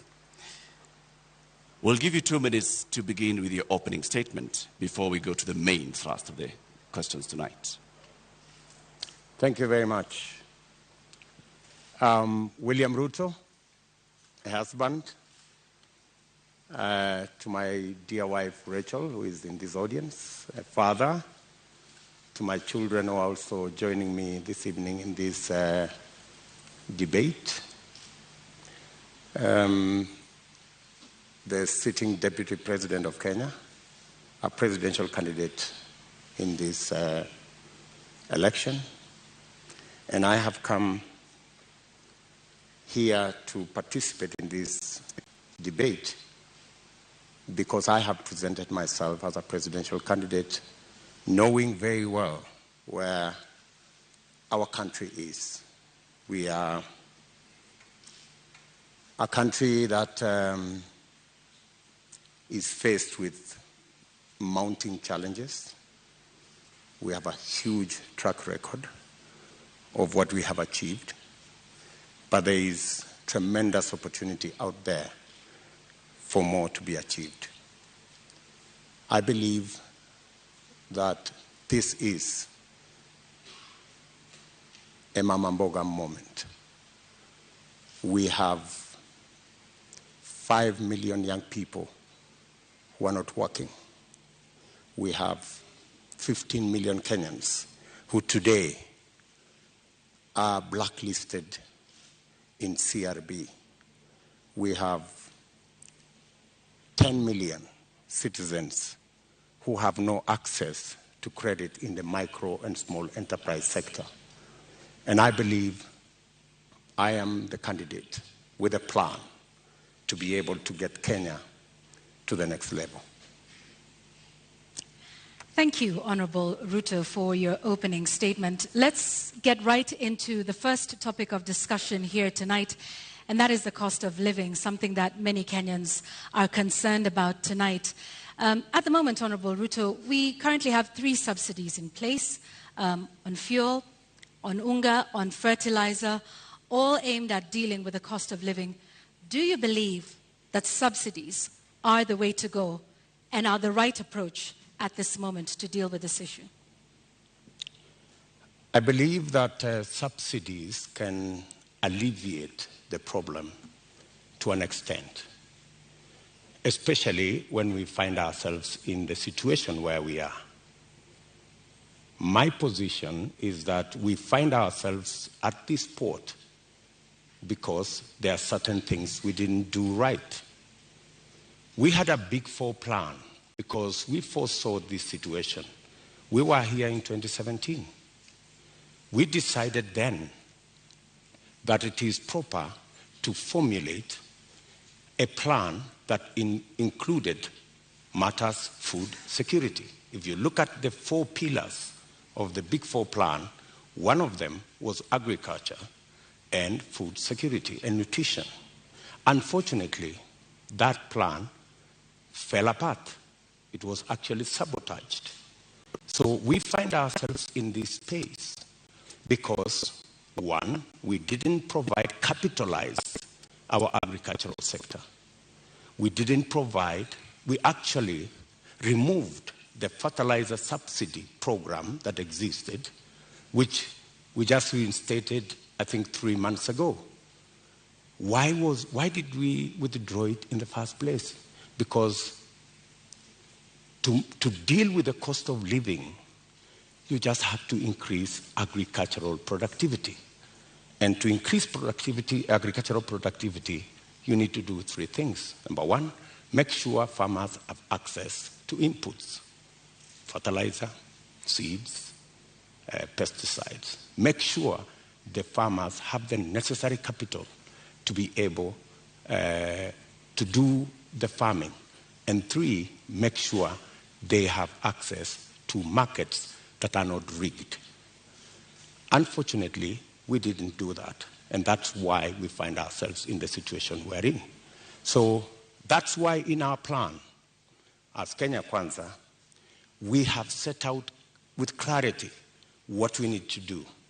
We have put in place a 30 billion revolving fund to make sure that farmers have access to inputs. We have added a 12 billion shilling expenditure on agricultural extension, because it's not just enough to have inputs. It's also important for farmers to use the latest information on how to get our farming right and increase the productivity of every farmer. And the statistics show, with access to fertilizer, with access to certified seed, with access to capital, a farmer who produces 5 bags can produce 15. So we can actually double, if not triple, our agricultural output. What that means is that the 2 million farmers who today are net importers of food themselves can actually produce surplus. And we can make sure that we have sufficient supply that ensures that the prices are reasonable for everybody. So the real solution to the cost of living, especially on matters food, because we all understand the biggest contributor to the high cost of living is the cost of food. The average expenditure of families is 52% of their income. In fact, poorer families spend between 60 and 65% of their income on food. So dealing with the cost of food significantly deals with the challenge of high cost of living. Honorable Deputy President, if I may just interject, what you say today has also been said by you before. In the first term of your administration, you pledged the same, that you are going to deal with agriculture, you're going to support farmers, and that's when the first fertilizer subsidy was rolled in before it was embroiled in scandal. And you'd also promised the Galana Kulalu project. When you say today that the food security aspect of the Big Four agenda was sabotaged, what exactly do you mean? What failed in the Big Four agenda with regards to food security? Precisely that. It was sabotaged. By who and how? Because you know as well as I do that we never got to implement that plan. Immediately, we changed course, and the whole Big Four plan was shelved. And we went on a tangent because of the handshake equation. We went to handshake, to BBI, and the rest is history.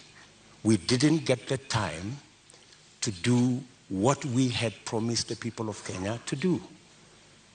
In fact, immediately thereafter, I tried, like has been tradition for me, to support my boss. And many times, I tried to push the Big Four plan to the extent that my boss, the president, asked me that he wanted to do things differently. And he requested that he wanted to assemble a different group of people to help him deliver on what he wanted to be the legacy of the fourth president. And unfortunately, the Big Four suffered a big blow because the whole of that program did not take place. Galana Kulalu project, Honorable Deputy President, was launched during the first term.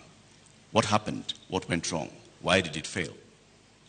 The Galana Kulalu project was conceived. In fact, what happened is the first 10,000, the pilot on the first 10,000 program took place. In fact, the first harvest of maize in that program came into being.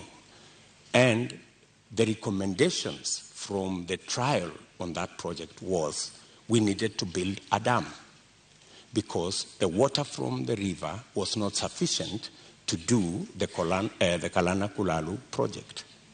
We needed to scale up now and do the dam so that the water that was available, because the soils research and the trials showed that the soils could actually support the production of maize and other cereals.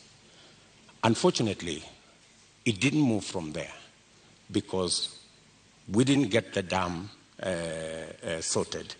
And you know that we had actually 57 dams that we would have wanted to do.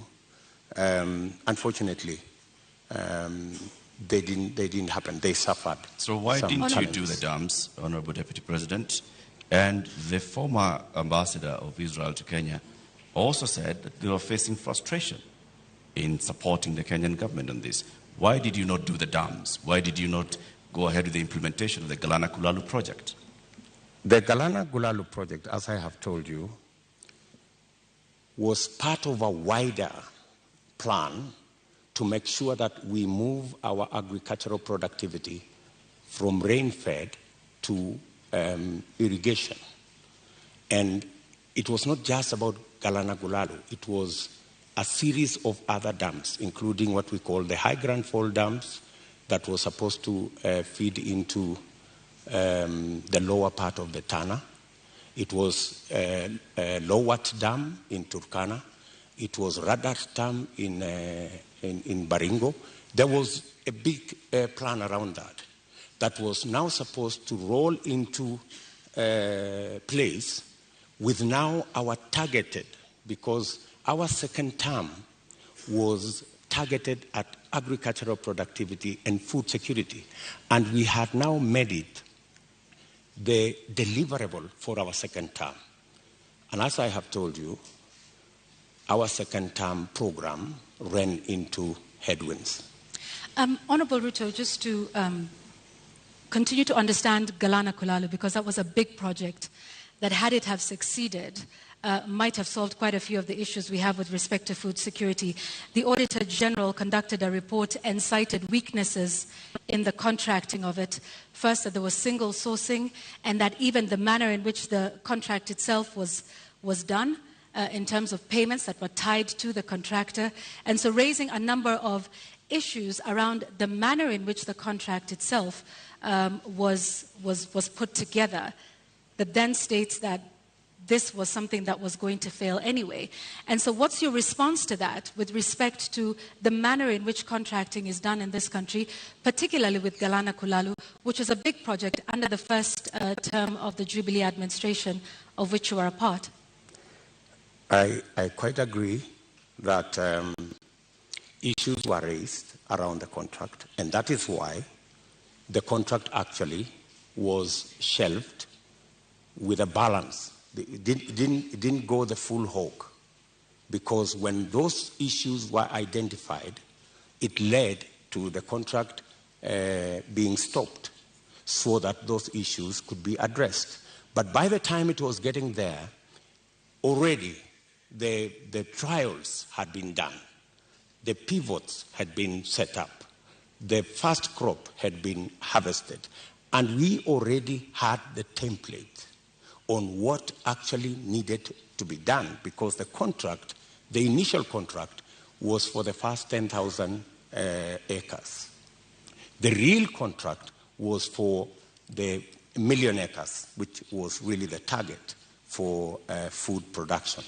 But as I have told you, that is not the only project we were looking at for food production.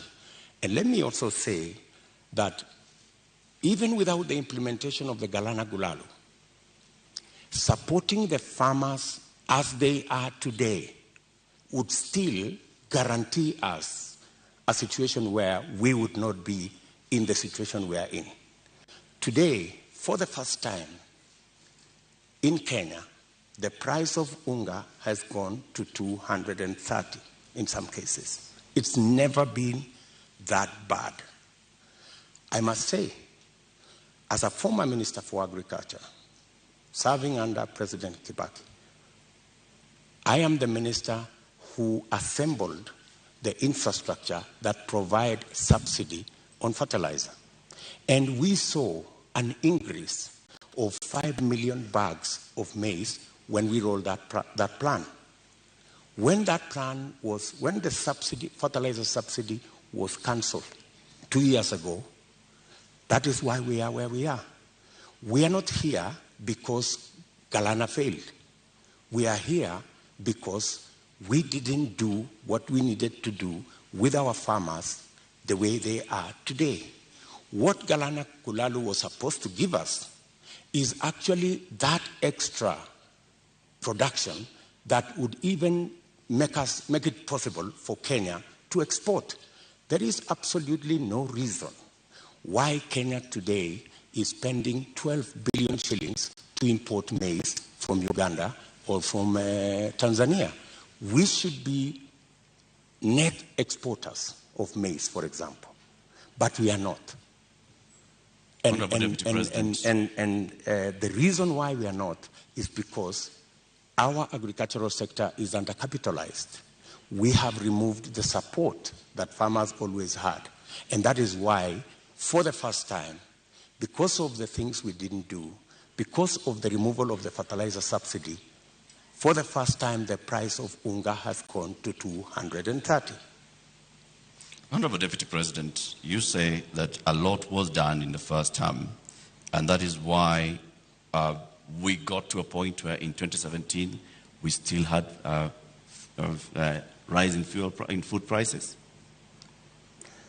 In 2017, it was specifically because of drought. And for your information, the prices of flour, maize flour, went to 140.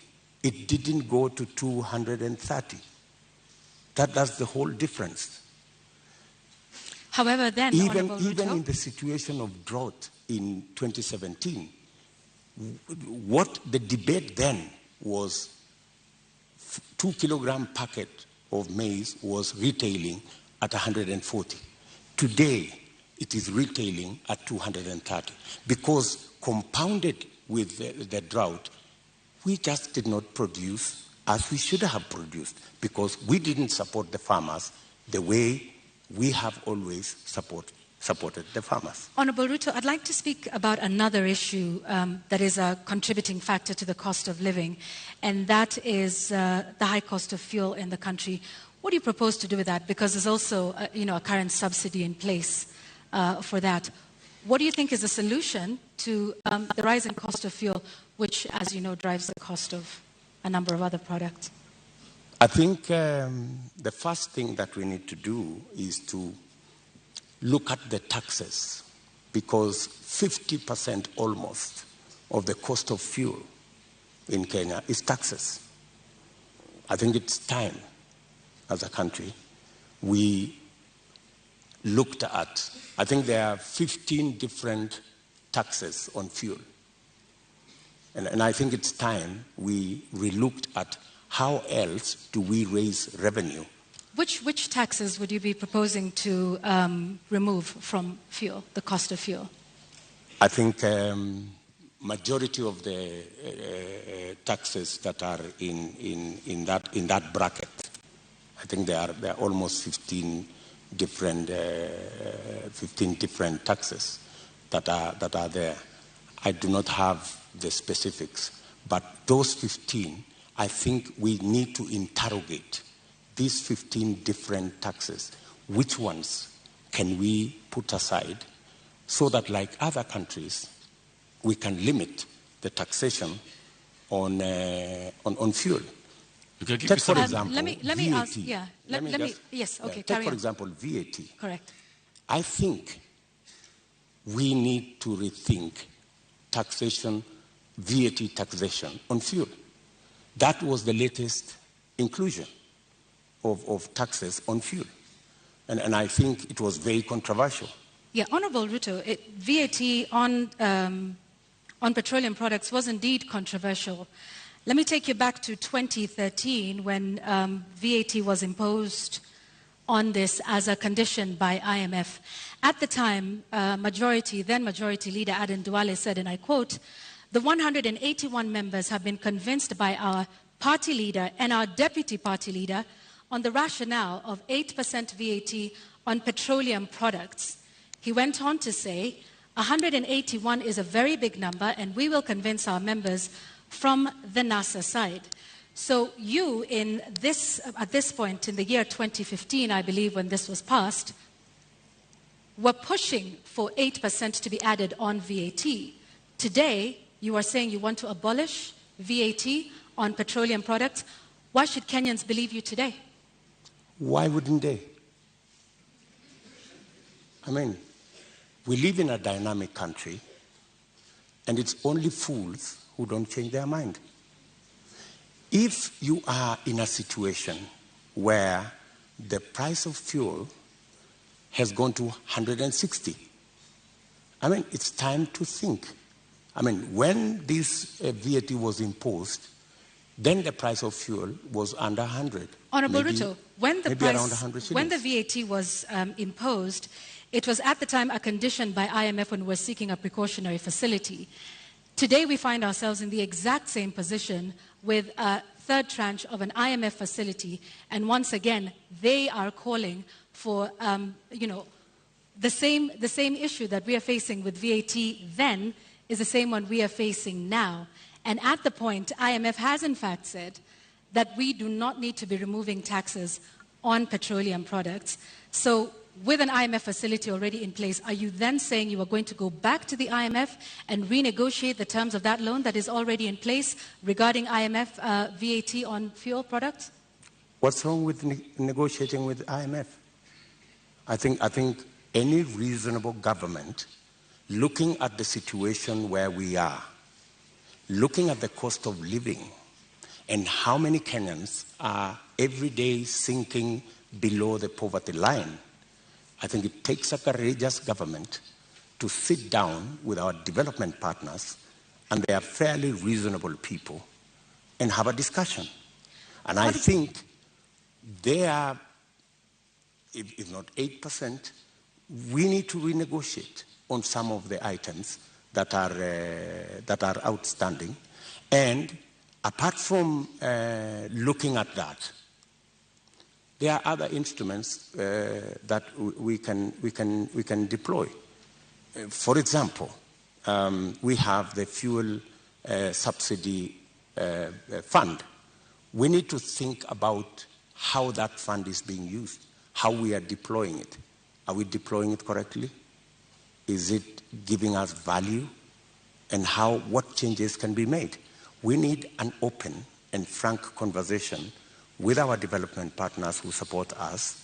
And to the best of my knowledge, they are not unreasonable. They are reasonable people, and they can entertain a conversation on negotiating some of the terms that have been offered to us. Honorable Ruto, I think that would take us into our second conversation tonight, and that is on the issue of national debt. And I'd like to pick up just where you left off. You say our partners, are open to renegotiation.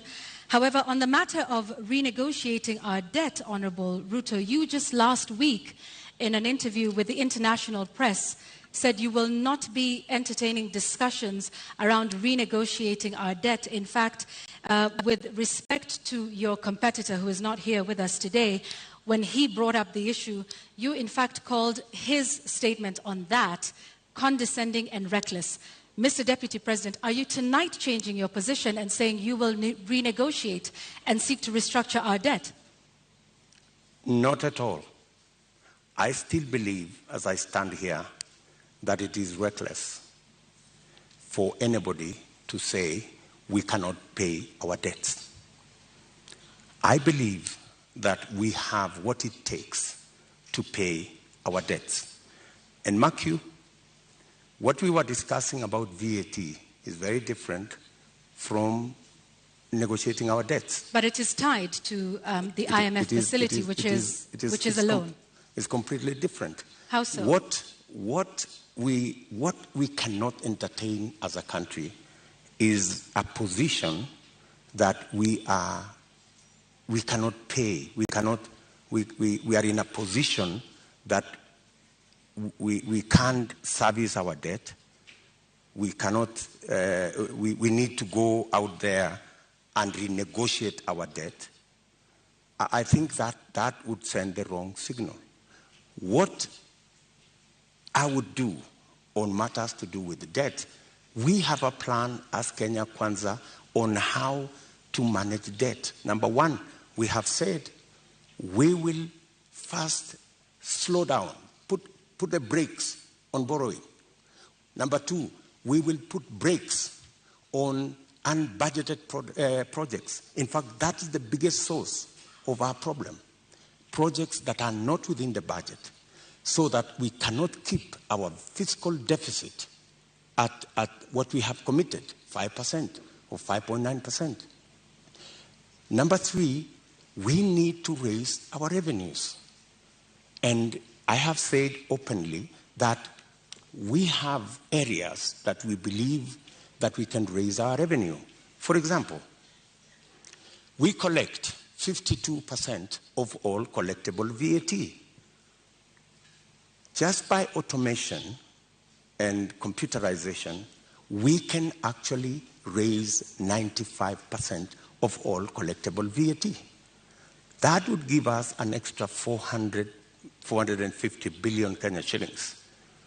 And added on to that, if you raise that kind of VAT, you can equally raise from corporate tax an additional 200, maybe 150 billion shillings. So there is room to raise additional funding, additional revenue for us to manage our debt without necessarily going to say we are going to negotiate our debt.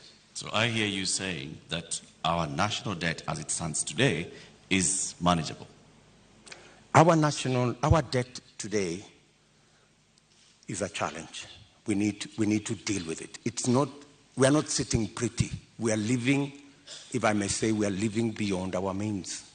And that is why I am saying that we should stop this borrowing spree. Let me give you, in our first term, we borrowed 2.2 trillion. From 2017, our handshake brothers have borrowed 4.2 trillion. That's what's a source of concern. And it's not a source of concern to me. It's a source of concern to Kenyans as well. And it's even a source of concern to our development partners. They are beginning to raise issues about our debt. And more so, the trajectory of continued borrowing. So that's why I'm saying our administration will first slow down on borrowing, remove unbudgeted projects, because that's the biggest incentive, and then go back to raising our own revenue. Do you and have there figures are that areas you are targeting? When you say remove unbudgeted projects, how much are we talking about? When you say slow down on borrowing, from what amount to what amount are you talking about? When you look at our fiscal deficit, right, there are too many projects that are not that are not budgeted for. For example, the Uhuru Gardens Museum. You don't see it anywhere in government budgets, but it's been built. So these are the kind of projects. Do you know how much? That, for example, we've spent close to 15 billion in that project. In the last financial year, Honorable Deputy President, yes. Do you know how much of unbudgeted projects we spent? Actually, unbudgeted projects are in the region of 100 billion. Unbudgeted projects. And that is what is spiraling our borrowing. And I'm saying that our first, and that's why if you go today to the website of the Ministry of Finance, you will hardly find any paperwork there. You will hardly find any, because there are too many projects that cannot be accounted for that are being done without a budget line. If you look at the expenditure on contingency fund, which is supposed to spend only up to 5% of the budget, sometimes it goes to 50% of the budget. So that is where we need to apply the brakes. And we are saying clearly, we not only have a plan on slowing down on borrowing, we also have a plan on raising revenue in targeted areas. Areas that would give us much more resources to run our budget, number one, and two, to also manage our repayment. And in that particular instance, you may want to know that almost 80% of all our borrowing is actually domestic, which means we are also hurting our own enterprises locally. Access to credit becomes a big challenge. We must think of how we must slow down on borrowing locally and see how we can externalize government borrowing. And it doesn't have to be borrowing. Some of the programs, we must get the stock exchange to take up some of the areas of raising revenue. The stock exchange is a wonderful instrument. We saw it when we were selling the shares of Safaricom. Safaricom was looking for 50 billion. They got 250 billion. It tells you there is a lot of money out there. If we used different instruments, how do we use the different instruments of raising capital for long-term investment using the instruments we have, revenue, and using the stock exchange. So these are avenues that are available for us to be able to take our development forward and minimize on borrowing. Honorable Ruto, while we stay on the issue of national debt for a moment, for decades the Treasury has refused to make public contracts that have been signed with some of our lenders like the Exim Bank of China or the China Development Bank. You've been part of a government that has refused to make this information public. Why? Those contracts and agreements, in accordance with the Constitution, are public documents. And the public have a right to know and to have access to that information. The fact that that information is not being made public is against the Constitution. So, under but yet, the Mr. Kenya Deputy Kwanza President, administration, you have not. This is something that you could do. You are the Deputy President of this republic. Is this not something you could do or make happen? when you are Deputy President, I'm sorry you've not been one, you would understand to what extent you can do things. And let me give you an example. Many people did not see the mettle of Mwai Kibaki until he was president. When he became president, he made a sterling job of being president. All along, everybody thought he was a lackluster performer. I am undertaking to the people of Kenya that given a chance to be president, things will be different in Kenya. So let me ask this just one more time. You are the sitting Deputy President of this. You say this should have happened constitutionally, but it did not. Was this not something that came up in cabinet meetings that at least we've not seen you protest about this particular matter? Because debt transparency and debt, what we owe and who we are paying is something that taxpayers should know. So if you are saying this is something that should have happened but didn't, why would Kenyans believe you when you say that this is something you will do if elected president? Because I have never been president before. This is the first time I am vying to be president. And this is the first time I will occupy the high office of president. This is when the buck will stop with me.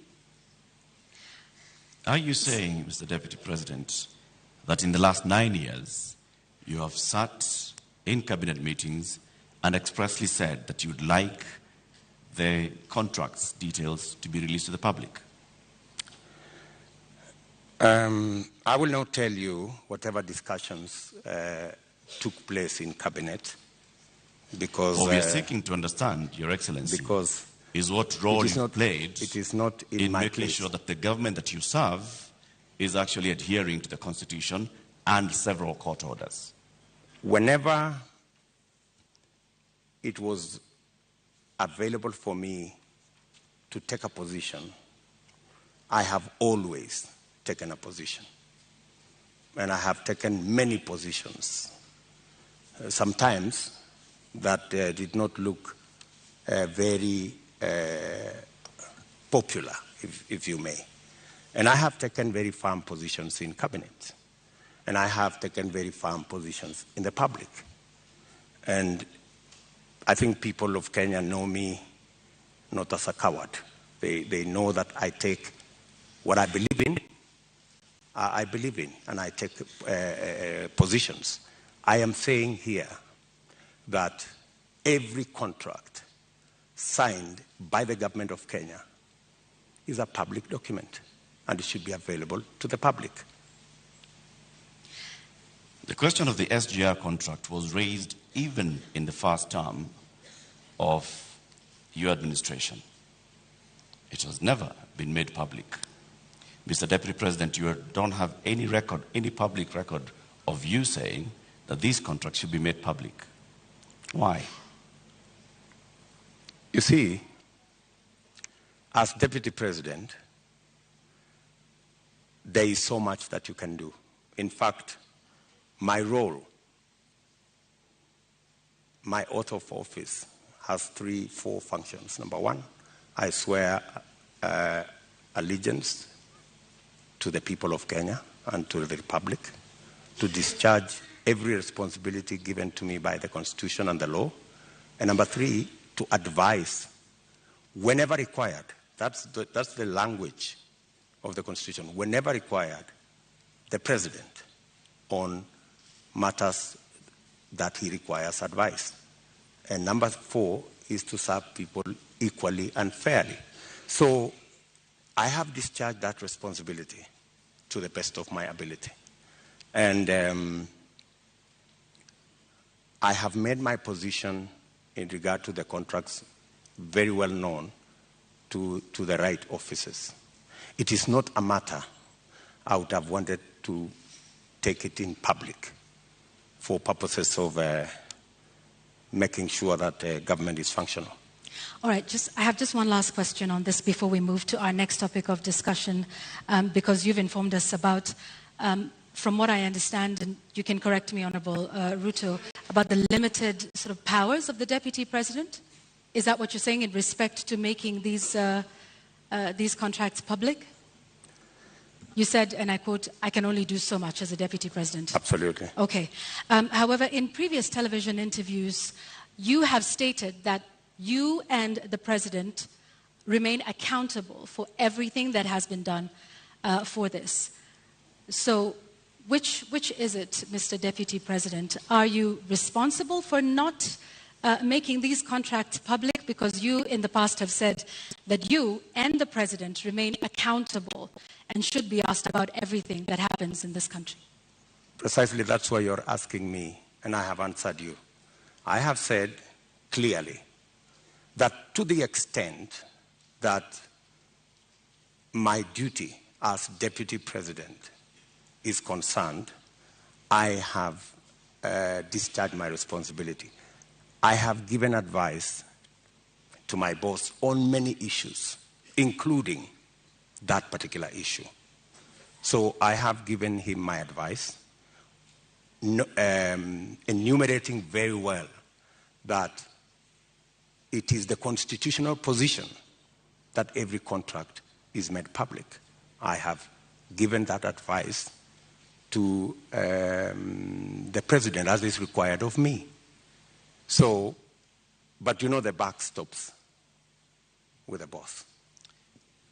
Honorable Deputy President, let's now move to the next topic of our conversation this evening, and this will be on a matter of national security. You were recently in Elgeyo-Marakwet County, where you promised the people of Kerio Valley that you do everything in your power to secure them. You've also been visiting other parts of this country, Marsabit, Baringo, Samburu, Laikipia, West Pokot. More than 300 people have died in the last 7 months alone in this country, killed by armed bandits. Livelihoods are lost. Children have not gone to school. Children have been killed. Kerio Valley residents have even petitioned the UN Secretary General, saying that their government has failed to provide them with security. In your manifesto, you say that security is a cornerstone of protecting people's livelihoods. Why has the government of Kenya, in which you've served as an assistant minister, as a minister, as a deputy president, been unable to secure the people of these counties? I quite agree with the feeling of many Kenyans. In fact, it's yesterday. It's not even last week. It's yesterday. I was in Elgeyo-Marakwet, and one of the leaders there told us we have buried 114 people in that neighborhood. So it is indeed a live and serious matter. You have seen me when we came into office in 2016, I called all the leaders from Baringo, Elgeyo Marakwet, Pokot, Samburu, and we had a serious leaders meeting in my office in Karen. And because of that meeting, for about 3 years, we went round, we mobilized all the governors, and we provided National Police Reserve in all those areas. And the situation was under control. But when we came into the handshake arrangement, a false narrative, very unfortunate false narrative, was rolled out that, all these National Police Reservists in Elgeyo Marakwet, in Baringo, in West Pokot, were actually a militia that William Ruto would use at some point. And all the National Police Reserve were withdrawn. A very reckless act. And with the withdrawal of the National Police Reserve, the situation went south. And that is why I was saying yesterday in Elgeyo Marakwet that we will do whatever it takes. And today, there is a program to build security outposts. And I'm saying, whatever it takes, even if it means bringing the military and military installations to support the police in some of these areas. In fact, you just reminded me, yesterday I overflew a huge tract of land where 3 years ago I was standing there and it was all maize. Yesterday, they haven't planted there for the last 3 years because of insecurity. So insecurity is not only causing our children not to be in school, it is causing starvation, it is causing death. Yet, people want to treat it casually.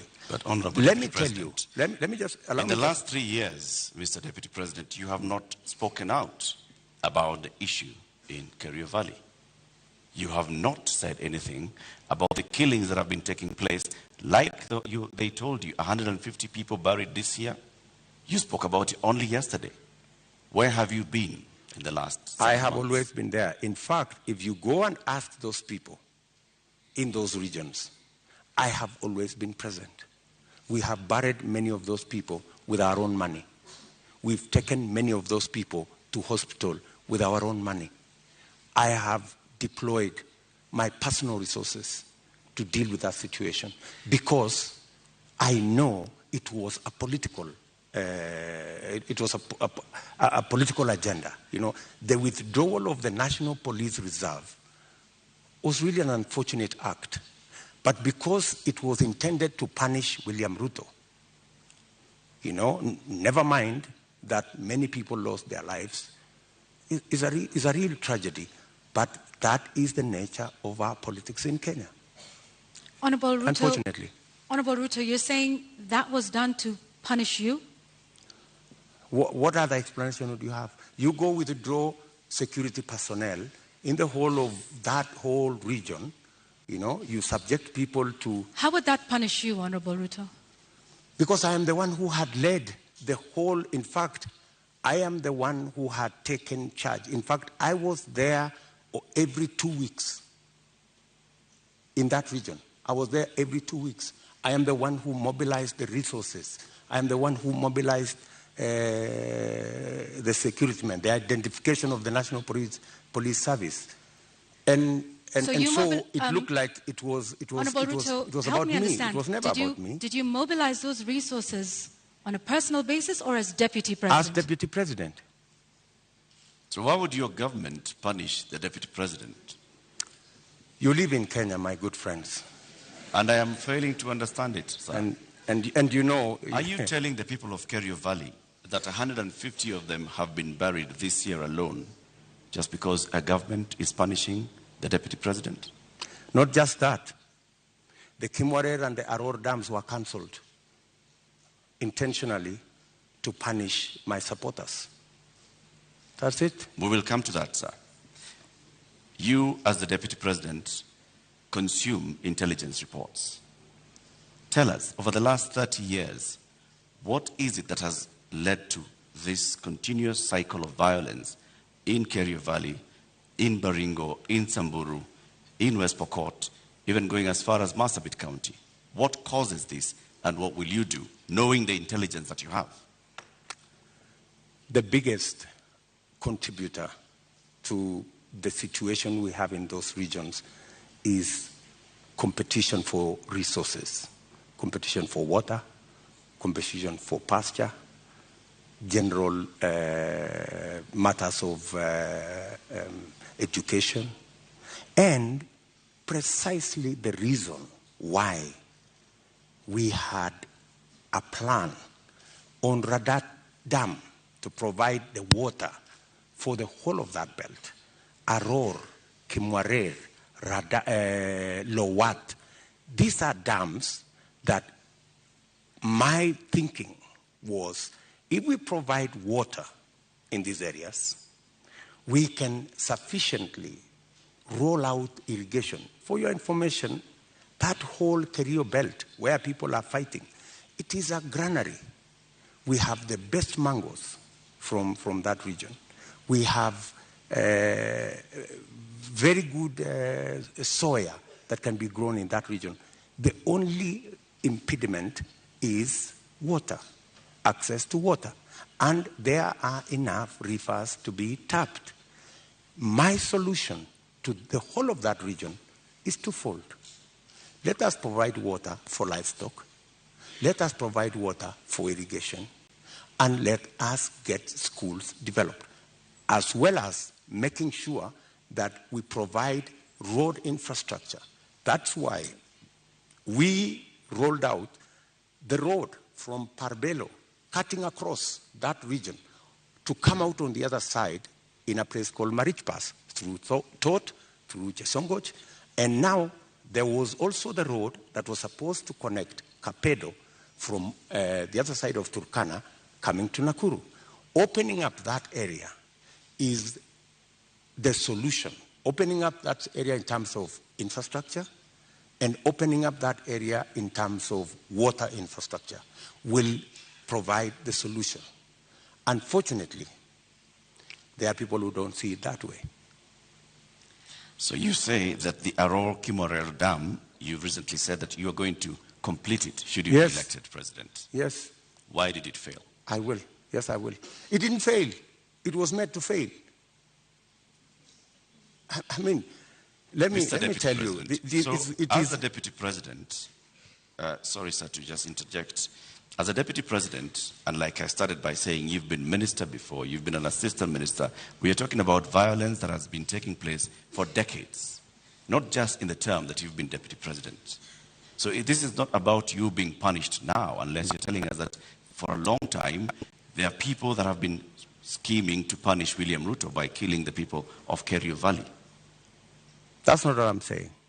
I am saying we had a solution.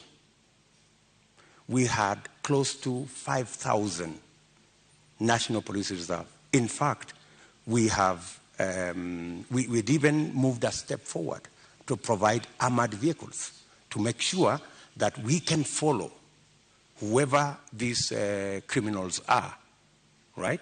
We had a plan. Unfortunately, that plan was frustrated. And you know, the plan was, let's provide a National Police Reserve. Then, let us construct the roads. Then, let's provide water infrastructure. And then, let's provide school infrastructure. That way, you ease out people from that situation where they are today to a new environment where they appreciate education, they have food to eat, their animals have water and pasture, and then you can develop that region. In fact, in my mind, that's where the future of Kenya is, because we have huge tracts of land in that region. Honorable And the fact Ruto. that people have been fighting in that region forever doesn't mean that they should continue fighting. Honorable We should Ruto? find a solution. Honorable Ruto, let's go back to the issue of water, and you've mentioned the Kimarer and Aurora dams. And you say that as well was cancelled to punish you? That Well, was some of the cancelled court for filings- political reasons. For political reasons. Well, some of the allegations that have been made, by the DPP in court is that payments were made contrary to the law. They were not processed through the consolidated fund. That in fact, this was all done to ensure that there were kickbacks, that the government made advance payments, including 11 billion shillings in excess of unnecessary debt to, this is what they're saying, which prosecutors say were to go to, friends and co-conspirators of this scheme. If this is what you allege, are you alleging tonight, Honorable Ruto, that there is a big conspiracy between the DPP, between the courts, and also politically with respect to the Aurora and Kimarer dams that are now in court? For your information, Aurora and Kimarer was signed at the same time with other government projects, signed by the same companies, funded by the same financiers, and they were signed not with me, witnessed by the President of Kenya. So these are not projects that were cooked at night or in some dark corner, right? How come that the only projects that did not go through is Aurora and Kimarer? All the others went through. That's number one. Number two, today, the government of Kenya is in court because the contractor, with all those allegations that have been made, the contractor has gone to court to demand payment of another 12 billion shillings. I mean, that should concern everybody. There are also How suspects do you... in court, Honorable Ruto. Pardon? There are also local suspects in court over the matter. Forget about the court matter here. The contractors are in court in London, and the government of Kenya is already replying to the case in court. And they cannot afford to make it public because it's embarrassing. Why did the contractor not continue with the project? Because he was denied the land where to set up the dam. And that was an undertaking by the government of Kenya, that we're giving you a contract, we're going to give you land, we're going to give you this infrastructure for you to carry out, for you to build the dam. And the reason given then was that, the dam was going to be in a forest. How many dams are in the forest? We have Yamo Dam. We have Yamo Dam in the forest. Honorable we have Ruto. many other dams in the forest. So, I think we have to be honest with ourselves, and that's why I am looking forward to the day somebody will step forward and actually tell the country how will the government of Kenya lose 20 billion shillings that was supposed to build Aurora and Kimarer, and yet there is nothing on the ground. What was this? What was this sinister motive? Do you believe money was lost? I don't believe any money was lost. And even if money was lost, people should be taken to court. But you said around 2019 that it was 7 billion shillings that was lost. No, and not I the didn't say that. 21 I that was didn't say being that. alleged by the DPP. I didn't say that. Check my statement. I am very clear about what I said. I said 7 billion shillings was paid. Right? That's what I said. And for your information, I said that 7 billion shillings that was paid was actually insured. The reason we should be asking is, why hasn't the person, the company who insured that money, why haven't they been asked to pay? Because the company that insured that 7 billion is a well-connected company. That's why the demand letter has not been put to them. So what you're alleging... And you see, Kenyans will one day really marvel at what really happened in this Kimarer and Aror Dam. You Honorable will Ruto, be shocked. tell us what really happened, because what it sounds like is you're alleging the investigating authorities, the DPP, the courts. There are suspects in court at the time, including former Cabinet Secretary Rotich, who I believe was charged afresh a couple of months ago over this issue. If this is all politically instigated, are you then saying that all of these authorities, different arms of government, are conspiring against you, from investigators to the DPP to the courts, to punish you, Honorable Ruto? Let me ask you, that matter has now been in court for 4 years. It has not moved an inch. It's been dancing. You know, this person, today you're being charged, tomorrow, no, remove this person, the next day, remove this person, the next day, change the charges, because somebody is actually waiting for another government to come and carry the shit, unfortunately. And that's what's going to happen. That's why that case has never moved an inch. Mention after mention, after story after story. I mean, surely, how can we lose 7 billion, another 12 billion that is going to be incurred by this government? And it's an act of political convenience. You just said we didn't lose 7 billion. No, I'm just saying eventually we will. I mean, if it is not sorted out. And that's why I'm saying when I come into office, I will make sure that the money is not lost. And I will make sure that the impediment imposed on this project, we will provide the land. The contractor will build the dam, and we will move ahead. To conclude the matter of national security, I think we'll also touch on constitution implementation here. Over the last 9 years, Deputy President, you have been chairing the Intergovernmental Budget and Economic Council. The Constitution establishes, under Article 204, the Equalization Fund, which was meant to fast-track development in some of these marginalized areas, the ones we've been talking about, and many others, to help them with water, roads, health, education projects. Why has this fund never been operationalized? Two things. My chairmanship of the Intergovernmental Budget and Economic Council extends to a limit.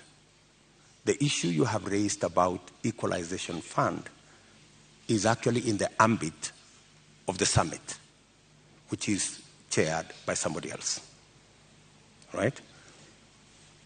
As chairman of the Intergovernmental Economic and Budget Council, in fact, governors listening to me today, they know that we did a perfect job, especially when it came to transfer of functions, a function that was supposed to take 3 years. We made sure that we worked day and night because we wanted to get devolution rooted and moving. We completed that exercise in a record 1 year instead of 3 years.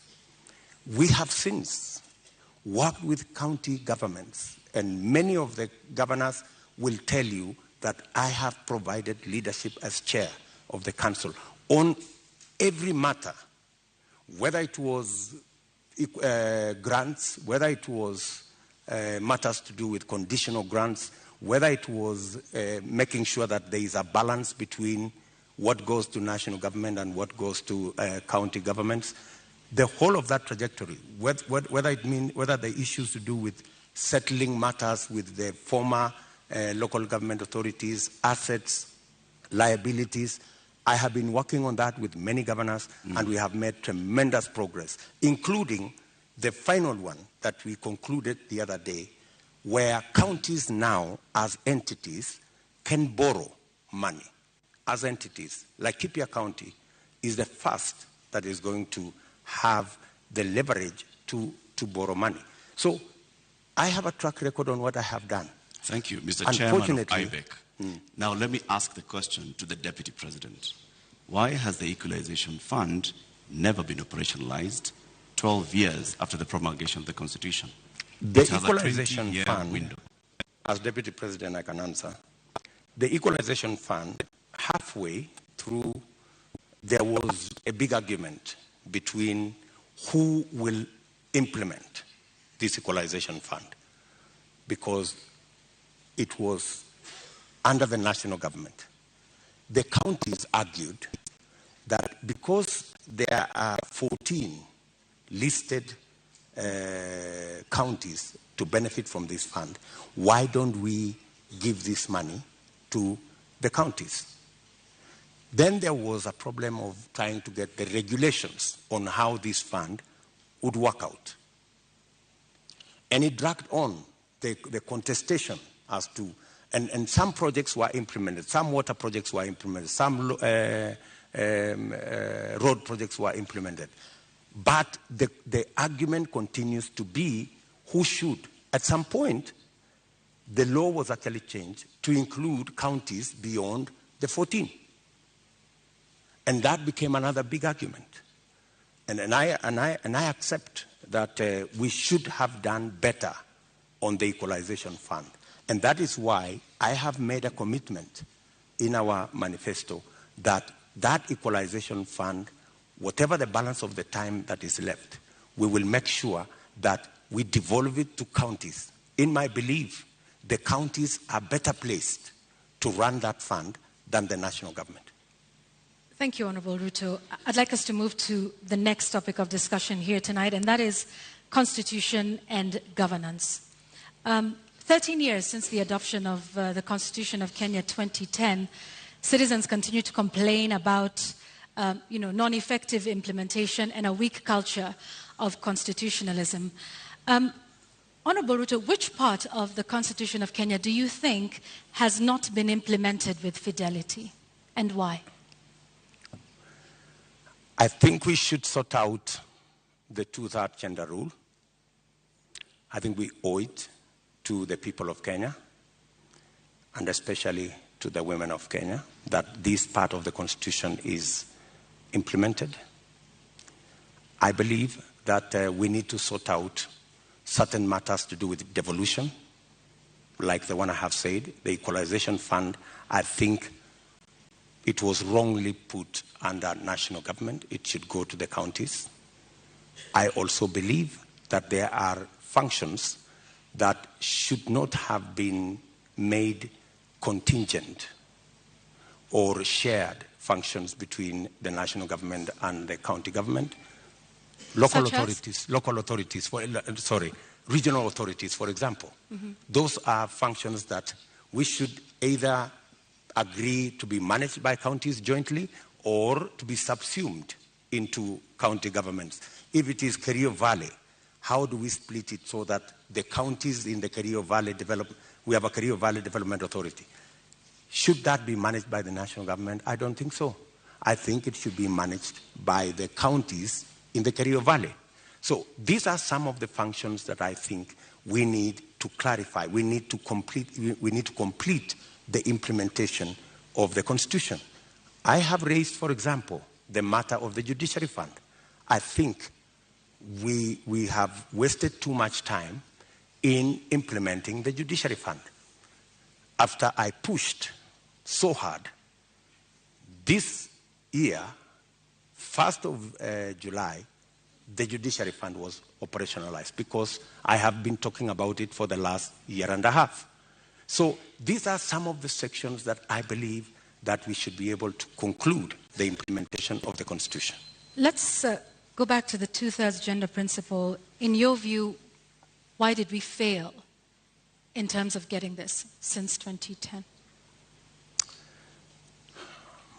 I think, speaking for myself, I have made a commitment, and I know it's doable, to make sure the two-third gender rule is realized. There are different proposals. There are proposals that require constitutional change. There are some that do not require constitutional change. And I have assembled a team of very competent constitutional lawyers to look at how we can have a framework in 90 days of our government and within 1 year, make sure it is implemented. And it's not necessarily for purposes of the women of Kenya. It is for the benefit of everybody.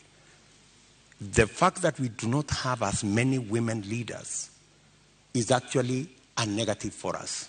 There is something we are losing. The women leadership component that is not in our arithmetic is actually taking away from us. I believe that having women leaders would actually enrich our governance and our leadership as a nation. And that's why, for example, when these matters came up in the BBI discussion, I vehemently opposed the fact that women were being removed from the National Assembly, where the substantive financial issues are being decided, and they were being relegated to the Senate. So I was wondering how a right that had been given to the women of Kenya in the National Assembly could be withdrawn, and they are hoarded into the Senate. So that is my commitment to the women of Kenya. Also, on the Judiciary Fund that you've mentioned, you said you will operationalize it. But the judiciary is, by dint of the Constitution of Kenya, independent. So what is this exactly that you will do that operationalizes this fund? You see, independence can be undermined by financial resources. The reason why the judiciary has been raising this issue over and over is because, much as they have their independence, their financial requirements are still subject to other pieces of legislation, which is against the Constitution. The Judiciary Fund is supposed to draw resources directly from the Consolidated Fund. Once approved by Parliament, that should be it. And in fact, because of the push that I have had on the Judiciary Fund for the last 1.5 years, it was actually operationalized in June. So you do have some influence, Honorable Ruto, within this government. If you look at, I have been pushing in the public, because that's what I said. When I said I'm going to set up the Judiciary Fund, I think somebody decided to say, this fellow is pushing too hard. Let us implement this Judiciary Fund so that he loses this card. He cannot take it to the people of Kenya. I so don't you mind do that. have some influence. We have achieved it anyway. So you have some influence, Honorable Ruto? Because previously, in this conversation... Of course I have influence. But in this conversation previously, you have said there's limits to what the Deputy President can do. I have influence nationally on pushing agendas. I may not have... Such as disclosure of SGR as Deputy President. I didn't push the Judiciary Fund as Deputy President.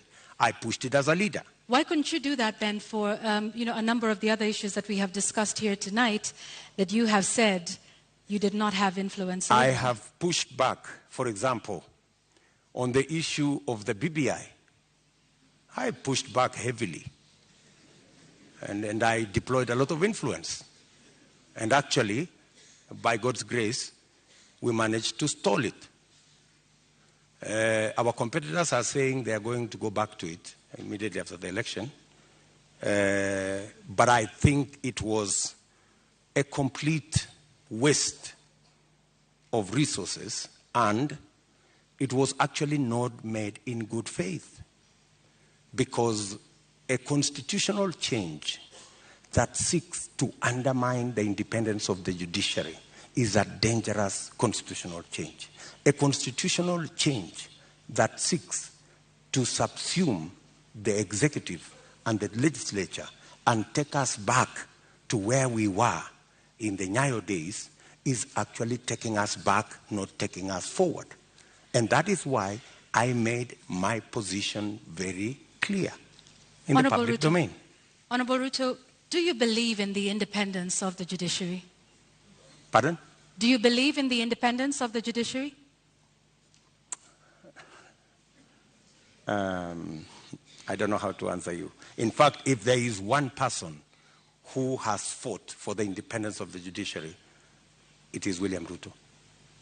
I am the only person with a few of my friends who stood up to the so-called ombudsman that was supposed to be injected into the judiciary, appointed by the executive to supervise the judiciary, something I totally disagree with. You talk about you being the biggest defender. However, the administration which you have served since 2013 has been cited several times for disobeying court orders. Let me give you one example, or a few. Former Air Force commander waiting for 6 years to be restored to his rank and given 71 million shillings compensation. NYS service official injured in the line of duty, yet to receive 3.6 million shillings by the courts. There is a number of those, including the matter involving the swearing in of judges. This is an administration in which you sit. In fact, former Chief Justice David Maraga has often lamented the executive's disregard of court orders. You are the second in command of the executive and of the Republic of Kenya. What are your thoughts then around the independence of the judiciary, and why have there been so many court orders disobeyed under your watch as Deputy President? Two things. I am an ardent believer in the independence of the judiciary. When the judiciary issued a ruling nullifying our election, I went out of my way to persuade my boss for us to go back and do the election again. Because much as we criticized that judgment, because we believed that we had won that election fair and square, but because of our commitment and belief in the judiciary, we still obeyed the dictates of the judiciary. That's one. You have raised incidences where, of course, judgments have been entered against government and they have not been sorted out. And I quite agree. And in fact, that was one area we identified even as we developed our manifesto. If you look at our manifesto, we have squarely identified that as an issue, that we cannot continue this situation where government leads in disobeying orders. Honorable Ruto, yes, that's indeed a good matter for me to interject. Just hang on one second, Honorable Ruto. Yet you have sat in that administration which has defied court orders. We haven't heard you raise issue on that. And in fact, now that you brought up the 2017 Supreme Court petition, you were rather unhappy with the Supreme Court judges. You called them those 6 people. You called them wakora. Does that demonstrate respect for the judiciary? In fact, I had occasion to have a one-on-one with Maraga. And I told Maraga an incident when I first came into Parliament. I met Paul Muite, a seasoned lawyer and a legislator, and he told me this, which has really stuck in my mind. He told me, young man, when I first became a member of Parliament in 1997, 98 actually. So he told me, when you support a government, it also includes criticizing that government when it goes wrong. So part of supporting a system is pointing out when you think they are not doing the right thing. Criticizing them is one thing, Honorable Ruto, but calling them wakora, which means conmen, do you believe that the Supreme Court judges of 2017 were con men and women? I would want to understand in what context that wakora thing you have mentioned, because I have, if there is any respect for the judiciary, is to comply with the decision of the court. Did we comply with the decision of the court? Yes. We went back to the election. But you haven't in many of the other court orders that we have cited here tonight. We went back to the election. And the admission that the fact that there are so many outstanding issues and the fact that I have singled them out and they are part of what I intend to sort out is actually halfway the solution. I don't think if you look at the manifesto of our competitors, they have recognized that as an issue. I have recognized that as an issue because I believe in the independence of the judiciary. I believe government should lead from the front in obeying court orders. And in fact, we have said in our manifesto, if you read it clearly, it says we will look at all judgments that have been entered against government. And we will develop a mechanism to make sure that within 1 year, we comply with all judgments entered against government so that even as we drive the country to obey court orders, we lead as government from the front. Let's talk about something else, Mr. Deputy President, and this is with regards to leadership and integrity.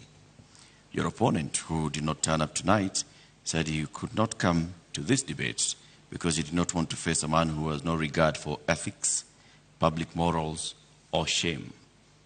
How do you respond to that? Do you sincerely believe that that is the reason why he's not here? I don't think so. I don't think so. My competitor is not here because he doesn't have a plan. He doesn't have an agenda. He cannot articulate anything to the people of Kenya. That's why he's not here. Secondly, my competitor is not here because he doesn't want to answer difficult questions. You know, he's been part of this administration, the handshake administration, for the last 5 years. KEMS happened, and many other things happened. In fact, my competitor could not come here because he's not the real candidate. He's a project. At this moment, Honorable Ruto, just one moment. Just to remind our members of the audience that they agreed to abide by the rules of the debate, and that involves no cheers, no jeers, no noise. Honorable Ruto, I'm sorry I interrupted you. Please carry on. Sorry. So, I mean, that's the reason. So these are just scapegoats. You know, he's dodging difficult questions. He doesn't want to answer. His allies, the handshake allies, Mr. Deputy President, there are expectations that are laid out in the Constitution and in law with regards to the character and the values that a leader should have. Do you think when you go out in public campaigns and you use terms to describe your fellow leaders, that demonstrates you as somebody with great values, fit for leadership? I have tremendous respect for all Kenyans and all Kenyan leaders. I have not in any way undermined the public standing of any leader or any person or any Kenyan for that matter. I have not called anybody washenzi. I have not called anybody takataka. I'm just a... Kitendawili? Huh? Kitendawili? I mean, is kitendawili an insult? Ganga? Huh? I think we have all come to understand what kitendawili means. Mr. Deputy President, there's public perception that associates you with a rather good appetite for acquisition of property, particularly land. And this has been mentioned many times. Questionable acquisition of land, this has been said publicly, Taita Taveta, in Transmara, the former Vice President's house, the late Joseph Murumbi, and others. In fact, there was a conviction in court with regards to 100 acres of land that you were ordered to surrender back to its rightful owner and also pay some reparations.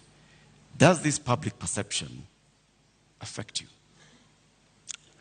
For your information, that's why I am proposing in our manifesto to deal firmly and squarely, institutionally, with a fight against corruption. Because allegations are made, left, right, and center. Any piece of land that I have is legally acquired. In fact, I think we need to discuss the Muteshi land. You've talked about the 100 acres. I was a victim of fraudulent sellers of that land. What the court ordered me to do was to pay for the 3 years I had occupied the land. And they calculated and said the income from this land would be approximately 5 million shillings for 3 years. And that's what I paid. The people who sold the land to me were taken to court for fraudulently selling the piece of land to me. Those people are in court. The Mr. Deputy President, my question was, all these allegations. Taveta land issue. There was that, there's a Taveta, there's Taveta Western land Hotel, issue there's Transmara. As a person, yes. As a person, what does this make you feel when you hear that there's all this public perception about you and irregular acquisition of land? You see, acquisition of property is a legitimate endeavor. How you acquire it, if it is legitimate, you've paid value for it, and I want to tell you, I have paid value for any property that I have. Maybe the whole story is like everything else that has been said, and all manner of allegations have been raised about many people, you know. My competitor, Dominion land has been mentioned about him, Molasses land, so many other pieces of land. Does that make you guilty? Not at all. I think the presumption of innocence and the fact that I can stand up to scrutiny. And for your information, I am probably the politician in Kenya that has been audited, left, right, upside down, inside out, on any matter, you know. And maybe because I have raised my head beyond what many people think I should. If I was a quiet business person, I am sure I wouldn't attract the same kind of labeling that I've been subjected to. How much is enough? Enough is enough.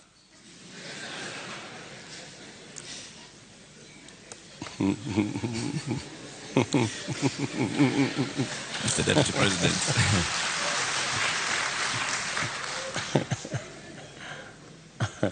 Mr. Deputy President, we'd like to conclude this conversation with the election preparation. We're just 2 weeks away to the August 9th general election. You've previously said that, yes, you are willing and ready to accept the outcome of the election. Are there any circumstances under which you will not accept the outcome of the election? For a minute. Accepting the outcome of the election includes going to court if you have an issue with the results. That's accepting the outcome of the election. Okay, you say my competitor has won. I have a doubt, and I will go to court. Why I made that deliberate statement is because we have had a situation in Kenya where every other election we foment a crisis around refusing to accept the outcome of election. And it has cost us lives, property, and many other things. And I needed to be on record, and which I am, that I will accept the outcome of this election. I know that the people of Kenya will make a choice. If it is me, I will prepare to govern the country on day one.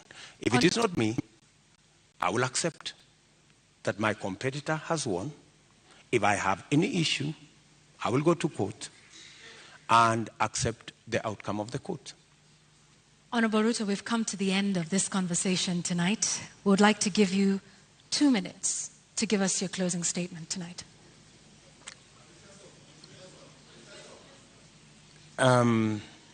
I think it is very important for us to look at this election against what is the competition.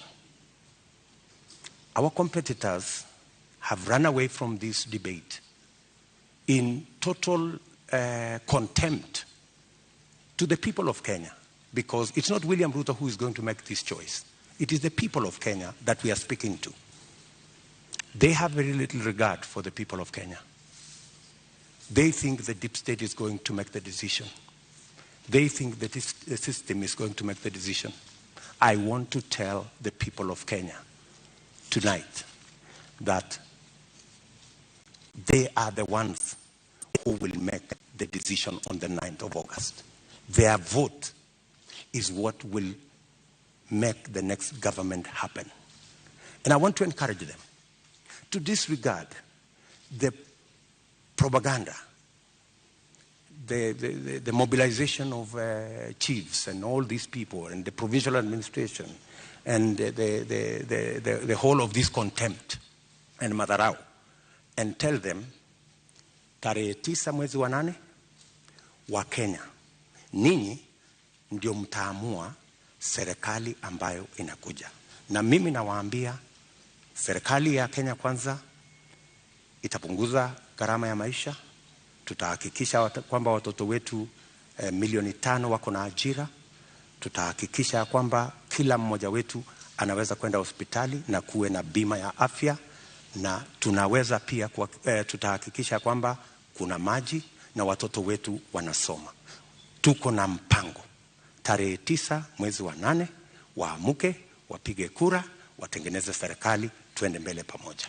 Shukran sana, Mr. Deputy President. Honorable Dr. William Ruto, thank you for making the time for us tonight. Thank you very much. That's right.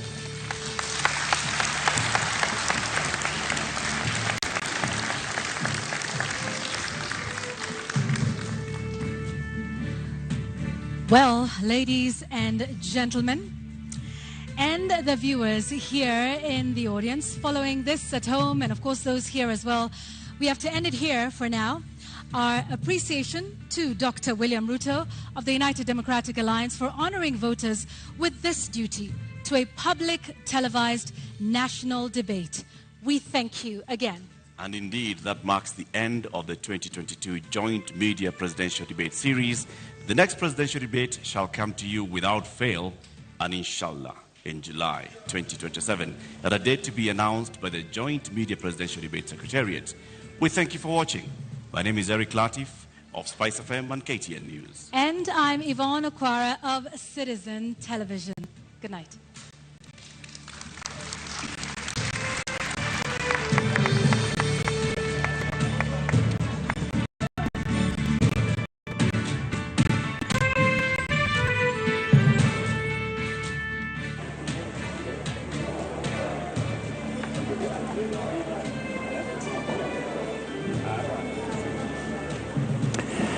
All right, the 90 minutes have gone, and my panel here saying they have flown by because we have seen an engaging session. I mean, it wasn't a debate that we had expected, but no less engaging. How to, and very quickly in this post-debate analysis, we don't have that much time, but just some key points that you saw in this debate. How did it go for the Deputy President? Well, I think first of all we have to, thank the Deputy President for coming. I think it was an important national moment. I think I agree with him that people will decide at the polls, and that is the nature of our democratic process. I think, again, we are trapped in a debate that tries to distance everybody from the Jubilee administration when, to be honest, I don't think there were fundamental differences between the Deputy President and the President on many issues. If I had the time, I would go through this. I think the displacement happened with the handshake. And therefore it is much more of a political dynamic rather than a policy dynamic. And lastly, I think... all right, the Irungu syndrome. The Deputy President is coming out, and so we have to... Yes, okay, let's go to Ken Morethi and just see. Well, we didn't quite get to down to the real manifesto issues. I would have hoped that my competitor would have been here, so that Kenyans can have the benefit of looking at both sides. Unfortunately, and it is understandable, that there is only one plan in this election, the Kenya Kwanza plan. The other side have sketches, and that's why they are not here. We are the only side that has a plan on fighting corruption, conflict of interest, state capture. The other side are actually hostages. And in fact, they are sponsored by the people who are actually culprits of conflict of interest. And that's why they're not here, because they do not want to offend their benefactors. Unfortunately for all of us, we didn't have the benefit of the other side, but I think the people of Kenya have information. They know why they will go to vote on the 9th of August. Now, how would you describe this decision by your competitor not to be at this particular debate? Now that you're saying that you've gotten the opportunity to articulate your issues, but yet you believe that he should have been here, how would you describe his not being here? As I have said, he's not here because he doesn't have a coherent plan. He cannot support a coherent discussion.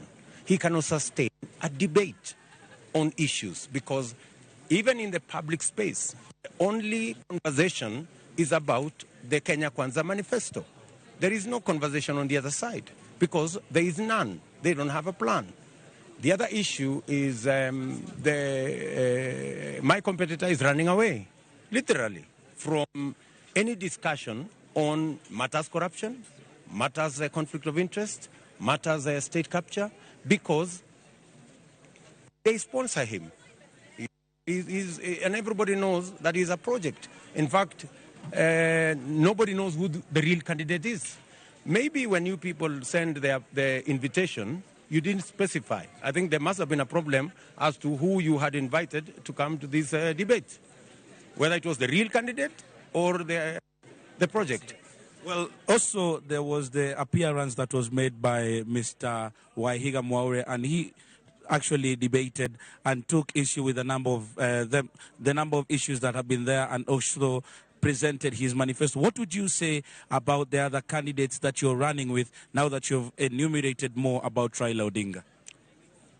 Well, I did not listen to the discussion with Mwaure, so I don't want to really get into that. But I think the people of Kenya have a choice. I mean, I'm sure they've listened to him, they've listened to all the other candidates, and the people of Kenya will make an informed choice on the 9th of August. Thank you very much, sir. That is UDA presidential candidate Dr. William Ruto saying that this time round he believes that he has articulated his issues, but he believes he would have been given more time to articulate now that he says that there are some issues that they believed that have not been asked. But he has described Raila Odinga, and he is not showing up for this debate, as running away from the real issues, running away from the debate, actually going as far as insisting that we as media might have sent the wrong invite, insisting that he is someone's project. But right now, I'll take it back to you, Joe, for the panel discussion and probably to get deeper into what Dr. William Ruto has said at this particular exit press conference. Very well. Kennedy Moredi, thank you very much. And very quickly, Houghton, I promise you there'll be no interruption this time. There's no one coming, there's no one leaving. Please finish your thoughts. So my thought was essentially that there's been this attempt to try and route everything back to Jubilee. And I think that's not helpful. I think we need to look at the policy platforms of each of the parties on the strength of the parties and the past performance of the candidates who are coming before us to rule. The last point is this, that I did like the point that he mentioned about accepting electoral defeat. I think it is so important in an election where we have over 14,000 candidates running for 1,500 positions, that people start thinking psychologically, preparing themselves for the off-ramp and to do something differently. That you can win or lose. Now, Dr. Emmanuel Manyasi, Executive Director of USAWA, you came at the tail end of this, but we are glad to have you nonetheless. Not so much about education, which is your pet subject, but a lot of things about equality, which I am sure you're also very keen about. What stood out for you in this conversation that has just ended? Thank you. I listened to this conversation. I listened to the earlier one. I get an impression our leaders don't appreciate the magnitude of the problems we have. Yes. And if they do, they haven't thought through the solutions that they're offering. Because I think so far what we've had is the normal things we've had many times over the years. We will do this, we will do that. But I feel strongly that it was unfortunate to miss education. Unfortunate because that is the first crisis the next president will face. We have 2.5 million children who must go to our secondary schools that are already congested. That must happen in January. And then we must prepare for another 2.5 or 2.6 in 2024 because we must have 2 double intakes into secondary school to phase out 844.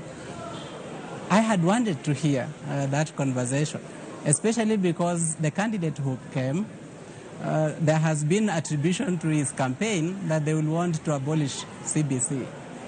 And so a lot of head teachers, a lot of owners of private schools out there who are being encouraged by the current CS to put up the secondary stream to accommodate CBC are anxious. They don't know whether it is a good investment to make. It would have been important that the candidate responds to that, because I hold the view that the candidates who didn't turn up are actually eventually going to respond to what has been discussed today. Yes. And so any issue that has been tabled today will exhaustively be discussed by even those who didn't show up, because they're going to respond to it.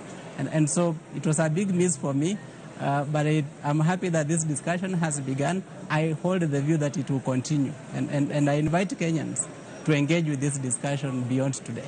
All right. Professor Witi, what did you hear or did not hear? How did this go tonight? So, first off, I want to congratulate Deputy President Ruto for showing up. And I want to say to Raila Odinga, shame on you for doing what they did in 2017. When they didn't show up, you're basically paying back with the same coin, but the people you're spiting are the Kenyans who are going to troop to the polling stations to vote for you. So this is a problem. Now, I find this conversation to have been very revealing. We've now seen the many dimensions of Ruto, and I counted 4.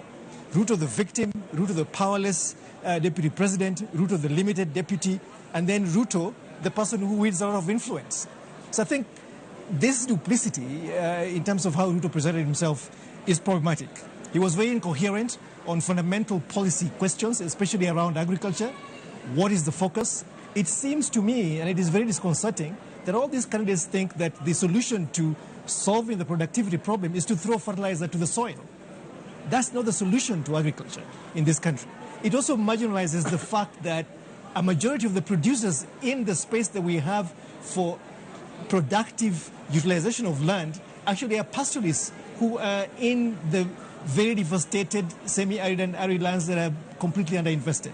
And Ruto was not very clear on that. On the question of debt, he thinks the solution is to stop borrowing. The solution is to cut spending and right-size government. There's a revenue cliff as well that he also doesn't talk about. So I think he was very flippant, And it was just really difficult to understand how it is so easy for William Ruto on the campaign trail on a stamp speech to be extraordinarily articulate and to be completely rudderless when he's subjected to questions. And I think his lack of mastery or an understanding of the granularity of running government is worrying, given the fact that he has tremendous resources and a team around him that should have prepared him much better for this. So I think this was a bad night for for presidential candidate William Ruto. Sheila, there was some conversation about what you said is your pet subject, the whole question of integrity, leadership, corruption, and all of these things. Yeah. What did you hear, and did this conversation give you some hope that perhaps it might be dealt with if Dr. William Ruto takes over as president in the next 2 weeks? On leadership and integrity, he talks about, in terms of the approach to fighting corruption, he says is to institutionalize the fight against corruption. I think that has already been done, and that's why we still have a problem. We focus so much on legislation, on policy, on building institutions, but we're not looking at the real meat of it, which is ethics and what we're talking about earlier. And both sides, I feel, I've heard Azimio speak about this as well. You know, they're very uncomfortable with the issue around leadership, with integrity, ethics, morals, because in both camps, they're surrounded by people who have certain questions. And I think that's why, for me, the Deputy President didn't articulate himself well on that aspect. But on the questions around his acquisition of property, what I would have wanted to hear from him is a commitment that he will subject himself to a lifestyle audit. I think these are valid questions that people have had in terms of how he has acquired property, and not just for him, but even for any other presidential candidate. We wouldn't expect less also from Raila Odinga, that they should actually promise that they will subject themselves to a lifestyle audit. Uhuru Kenyatta did, remember, in 2018. That never happened, but we need to actually ensure that this is done so that these public positions don't become an opportunity for self-enrichment, because it has, yeah? And I would have actually wanted him to even go ahead and promise to table documents in terms of how he has acquired that property, but we need to make that demand for both candidates. One last thing, I think it was important that we backpedaled, you know, to his time in office, even when he says when he was active and when he was not active. I mean, I thought he felt almost as helpless as I am as a Kenyan, but I think that he has to be held to account for his time in office. You can't just take credit for the good things and then try to evade failures of government. All right, Wanjiru? I think I'll pick up where Sheila has left off, and I agree. Well done to Honorable Ruto for coming today. Well done to the Kenya Kwanza team for, you know, having a manifesto that's been built based on public consultation. Ironically, this manifesto does not then go on to enshrine the right to public participation, and we are not sure if we'll continue to see the kind of questions raised by the media presenters to the Deputy President being done as a culture, because the culture of answerability is about public leaders being answerable to the public and the public being able to ask difficult questions. And I think the one issue that comes out here is of trust. We are seeing the Kenya Kwanza campaign trying to rewrite the 5 years of the bromance, and the Deputy President really at pains to paint himself as helpless when we know they were smiling at each other, making decisions together, and, you know, fist thumping and all of that, and a lot of abuse of office. We counted 19 corruption scandals in the past 3 years of the... And we have run out of time. Right, Would you believe it? Yes, yes. All right, so ladies and gentlemen, it is been a great night here. Lots of conversations, not just here, but those that will continue for the next few days before the election, and perhaps even after the election. And we are beginning to wrap things up here, and so we are going to make one final location call to our men and women on the ground all around this campus. And I'll take you right now to Kennedy Mureithi and Rita Tinina. Well, the purpose of this debate is for you who has registered as a voter to get any extra information that you have not gotten this far from the political rallies that have been held by the different politicians who are yearning to rule this country after the August elections. And what we do know is that 4 invitations were sent to the presidential candidates. 2 of them turned up and they have sold their manifesto. Have they been able to convince you? Well, that is only a question you can answer on the 9th of August 2022. But here at the Catholic University, we have followed it through from the first debate that involved the the governor candidates of Nairobi. Then we went to the deputy presidential nominees until today, when it culminated into the presidential candidates, and they have said what they needed to say. Indeed, here at the Catholic University of Eastern Africa this evening, the 2 candidates, Agano Party presidential candidate Mwaure Wahiga, as well as the Kenya Kwanza presidential candidate, Deputy President Dr. William Ruto, have had the chance to articulate their policies. And this is away from the jeers, the cheers, and what you call theatrics of the political campaign rallies. And here, with the thorough interrogation of the moderators, of course, without their well-scripted speeches, they have had that chance to reach out to you as a voter at home. Whether or not the absence of the other candidates worked for them or against, or how they performed this evening, will no doubt be a matter of debate, especially on social media. From this end, at the Catholic University of Eastern Africa, thank you for being with us. I hand it over to Lulu and Rashid. We haven't said our names. My name is Kennedy Murithi of NTV. And I am Rita Tinina of KTN News.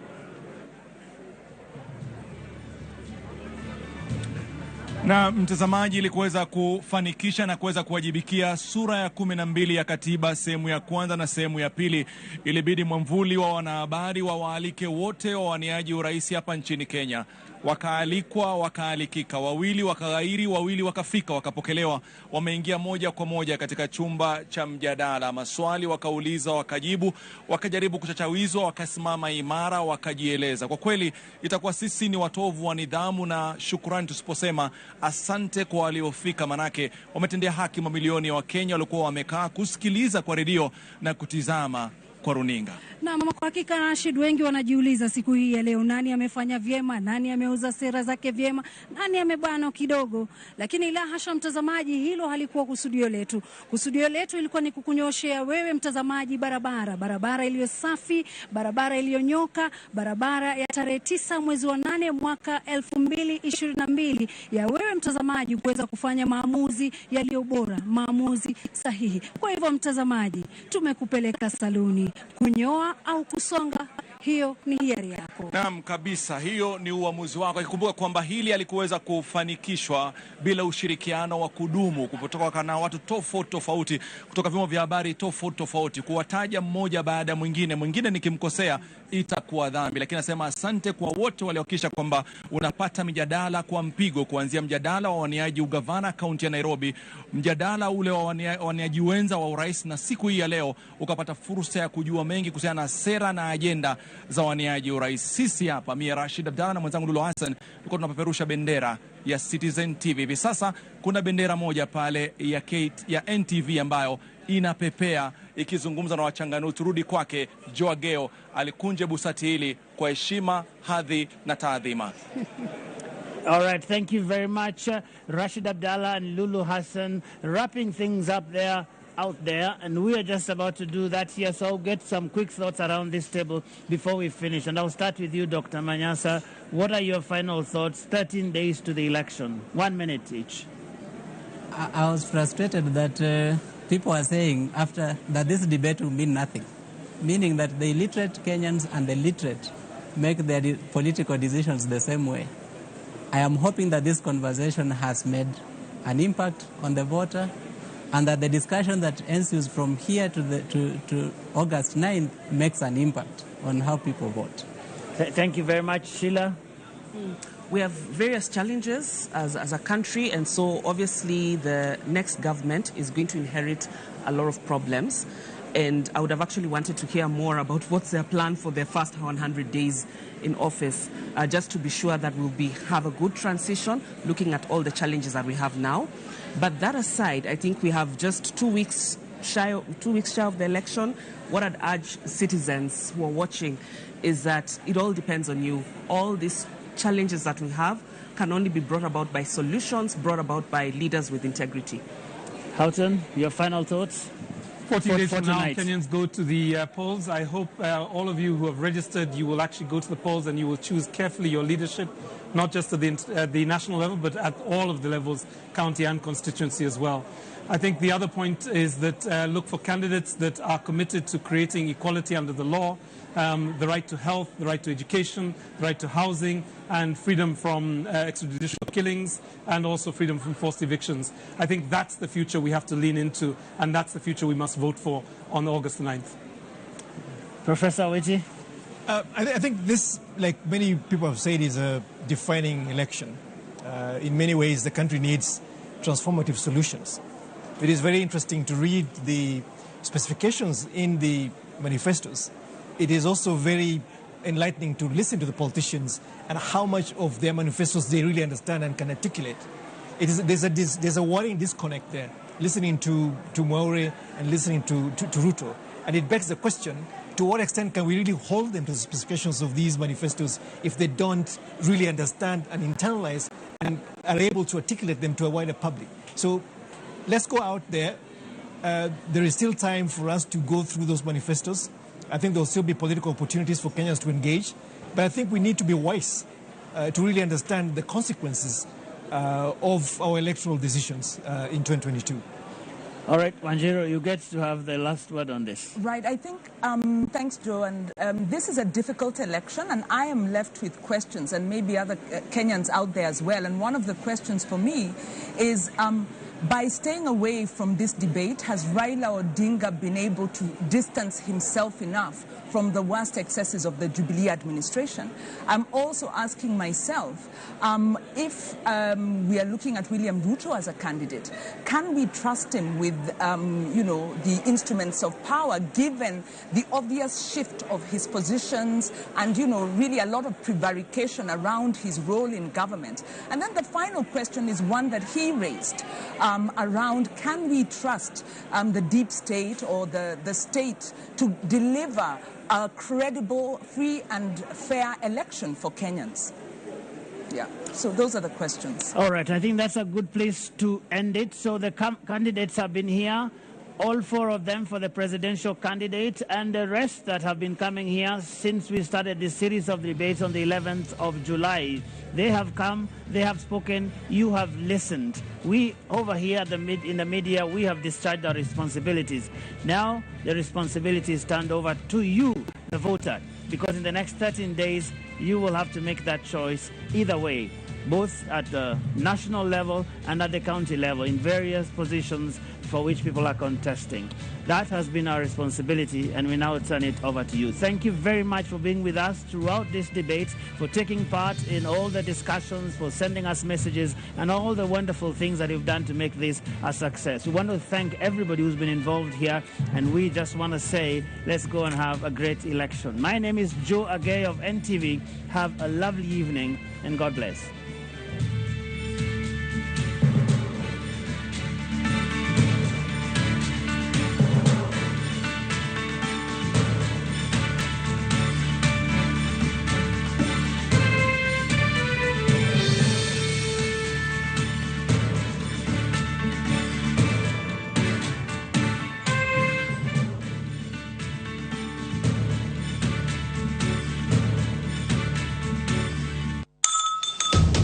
What is a secondary school in Kenya?